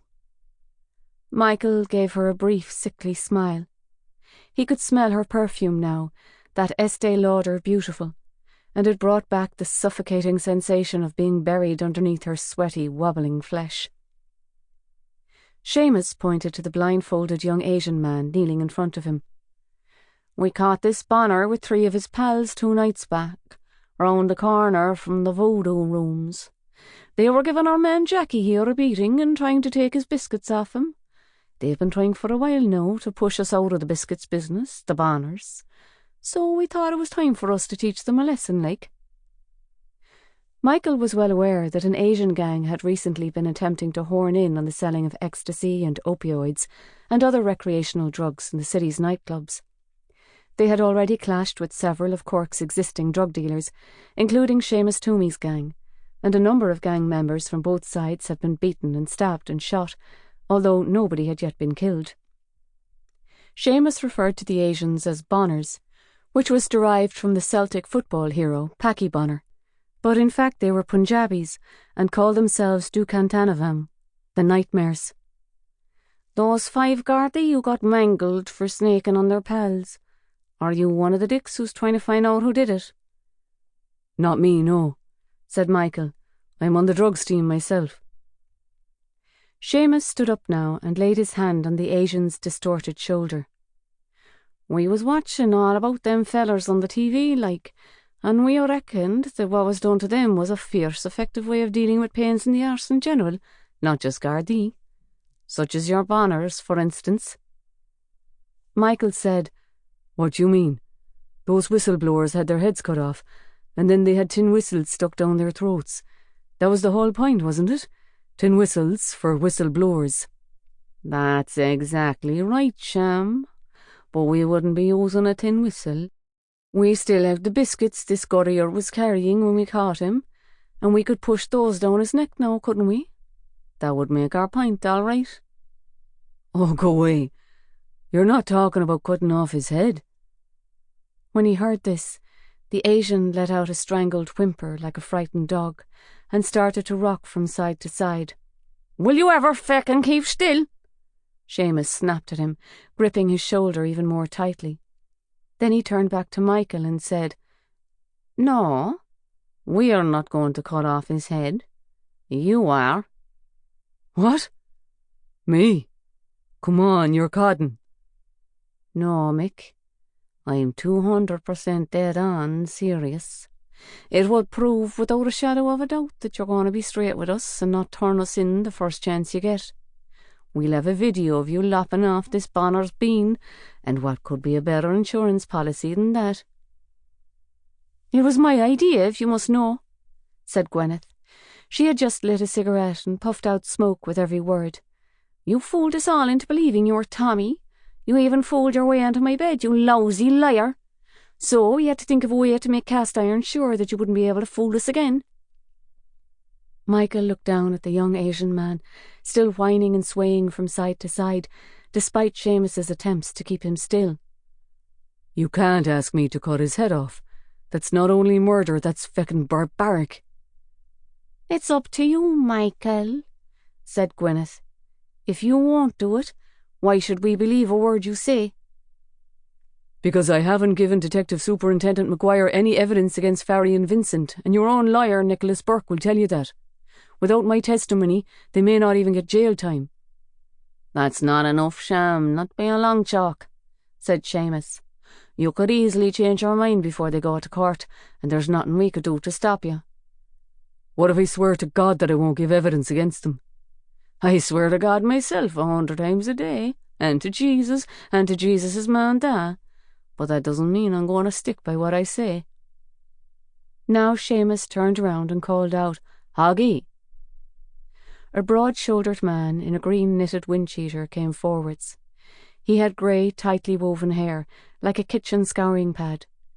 But his face was disturbingly babyish, with round cheeks and a snub nose and wide blue eyes. He could have been Mickey Rooney's younger brother. In one hand he was carrying an orange Husqvarna chainsaw. "You're out of your minds," said Michael. "If you think for 1 minute that I'm going to cut off this fella's head, well, forget it, just forget it. There's absolutely no way." Without taking his eyes off Michael, Seamus said, "You fixed the handle, Hoggy." "We did, yes. I used the top of an old fork handle." "OK, start her up." Hoggy laid the chainsaw down on the floor, put his right boot in the handle, and started to tug at the pull cord. "That's it," said Michael. "I'm leaving. This is pure feckin' insanity." Seamus shook his head and beckoned to Douglas Quinn. "If you try to leave, Mick, we'll shoot you. Simple as that. We'll shoot you, and then we'll cut this Bonner's head off, and we'll make it look like you did it and shot yourself afterwards." The chainsaw started up now, and Michael could hardly hear what Seamus was saying as Hoggy revved it up. "Your choice, Michael," Gwyneth screamed in his ear. "You're all crazy," Michael screamed back. "I'm not doing it. There's absolutely no way." Douglas looked at Seamus and rolled up his eyes as if to say, "He doesn't think so. We'll see about that." He reached into his overcoat and lifted out a black CZ-75 check-made automatic. He pointed it at Michael's head and cocked it. "You don't take this Bonner's head off, you're going to end up today buried in a bog where nobody is ever going to find ya." Seamus shouted in his ear. "You try to make a run for it, the same thing's going to happen." Michael closed his eyes. He was trying to think logically, but all he could hear was the chainsaw burbling. He thought of Ethna sitting on the bed and telling him that she couldn't stay with him as long as her life remained under threat. He thought of his father and mother and his sisters, and how they would react when their phones rang today, this afternoon, in only a few hours' time, and they were told that he was dead. He thought of his own flat and his own bed, which he had left unmade. If Douglas Quinn shot him, he would never sleep in it again. He had always been aware that his job as a detective could be dangerous, and during the course of his short career he had been attacked several times. He had once been cut across the cheek with a knife and almost lost his left eye. This was the first time, though, that he had been faced with instant death. He opened his eyes and looked down at the young Asian man again. When he had offered to help Seamus smuggle drugs into the country, he had been fully prepared for Seamus to test him in some way, such as waiting for Farry and Vincent to go to court to see if he offered any evidence against them. He had even thought that Seamus might arrange for him to bring some opioids in through Ringaskiddy in his own car. He hadn't expected to be given the choice of kill or be killed. No other alternative. Cut this young man's head off or you die yourself. Seamus waved Hoggy forwards, and Hoggy held out the idling chainsaw for Michael to take hold of it. For a split second, Michael wondered if he could use it to keep Seamus and the rest of his gang at bay while he backed away to the door and made his escape. But the thought had hardly formed in his mind before he realised that he would only have to swing it around the wrong way, and Douglas Quinn would instantly shoot him in the head. He took the chainsaw and held it up at a 45-degree angle in front of him. "Have you handled one of these fellas before?" Hoggy yelled at him, spitting on the side of his face. "Only once," Michael told him. "OK then. Stand with your feet well apart like. Tilt the saw sideways. Try to cut through with one slow, clean sweep. Don't try to rush it, you know what I mean? And don't get through out or if the fella starts to waggle his head around or you get sprayed. Cutting through a neck, it's as soft as petty jack cheese. Not like cutting timber. But you might feel a bit of a snarl when you get to the spine. Do you have me?" "I have you."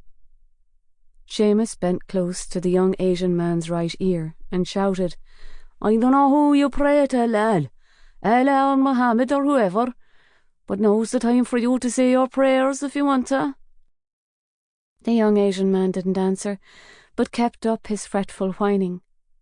Michael stepped up to him, holding the chainsaw horizontally so that the teeth were only 5 centimetres away from his protuberant Adam's apple. He tried to make his mind a blank, but it was impossible. It's him or me. I'm a detective Garda, and I've sworn to uphold the law. But he's a drug dealer and he's probably here in Ireland illegally. I don't know his name or anything about him, and he must have known the risks of horning in on Seamus Toomey's ecstasy racket. The young Asian man couldn't see him, but he must have been able to guess what he was about to do. He suddenly stopped whining and straightened his back, lifting up his chin so that Michael would have no trouble cutting into his neck. He took several deep breaths, which clearly hurt him, and then he shouted, "Chetty, Caro G. Please, be quick." Michael glanced to his right. Douglas Quinn was holding his pistol so close to the side of his head that he was almost touching his ear. He wished that he could close his eyes while he was cutting the young Asian man's head off, but he knew that if he did that, he was likely to make a mess of it and hurt him even more. "Forgive me, Lord," he said under his breath, and slowly angled the chainsaw from left to right so that its teeth whirred into the young Asian man's larynx. There was a brief blizzard of skin and blood, and then Michael felt the teeth chopping into bone.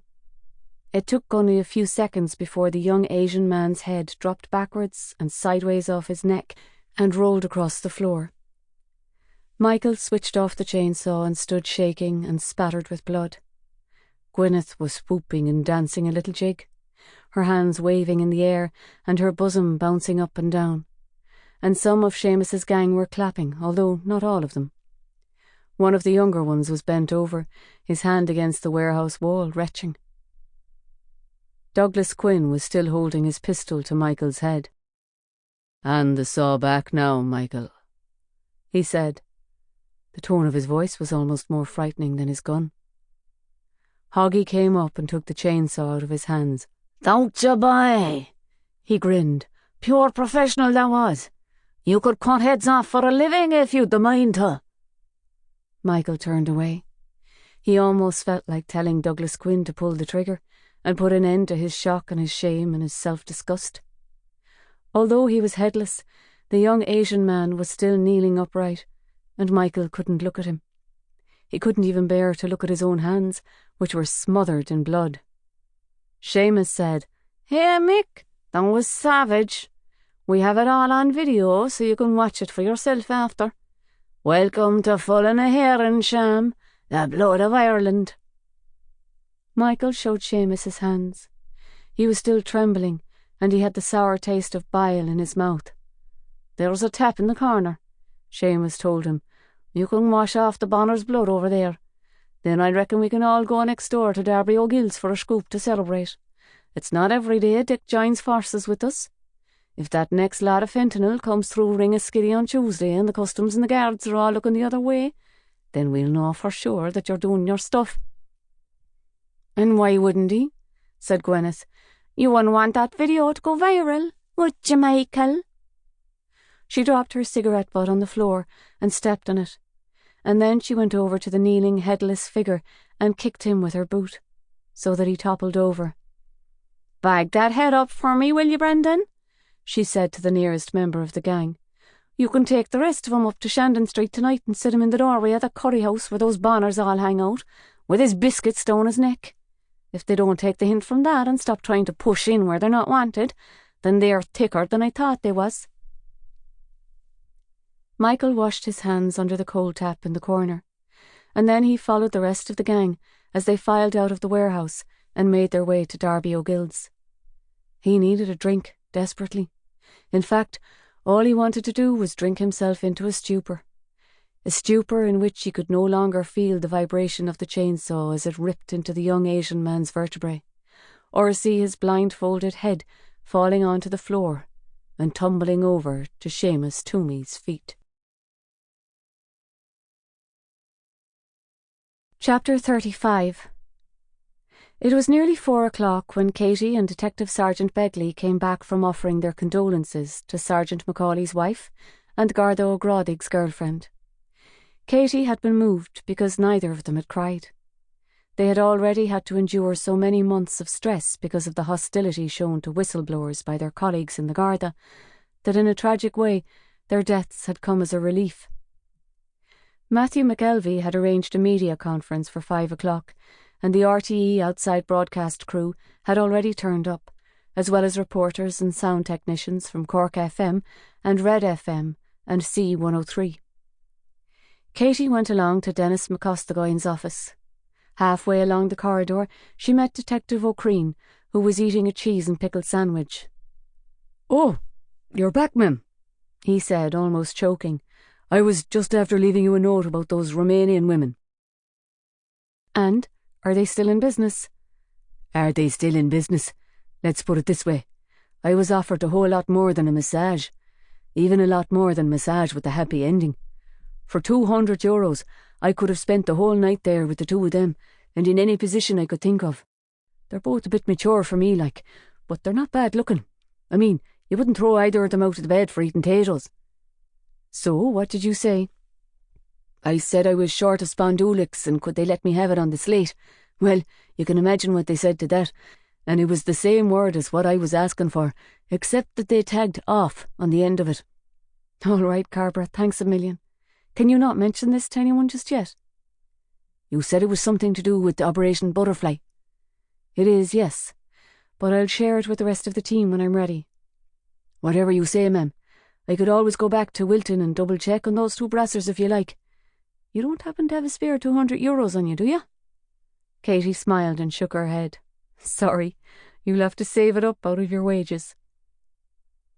When she knocked and went into Dennis McCostigoyne's office, she found that Frank Magorian was there too. He was wearing a black suit and a black tie, so she guessed that he had come here specially to make a statement to the media about the 3 murdered whistleblowers. Dennis McCostigoyne was right in the middle of tying a black tie and making a mess of it, with the thin end much longer than the thick end. "Ah, Kathleen," he said, "how did you get on with the grieving relatives?"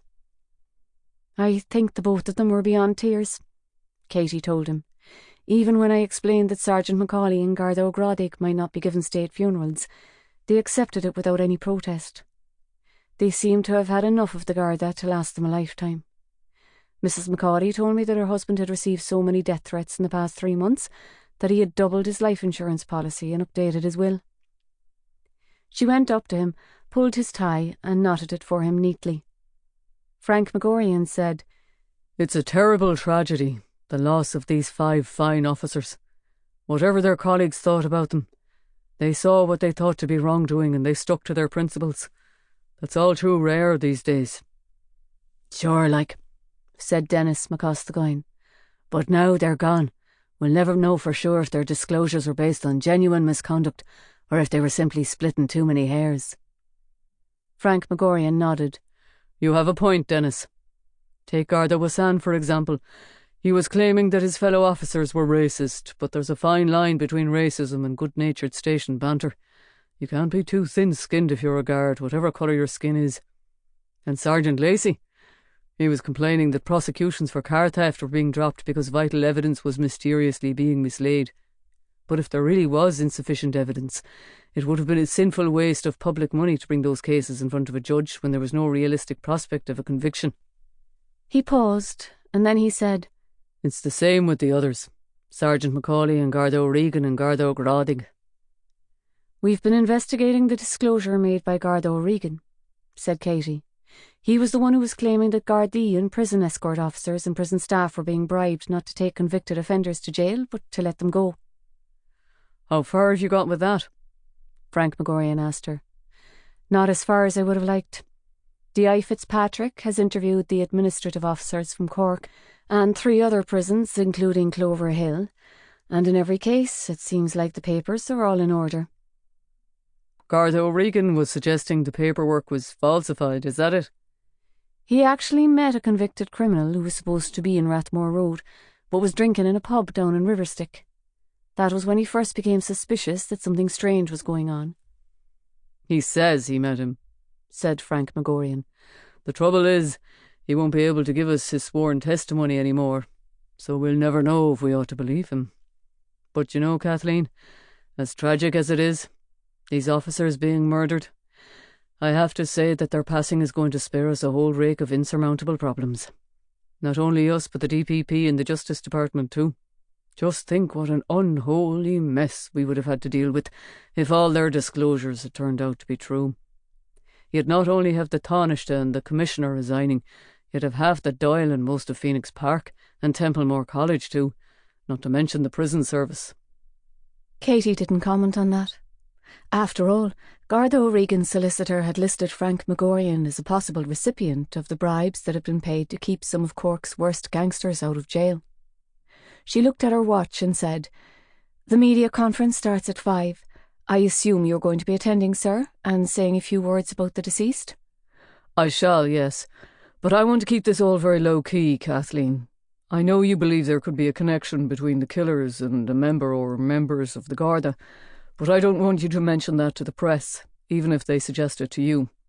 Dennis here tells me you haven't made too much progress yet in identifying those responsible, and I'd prefer it if you didn't come out with any wild conjectures." "Yes, sir," said Katie. She didn't say that it was hardly a wild conjecture to suspect that Gardaí might be involved in the killing of the 5 whistleblowers. All those Gardaí who had been named in their disclosures would be let off the hook now, just as much as the Coakleys and other criminal gangs. Dennis McCostigoyne brushed back his fraying white hair. "Do you know something?" he said. "All I pray for these days is peace and quiet. It's bad enough the criminals committing crimes without cops committing them too." The conference room was black, in the sense of being crowded, and almost everybody in the room was dressed in black.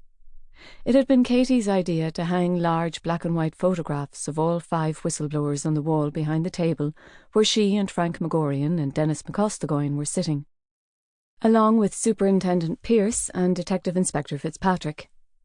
She had thought that it would show that despite being whistleblowers, they were still honoured and respected by their fellow officers. It was meant to be an emotional tribute too.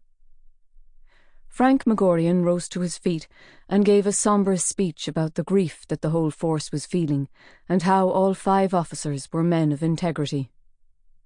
It is our duty in An Garda Síochána to uphold the highest moral values. That is why, if some of us occasionally stray or misinterpret the rules, we encourage the privileged disclosure of such lapses. Up until now, we have been unable to identify who murdered those devoted public servants in such a brutal and horrifying manner, but rest assured that we will, and we will show no fear or favouritism in our pursuit of justice. The criminals who committed these heinous acts will be caught, and they will be punished. Thank you. Despite what he had said, the awkward questions came immediately. Dan Keane from the Examiner stood up with his trademark cigarette tucked behind his right ear. Sir, we already know in outline what each of the murdered whistleblowers intended to say in his testimony to Justice McGuigan. If all of their evidence turned out to be valid, there's more than a few guards who would find themselves in what you might call deep cat's malack, if you'll excuse the expression. What are you suggesting by that? Asked Frank Maguire. I'm not suggesting anything. I'm only wondering if you're considering the possibility that killers might have been given some assistance by somebody serving or working here at Anglesey Street, either deliberately or inadvertently. Katie answered that. I have a dedicated and experienced team investigating these 5 homicides, and of course they're exploring every possibility. We're calling it Operation Butterfly. As Assistant Commissioner Maguire has just told you, nobody's going to be shown any favours, no matter who they are. That doesn't really answer my question, said Dan Keane. Is it possible a guard or one of your civilian employees could have colluded in the whistleblowers' murders? Now Fionnuala Sweeney stood up. After the first 2 whistleblowers were killed, the remaining 3 who were due to give evidence were given protection by a private security company, Stephen McQuaid Security. Why was that? They needed to be protected round the clock and were short on officers for that kind of duty at the moment, especially with all the disturbances we've been having to deal with lately, such as the water protests and the unofficial halting sites. But they weren't protected, were they? They were all abducted from the so-called safe houses where they were staying, and one of McQuaid's security guards was shot dead. The other 2 were badly beaten. That wasn't very effective protection, was it? When I made the arrangements with Stephen McQuaid, there was nothing to suggest that their protection wouldn't be 100% secure. Katie retorted. Stephen McQuaid has a faultless reputation in security, and was once a Garda himself. So far we have no idea how the confidentiality of those addresses was breached, and how the killers came to know where the whistleblowers were. Maybe a little guard told them, said Dan Keane. I resent that remark, Dan, Katie told him. This case won't be solved by speculation or prejudice. I admit that we're still looking for some vital links, but we have a wealth of forensic evidence such as fingerprints and tyre tracks and DNA samples, and when we do manage to make the connections, we won't have any bother at all in obtaining convictions. I'm sure you won't, but will you be able to keep the killers in jail? Or will they even go to jail in the first place? I've no comment to make on that, Dan. Garda O'Regan's disclosure is still under investigation and his evidence is sub judice. Jean Mulligan from the Echo put up her hand. She had upswept glasses and a dark brown coat, and she spoke with a distinctive lisp. This is not exactly related to the whistleblowers, ma'am. But is it true that a close friend of yours, Conor O'Moyle, is being held under investigation in Tipperary for setting fire to a mobile home at the Ballynock halting site and killing 2 travellers? Katie felt a surge of anger. It had been a tiring and distressing day, and the last thing she wanted to do was answer questions about Conor and Guzai McManus. No comment, she said. This conference was called to give you information on the murdered whistleblowers, nothing else. I'm only asking if it's true, said Jean Mulligan. Why? You seem to know all about it already. Then it is true. According to what I was told, Conor O'Moyle set fire to a mobile home, and a dog fighter known as Gov I. McManus was burned to death, along with a woman friend of his. And at the time he went to Tipperary and did this, he was living with you at your private address in Cove. I'm here to tell you about the whistleblowers, Katie repeated. Nothing else. She turned to Frank Magorian, and he was frowning at her with a mixture of bewilderment and hostility, as if he had just discovered that she and Kaina had been having threesomes with his wife whenever he was off playing golf. It was then that she decided to make one more announcement. She stood up, and the conference room suddenly went quiet. I do have something else to tell you, but this concerns a whistleblower too. The whistleblower in this case is me. I can't give you too many details just yet, because I haven't yet gone to see Chief Superintendent O'Malley, our Protected Disclosures Manager. But my disclosure concerns a brothel in the Cork City area.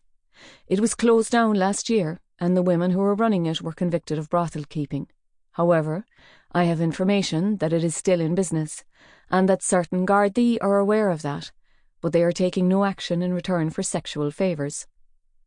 Dan Keane lifted his hand and said, Brothel keeping is only a public order offence, is it not? And prostitution itself is legal between consenting adults. It's only illegal when it involves minors or individuals who have been trafficked. You're right, Dan. Brothel keeping is punishable only by a fine. But it's not the brothel keeping I'm concerned about. It's the conduct of police officers who are accepting bribes, and a sexual favour is as much of a bribe as money. Can you name these brothel keepers, and tell us where their brothel is? Asked Jean Mulligan. And can you name any of the Gardaí you're accusing of accepting sex?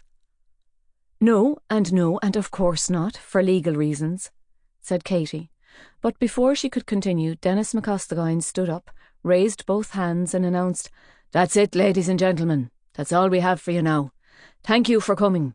If there are any further developments in this investigation, Matthew McKelvey will be in touch with you directly. There was a barrage of questions from almost every reporter in the room. D.S. Maguire, when are you going to be meeting Chief Superintendent O'Malley? How many Gardaí have been accepting sex? How long have you known about this, and why have you waited until today to take action? Assistant Commissioner Magorian, you look kind of rattled when D.S. Maguire said that she was intending to make a protected disclosure. Did she inform you of this in advance? D.S. Maguire, considering what's happened to the 5 whistleblowers so far, well, aren't you even slightly worried that the same thing might happen to you? Dennis McCostigoyne placed his hand between Katie's shoulder blades and half guided, half pushed her out of the conference room. Frank Magorian followed close behind. You're grand, thank you, sir, said Katie. I can make it back to my office under my own steam, thank you. My office first, said Dennis McCostigoyne, and she could tell from the way he was stamping along and swinging his arms and intermittently sniffing in his left nostril that he was raging. Why in the name of Joseph and all the carpenters didn't you tell me about this beforehand? Shouted Dennis McCostigoyne.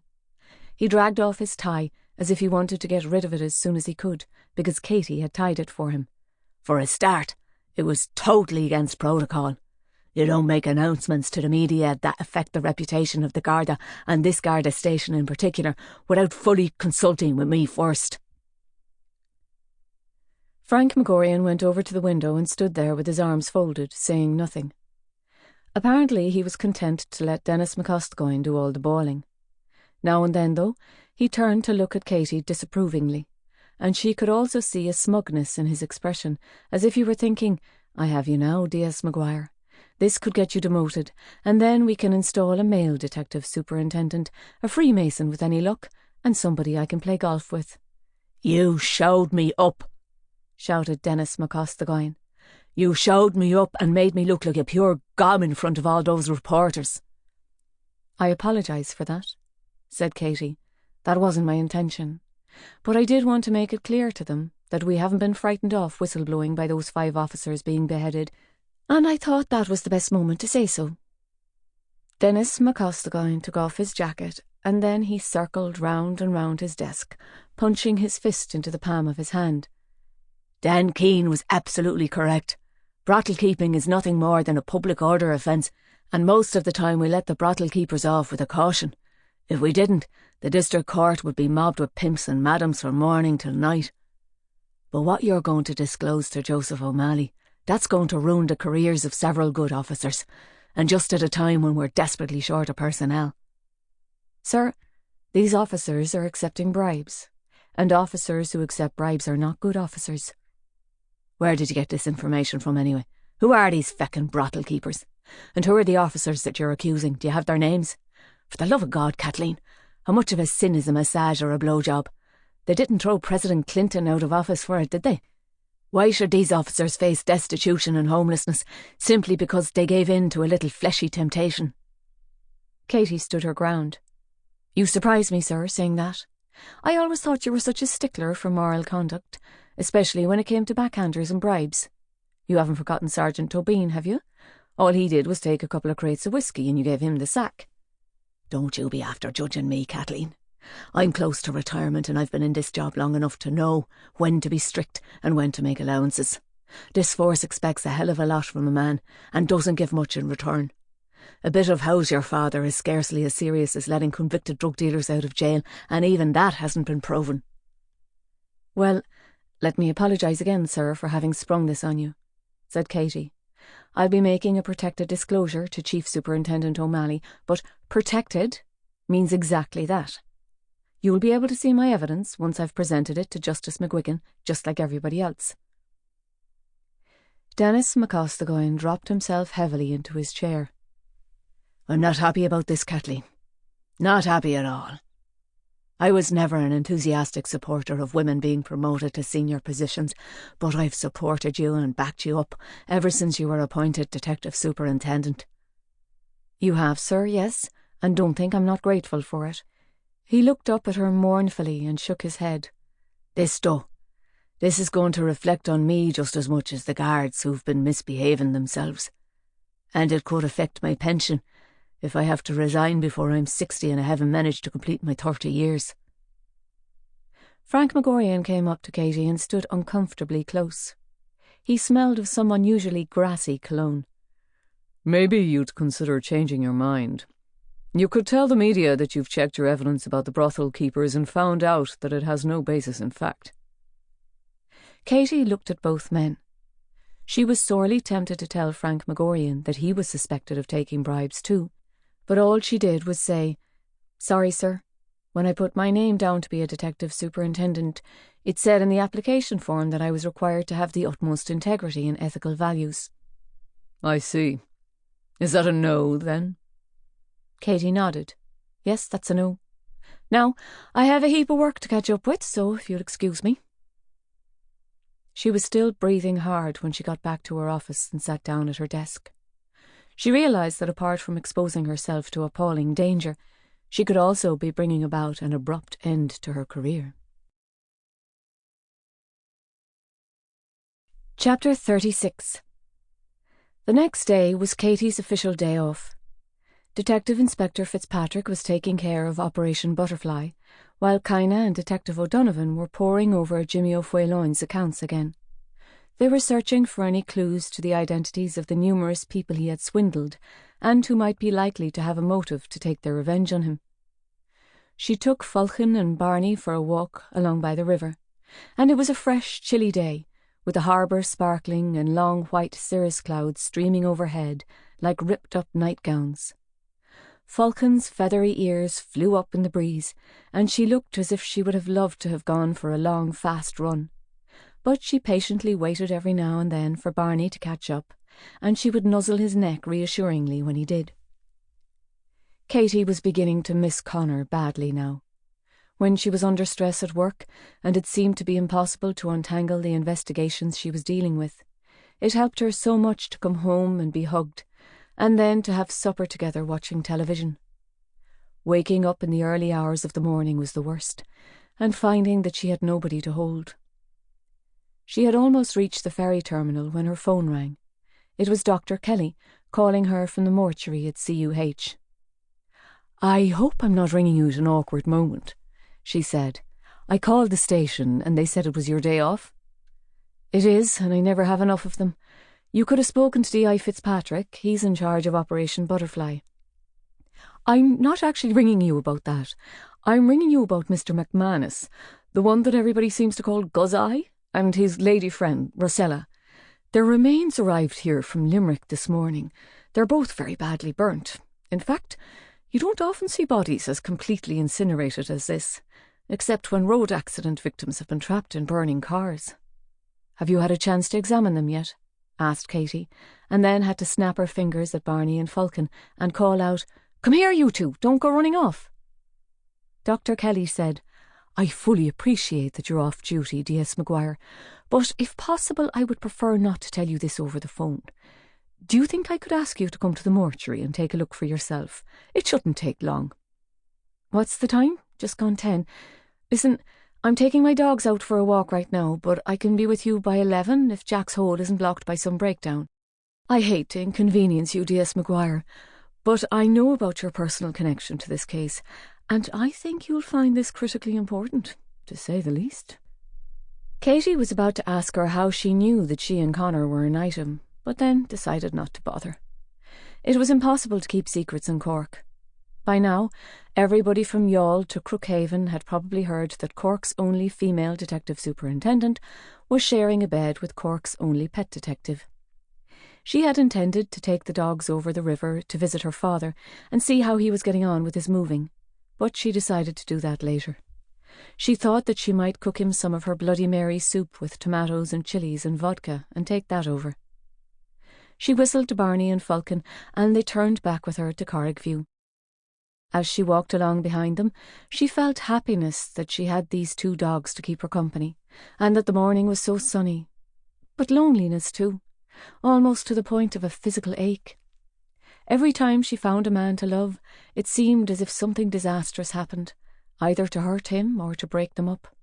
She had even lost her only baby, little Seamus, who had died in his cot soon after his first and only birthday. Perhaps that was going to be the story of her life.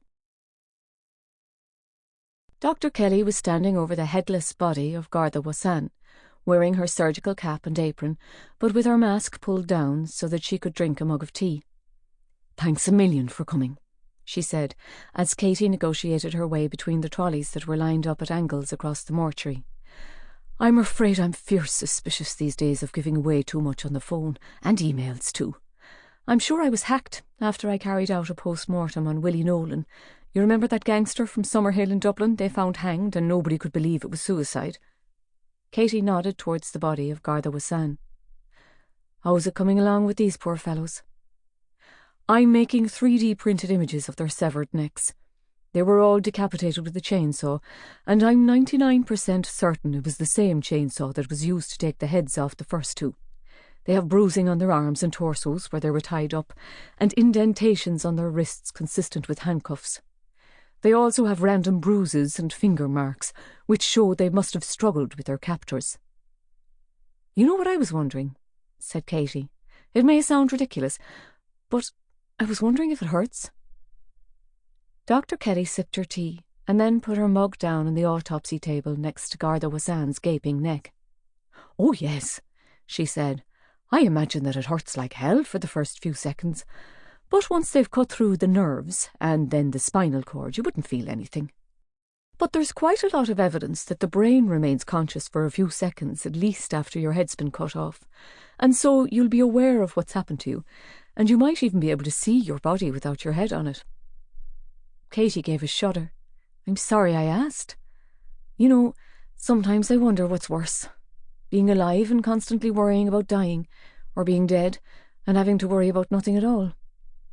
"Perhaps it's better never to have been born," said Dr. Kelly.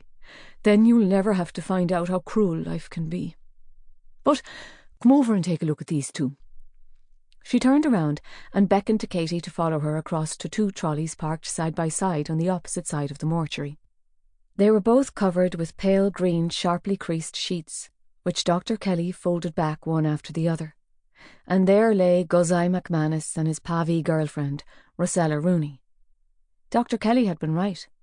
They were both burned so badly that they looked as if they were made out of broken lumps of charcoal, with red flesh and bones showing through the cracks. Both of their faces looked as if they were blacked up as minstrels, with their teeth grinning and their eye sockets empty. If it hadn't been for the difference in their size, it would have been impossible to tell at first glance which of them was Guzai and which was Rosella, because there was nothing left to tell which sex they were. It was probably not quite as hot as a crematory in that mobile home, said Dr. Kelly, but by the state of them, I'd say it must have reached 550 degrees Celsius at least. There were 3 paraffin heaters in it, and of course they all added to the blaze. Jesus, said Katie. Then, what is it you wanted to tell me? Ah, as I say, I've only made a cursory examination of their bodies so far. There should be sufficient blood and stomach contents remaining for me to be able to carry out a toxicology test, in case they were poisoned. But I've already discovered why they didn't make any attempt to escape when the fire started. She beckoned again, indicating that Katie should come close to the end of the trolley where Guzai McManus's head was lying. She pointed to his left temple, about 6 centimetres above his eye socket. Because the skin around it was so flaky and black, it was difficult for Katie to tell what she was pointing at, and it was easy to understand why nobody had noticed it when his body was first recovered from the smouldering wreckage of his mobile home. Dr. Kelly took a cotton bud out of her apron pocket and poked it into his forehead. The tip disappeared, and it was then that Katie could see that there was a bullet hole in his skull. Before he had been burned, Guzai McManus had been shot. Mother of God, she breathed. And what about Miss Rooney here? The same, said Dr. Kelly, and she inserted the cotton bud into a neat round hole in between Rosella Rooney's eye sockets. And both bullets are still in there, buried in their brains, so I'll be able to remove them and send them to Bill Finner to make a match. 9mm at a guess. So they were both dead before the fire even started. And that's why they didn't try to get out. It would seem so. And I think you can understand now why I was so security conscious and asked you to come here rather than tell you over the phone. Of course. That means Connor didn't kill them. You can't be guilty of manslaughter if the person you're supposed to have done away with is already dead. Connor, that's your... Yes, said Katie. Dr. Kelly drew the sheets back over the bodies. Is it possible that he could have shot them and only set the fire to cover up the evidence? He doesn't own a gun, and it's not in his nature to hurt people.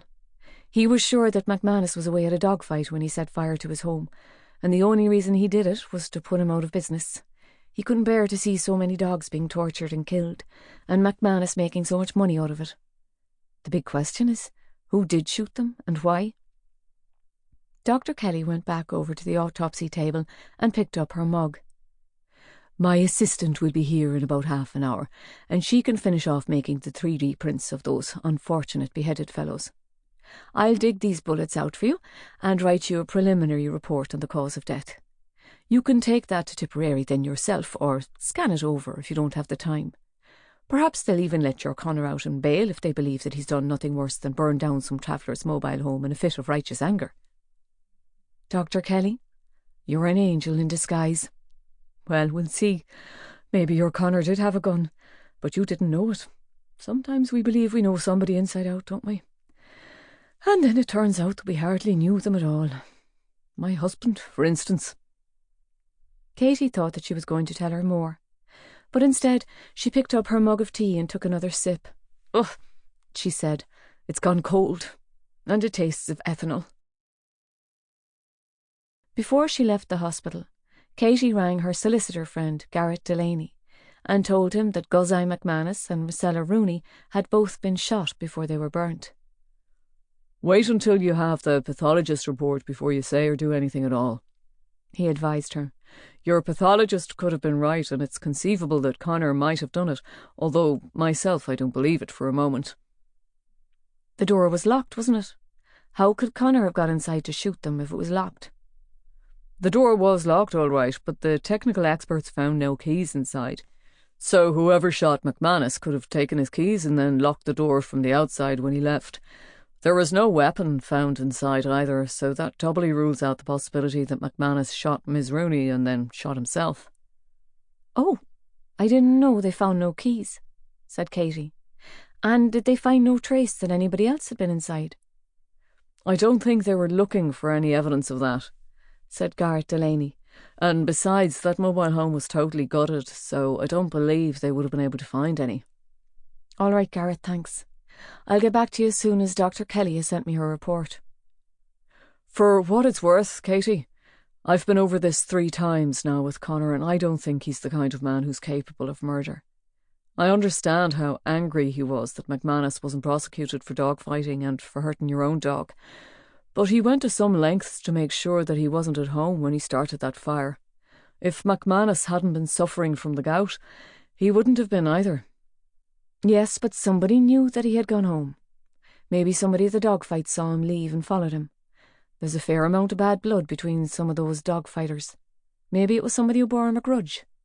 That's very likely, I'd say. But we don't have any evidence yet to prove it. I might have to go up to Tip and mingle with the dogfighting crowd. Somebody must have an idea who would have been happy to see McManus with a bullet through his head. If you do that, Garrett, be double wide. If there's any crowd more dangerous than the bare-knuckle fighters, it's the crowd who fight with dogs. I can take care of myself, Katie, but thanks. After she had spoken to Garrett Delaney, Katie drove into the centre of Cork to do some shopping in the English market. She needed only tomatoes and chilies for her soup and a chicken breast for her lunch on Sunday. Her friends, the Devlins, had suggested that after Mass at St. Colman's she should join them for lunch at Gilbert's. But she knew that it would bring back that evening when Connor had proposed to her, and she wouldn't be able to eat anything. She bought a lettuce and half a dozen rashers too, and then she went through